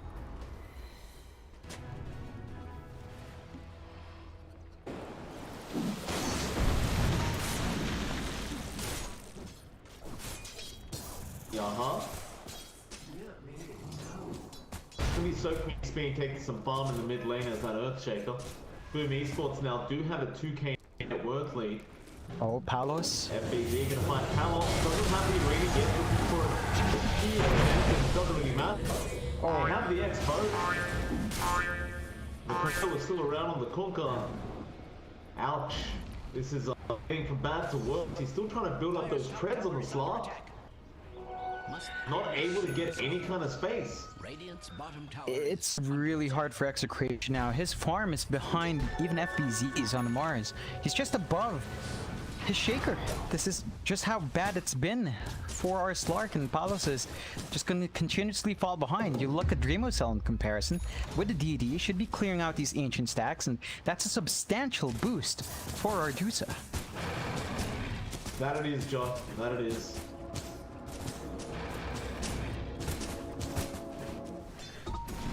how's Ben-Hur going? He's trying to build that blade mail. Just got the broadsword up. You need to try and make smokes here as Execration tries to get try to get those pickoffs going, but with no farm on any of your cores apart from maybe the dazzle, can't happen. DHM, he has got farm, it's just he's a dazzle. Mid lane gonna start being forced hit from Boom. He's gonna TP in. Nice Fisher out, blocking the photo. Now out. Nice block as well. He has thrown the goal out with the photo. It's all gonna hit from Yaha with the egg. FBZ now jumps in. A green arena around, going after the dazzle. The egg will explode. The dazzle dead. Yaha will go down afterwards. Now Ben-Hur gonna get chased up with a swap from Testue. And he's dead. FBZ gets a double. It wasn't even close. No, they've got the team fight. Execration just cannot fight in. Even with the level 6 on Yaha, he needs the blink. And they're getting a bit too antsy in trying to find these fights. It's costing them. You give Dreamwhistle free space bot as well. If you're gonna fight, you just hunt the pickoffs. You hunt the deuce who's left alone. Even if it's a risk, you cannot jump the greater team of Boom.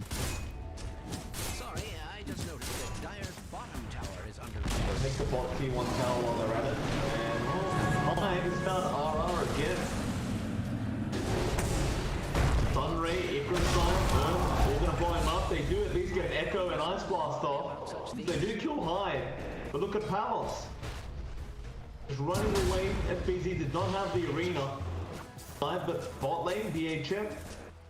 He was X'd up. Makoto didn't have the turret or boat, so won't bother.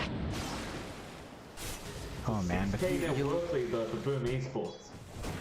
they're just so far ahead. Dreamwhistle with the Mask of Madness and the Yasha flying in is starting to farm faster and faster. And a Slark doesn't flash farm in the same way. Palos is still saving into the first Alacrity blade for the defusal. So the progression towards that, it's not fast enough, and every single core in Execration is just hurting. They need these items to come out before they can force anything out. Yaha is really close to the blink. I think at this point, just give the Shaker a couple of camps, wait for the blink, wait for the next slam, try to play around that. You do have that potency for long range. You talked about it from draft, but AA can really follow up with Ben-Hur's rotations as well. So there are ways for Execration to find some key kills. It's just they need to ride out this really slow period for them. They are not at their power spikes.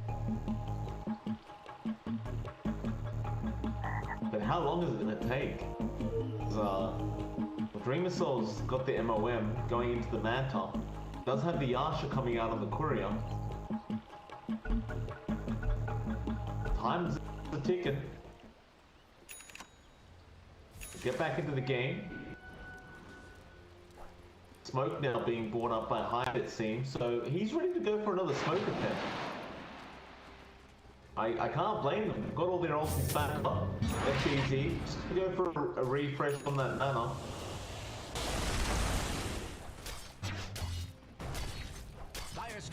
Really tough to come back when you're behind as a Slark. He just doesn't flash on very well. No. It's slow going for Execration, and all of your heroes are jungling. Yaha is saving for the blink, of course, is up and running, so there should be a little bit more space to come out and more opportunities to try to force fights. Execration needs to maximize this pickup. They did have to sacrifice a lot of early farm to give Yaha that, but the Boom is, they really don't care. They're just farming their own ancients up. They cleared them a lot faster. You look at Mikato saving up for the dis. It's just about 300 gold from the Talisman of Evasion, so they will have a way to even stop the Slark from fighting. Taking all those ancient creeps away from Execration. They were Booms to begin with in all fairness. That Tidebringer hit just giving so much gold, and now smoke up. They run north. They'll find Palos if they keep running that way. In fact, Palos is kind of surrounded right now. Hyde is right there as well. Alos, Icarus dive away from Hyde. He thought about going on to FBZ. Makoto taking the long way around. It looks like they might not commit because Execration have also smoked off.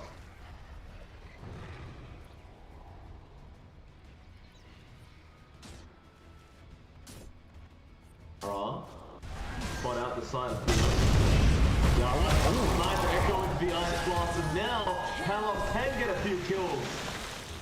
A double kill coming out of the slot. With that, he will just back out again, back to farming.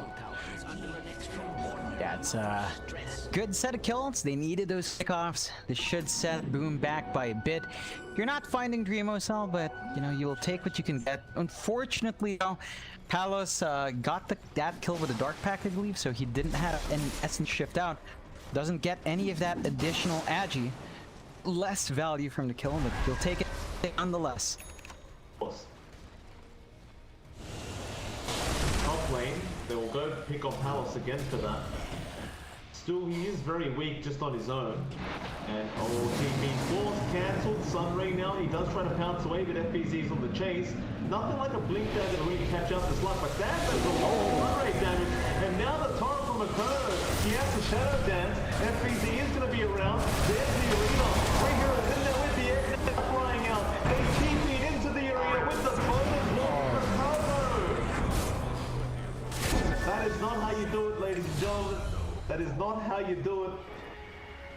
3 heroes dead. And no, make it 4. Yaha goes down.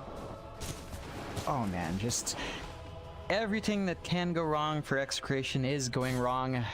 14-5, even after those 2 pickoffs. They just bleed it back. And boom, off the back of those kills, straight into the pit. They've still got these Stone Gaze on Dreamo Cell just in case the fight breaks out. There's nothing that can stop them at this point. Roshan's gonna go down very, very quick. Nice blast, gonna be there, but won't kill anyone off. It's gonna be a bit of a nuisance there for Boo. They're all dead! They're all dead! Dreamcell now with an Aegis, Master Madness, and Manta up. And he's looking for that butterfly next. Well, poor old Palos is still trying to get that diffusal blade. He does have it now. Yeah, we talked about the timing of that being really important. 17 minutes is really not the timing I expected. So they're gonna have to work with it. You have some answers here, although. Ice Blast is there, Yaha with the echo as well.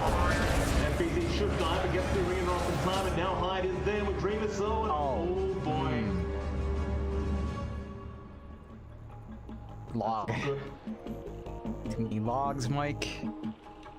Huge log problem here. I mean, they're chopping down the logs. Like, the arena chopped a lot down. It's still causing issues. That is very true, John. The bigger issue right now is Dreamer Soul has Stone Gaze going. They can't exactly look the other way because there's arena walls, right? So they're kind of running into those walls. They're forced to stare at the beautiful lady that is Medusa. Yeah, it's a bit awkward, and they didn't even manage to blow up FBZ. He's hanging on. Does have the poison touch on, so he should tick out. I thought it was Ice Blast. Doesn't look like it. I think he was right outside it. They just focused down. I guess Kezcute was the one blown up there, but looks like he's still gonna die. Should tick out, right? Poison touch there. Anyway, they're going to use a lot more integration. Again, Dreamer's on a double. Makoto picks up a kill on the Kunkka. Oh, these arenas. It looked so bad for Execration, but fighting 3 or 4 man arenas. That was without the Phoenix Egg being used. Yeah, the Execration just keep clumping up, and they're forced to. It's always in these tight spots where they catch out Boom. And every single time it's near a TP point as well. Palos, I wouldn't want to be there. Regeneration. Gets a regenerate for himself. Everything's falling apart though for Execration. Palos? be there. Magic Missile flies out on the slot. Ice Block now. Venusaur maybe staying here too long. Does get finished. It is locked in. He has the help of the Sun Rain. Now the swap as well from Kenskew. Power still trying to go. Yaha Wizarding Enchant Totem, and now the egg being popped. They do find Kenskew. The Yaha, what with the Shallow Grave, will survive a bit longer, but I believe he is still going to die. No, he does get to the fountain just in time. So they do get away with a Venge Kill. So, they still want to go for this. Palos fight on Makoto, but he does have to help the Talbot. Pounce is there. Venusaur now on the high ground. Keep fighting. They do have the Aegis after all. Now the arena on BHM, so you haven't got that Shallow Grave anymore. And well, Palos wants to run. There is nowhere left to run. He will go down. They're all dead! And Yaha seems to be taking great pleasure in his team dying constantly. Yeah, there's not much he can do. He doesn't have the slam, and off of that, boom, find a tier 2. Gonna pull back, get to do whatever they want. They're gonna aim for the next tier 2. Why not? I don't think there's anything stopping them. Aegis has not been expended either, so you kind of just don't touch Dream yourself because it's no point. T2 top tower, not free. Meanwhile, bot lane, Makoto's about to get fight by himself. Ben Hur is here, caught in the bone. Ice Blast is there on Makoto. Oh, nice Fisher, but there's FBZ. Going on for her chicken. He has it, so he does commit. He will get hide, but he will lose his life. 1-for-1 trade on both position 4s.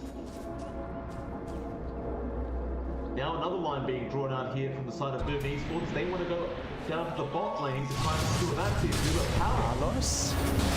Right now Palos. He gets caught in the arena. He's going to find this out by himself. Oh, this is man. Yeah, he's gone. Before a very unfortunate event happened, sir. It's Yeah, that's quite the snapshot. Yeah. He's a kebab right now, John. The shish kebab. Yeah, a fish kebab. A fish kebab, right. Thank you for that, John. Got him. And this is gonna be... That's it. He's gone. That should be it.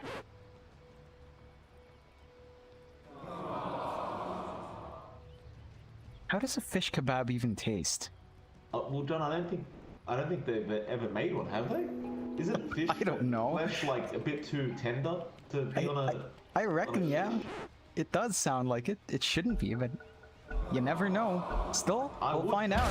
My background, and I think I do know. They will go on the slot, and Palos will die.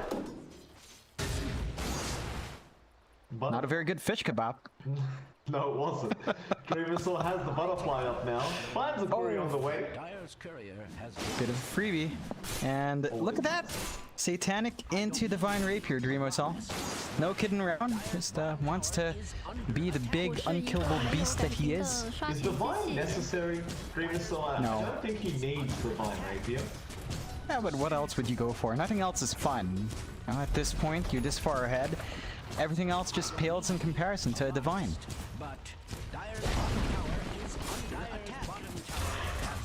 Alright, onto the bot lane now. Venusaur still has the Aegis. Bishop block from Yaha. Venusaur can still attack from that range, so he'll be fine with it. His creeps are also allowing no backdoor protection to kick in. So we'll flip up. Next creep wave in. Venusaur will not back up. What a massive Nice dodge. Oh my god. Now he's just showing off. There's only 10 seconds left in the Aegis. You're gonna hit that 3-minute mark for the Roche, so With all due maybe. respect, John, he hasn't died yet without the Aegis. I don't think it matters. That's true. Radiant's top tower has fallen.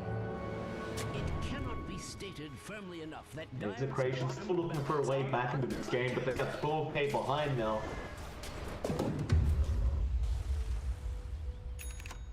Oh, they need a lot more. I think if Yaha can land a big slam, the follow-up is easy. Ice Blast is going to secure it. Big question mark, is Palos living true? It's not been happening. He has not been able to get off the damage you'd expect a Slark to do with Essence Shift stacks. That's really the biggest thing here. He needs like a BKB. Oh no, he's excellent. Yeah, entity behind it in the smoke, which is meant to be a bit of a base lane. Nice one from Green Cell. That's a good start, but now the Arena again catches 3 people in it with the egg there from the Phoenix. They are just melting. Absolutely melting. Green Cell will take them out. Yaha going to be in trouble now as well. Palos comes in and starts. The Sun Ray is just too much damage. He needs to get out of there. Yaha also dying. He can't get the Echo Slam off.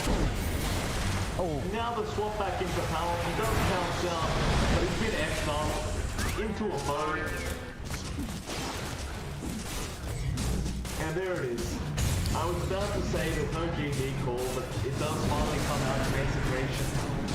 Boom Esports very decisively take game number 2.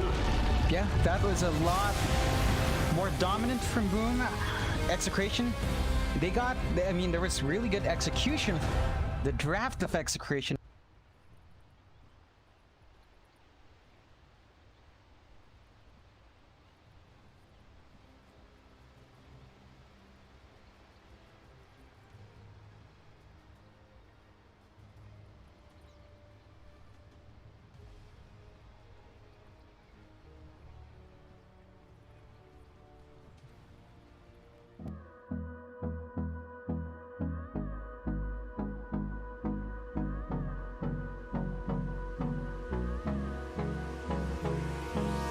Hold me close till I get up. Time is barely on our side. I don't wanna waste what's left. The storms we chase are leading us. And